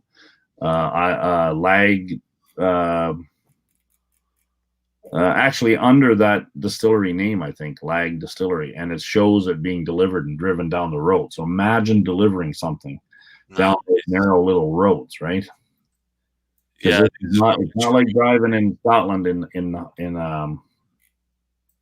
in where there's a big highway type of thing or not, right? Anyway, now they have warehouses already, and it's actually full of peated whiskey from Aaron, right? Oh, wow. Making it and peating it there, right? Making it and then shipping it there to be stored. And it's 50 parts per million. 50, nice. That's almost about the same as Ardbeg, pretty much. Yeah. Oh. So, but while we were there, I kind of interviewed him a little bit with my camera. Was a little shy about putting a camera in his face, and I felt, I should have been a little bit more bold. I feel bad about that. But I kept the camera on for a little bit, and he kept talking, and I haven't found it yet. I have to find this footage. It won't be footage. It'll just be audio. But somehow we had a little story I told about when I met James Jim McEwen. And he's like, yeah, I grew up with Jim. Oh, wow. And I won't say everything here, but I mean, he shined a different light on us about Jim McEwen. Right. But we get talked about basically how all of us are about whiskey. I'm getting this out of it. I get marzipan. I get la la la. And he's like, back in the day, if a guy came into the pub talking about whiskey like that, we'd punt his freaking ass out in the street. We're just here to drink whiskey, right? It's like some guy coming in and saying, I need a different shaped glass for this type of beer. Right. And they exist. You think whiskey is funny. You look at the beer, there's guys like, well, you're drinking that beer out of the wrong glass. It's like just going to a bar the cellar of Stella. Stella's kind of mediocre, but it's designed to be done in a whole presentation, cut the top off or the foam. But there's other ones out there where they have a glass that is a bowl and comes up and has a floral rim. And that's the beer you're supposed to drink warm because it's got all this aroma and all this stuff. And he laid it right out. He's like, you know what? We'd have kicked their ass right out of the bar. If you came in here and say, I smell roses. Well, honest, he says, back in the day, we'd kick your ass out. So honestly, and he wasn't the only one in Scotland. They're just actors. Like they know their whiskey and they'll just make the whiskey. That's why there's all these other guys, even going through the distillery tour. They're just there, and it don't matter. We're in Kentucky. You got people. That's what they are. Yeah. Right? You had a lady down there in the States. She's a beautiful lady. She's a black lady, but her background is theater. And she was either Glenfiddich. Yeah, Glenfiddich. Tracy. I think you're talking about Tracy. Right? Beautiful. And she loved the whiskey industry and so forth, but her background was theater. Yeah. And that's what they look for, even in regular Joes that they get as ambassadors, not just some guy that wants to work for them so they get free whiskey and they prestigious. I mean, honestly, most of them, when they're younger, get hooked on the fact that they don't get paid a lot of money. These not all of them are ambassadors, but whatever they call them, right? It's pretty much ambassadors across the board. But yeah, I know Tracy. I know who you're talking about. She was Yeah. very nice. I was lucky enough to run into her at a couple of expos up in DC slash around this area, and she gave me a couple, like, we'll just say, like, extra things you couldn't really get, from the typical realm on the side. And it is nice to talk to somebody that doesn't, like, get into the whole pretentious insanity of it all. They just, tell you like it is. Is it good? If it's okay, if it's decent, run of the mill, kind of just general notes. Yeah. Bam, there you go. No, I think she was really good. We lost a guy here. He fell, and for whatever reason he fell, and he went to bed and never woke up. Oh no, man. Yeah. And he was phenomenal. He lived in Calgary, then just moved to Vancouver Island. But he was awesome. Now, he was not a brand ambassador or whatever, but I mean, if you were alone with him and whatever, and he didn't have to act a certain way for the brand, he'd tell you this and that. And your opinion was always right. Yeah. Right. Always right. Right. That's the thing, is it's extremely subjective, all this crap that we deal with. And then, to be honest, after, say, 3, 4, 5, even small drams of whiskey, your palate now is not going to do the same as when you get your first bottle. And I have a bottle that I left down the hallway. It's 18-year-old Canadian whiskey, but 12 months it was aged in a not a sherry barrel, not a sherry. And I opened it. I can't remember what it was finished in, though. Cognac. No, not cognac. So it's unique, but it's probably made by somebody else and in this company, because I've never heard of them before, right? There you go. Juan's liking what you're doing. But Whiskey Ace, I ain't got nothing against lagers. I am sick and tired of this IPA, and it's no different. IPA is no different than the peat war. IPA, how many? I know this is the most IPA. I'm like, who cares, man? I can't drink it. It tastes like freaking. I can't on the plant. Oh man, no, thank you. I like Innocent Gun. I don't like it as much as I did when it first came out. They've altered it, obviously, and now they use only one barrel. Obviously, they're only using bourbon barrels because they're cheap. And it's gotten very expensive with certain tax raises. There's lots of beers out there, but a lot of time I only drink beer as something to drink on a hot day after working. Yeah. And you want something to cool and refresh you, and I don't want a heavy. I don't want a whiskey. Who the hell wants to drink a sour? I like it. There's a bourbon barrel. There's a Louisville company called Bourbon Barrel that does some beer. It's pretty good if you can find it. It's not easy to find, even if you're in Louisville, to get it. But the Bourbon Barrel stuff is pretty decent. It's got like a caramel, all like a Guinness but better, basically. Yeah. It's pretty decent, but yeah, once I got into Scotch, I haven't drank a lot of beer at all really after that. It's kind of crazy. I had to cut it short, Daniel, but I have to work tomorrow. Unfortunately, I have to start at 8 o'clock in the morning, and it's 1 o'clock in the morning here. But hopefully, if you're going to be up for a while, are you going to start it live or anything? Or oh man, I got to get up and go to work too. But for the last 6 weeks, I've been getting up at 4 a.m. in the morning. Oh man, that's early. I'd have to leave the house before 5. I don't even function until like 10 a.m. You're an IT guy, right? Even though I start at 8, I don't really function until 10. So I'm just give me a chance to answer these guys here. De Silva, Dusty is saying he loves sours. Maybe it's the ones I've tried, but I have not liked them. And IPA, same thing, but it's the same thing as the peat. Sometimes they're, and I've always said this kind of jokingly, but I like peat but not for Pete's sake. Sometimes they just, it's just a thing. It's not, this is the most peat I can make. And you're like, man, yeah, but was it done the right way? Right. Was it blended? And, if anybody can just, I can make a chocolate cake, the most chocolate ever, but if you don't have the right ingredients and the balance, you're making fudge. A good example of this to me is when I had the Tumentul Peaty Tang and I had the Anak Flouter.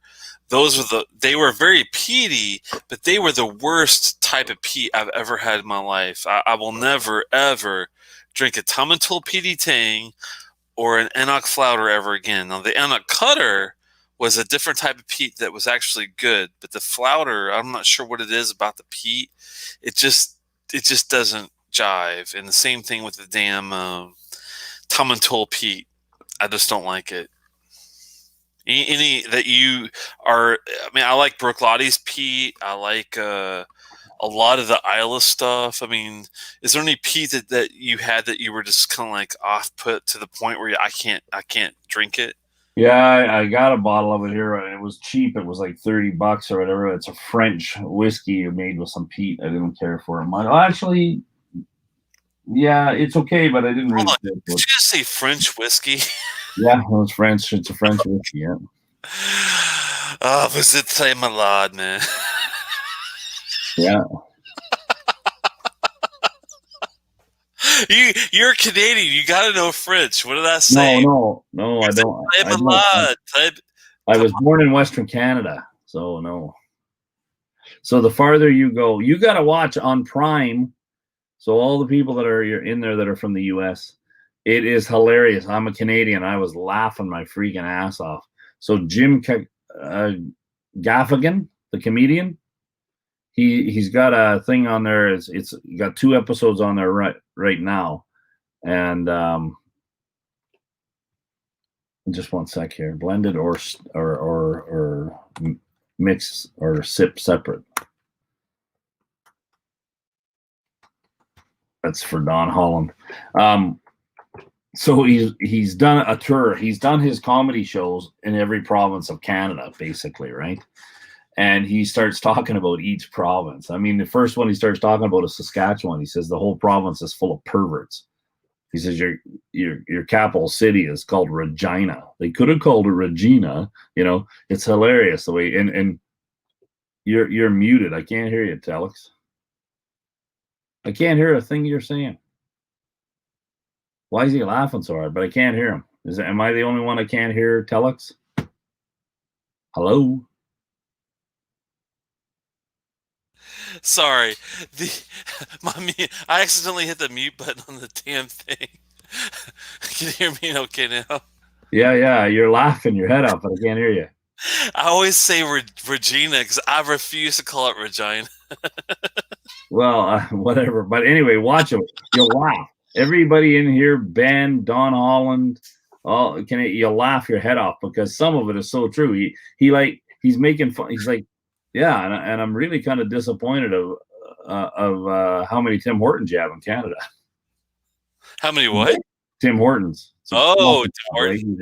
Yeah. I mean, there's some of them in the States now, but you're driving by. He says, "Oh, once you get to your 3rd or 5th Tim Hortons, you start asking yourself, is this like a Tim Hortons theme park? Like, where am I?"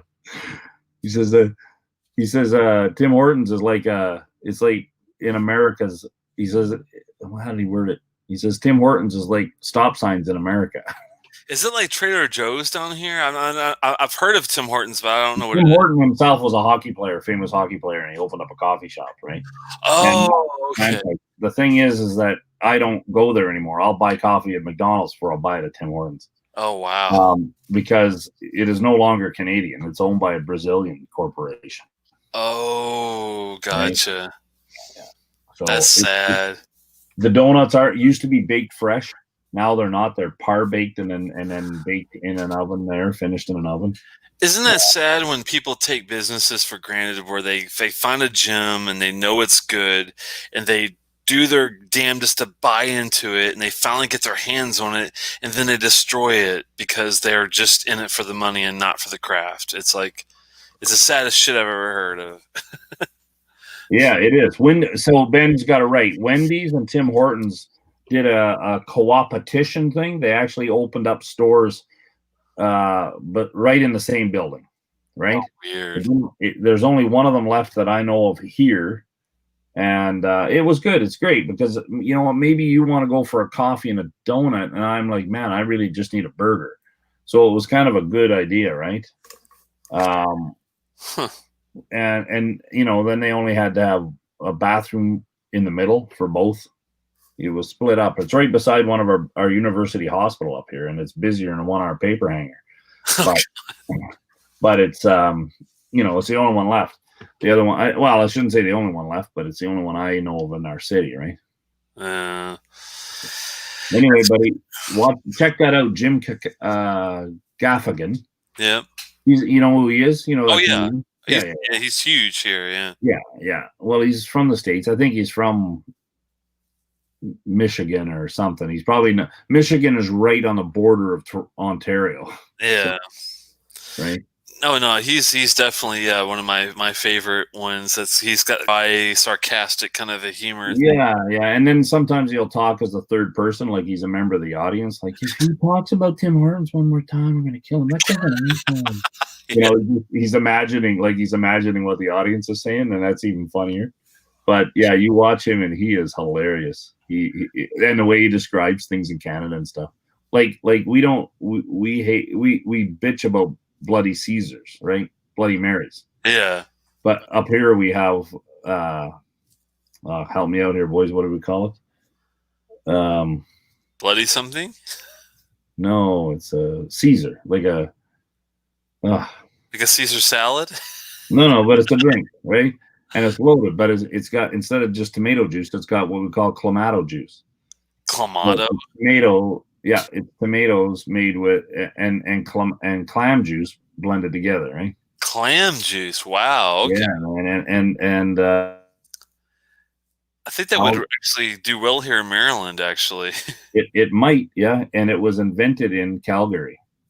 Oh, wow. Because Calgary has the most fresh clams in Canada. Are you serious? No, it's a joke, man. I was going to say, something's wrong. It's a country.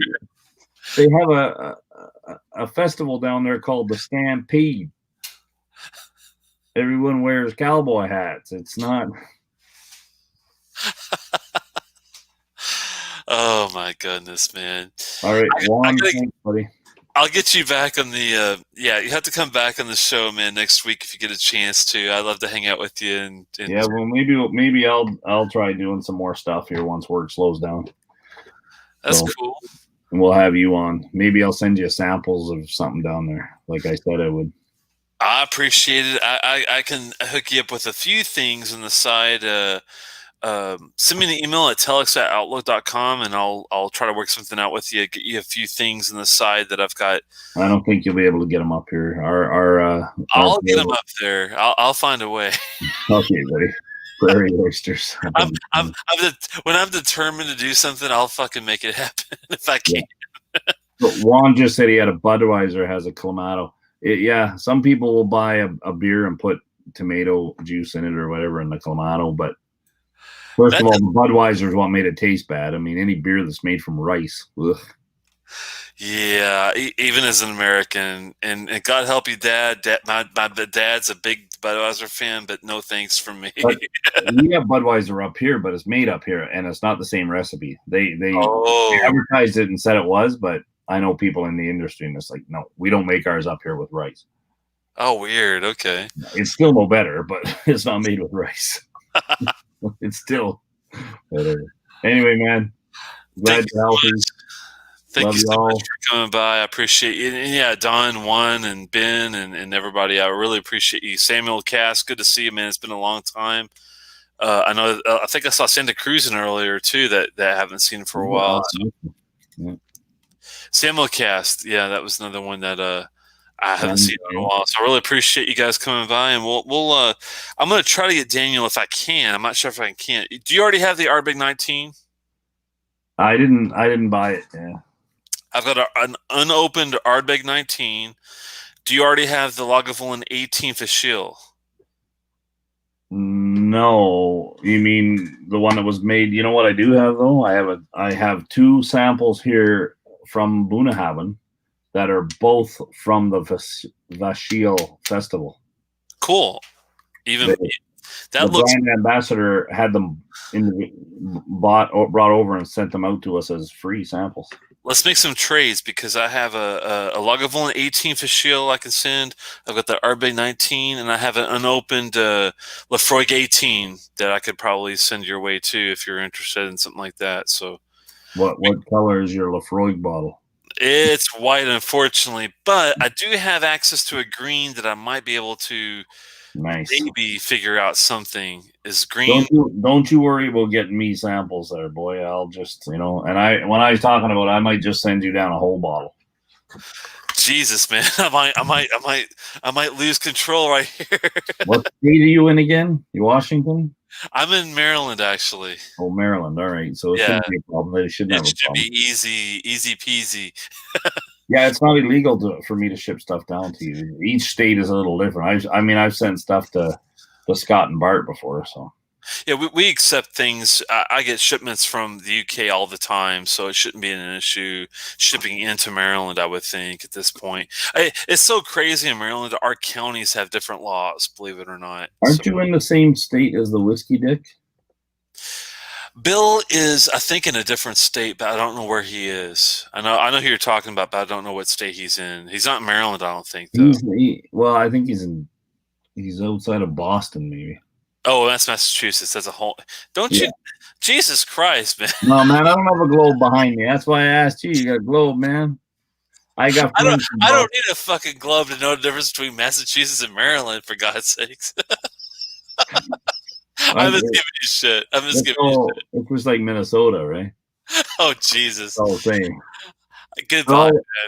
All the M's are in the same area, right? They're all. Oh, Lordy. I'm going to have to give him an American geography lesson. Well, first of all, I live in America. No, you don't. Yes, I do. You just fucking told me you were north of Calgary, for God's sake. That's part of America, man. Oh, God. You wish you'd annex your ass, but there's not going to happen. Telex, we've had this conversation before. Why are you called American? You live in North America. Where's Canada? It's God. America. Here we go. I'm a Canadian and you're a United Statesian. An United Statesian? It says right in your country's name, United States of America. Of America. Say it with me. Of America. Just America. America. I can't find that on the map. That's why I don't know where any of the states are. I keep looking for America. It's just under the M's. You guys are just as bad with spelling as you are with metric. It's terrible. Oh, God. Imperial for the win. Imperial. All to Hawaii. Good idea. I'll see you guys later, man. Thank you so much, Daniel, for coming by. Anytime, Whiskey Throttle. And Whiskey Throttle, you still got? Are you still putting out anything? Are you dormant right now? Or I've been dormant for a little while. Yeah, I was doing a couple things. I have a new program I've been using, so it worked out pretty good. I've got one there with the brand ambassador for Bunnahabhain and Deanston. Nice. And he's also Tobermory. Nice. I like Tobermory's stuff too. They have some really good 21-year-old stuff that's pretty good, I have to say. Yeah, oh yeah, they got some good stuff, man. That was another distillery that was pretty cool to go to. I'll definitely catch up with you on the side, and hopefully you can come back next week and we can have a after hours chat. And and definitely, if anything, I'll send you kind of a little list on the side of what I have. If anything is interesting, I don't mind sending you some stuff on the side as well to make it worth your while. Because I know this stuff is not cheap by any means. That's all right, buddy. So you email me your address. All right, man. Salon Shabbat, everybody. I really appreciate it. And if I didn't have to work tomorrow, I'd be up all night with you. Yeah, well, me too. All right, guys. Take care. See you for now.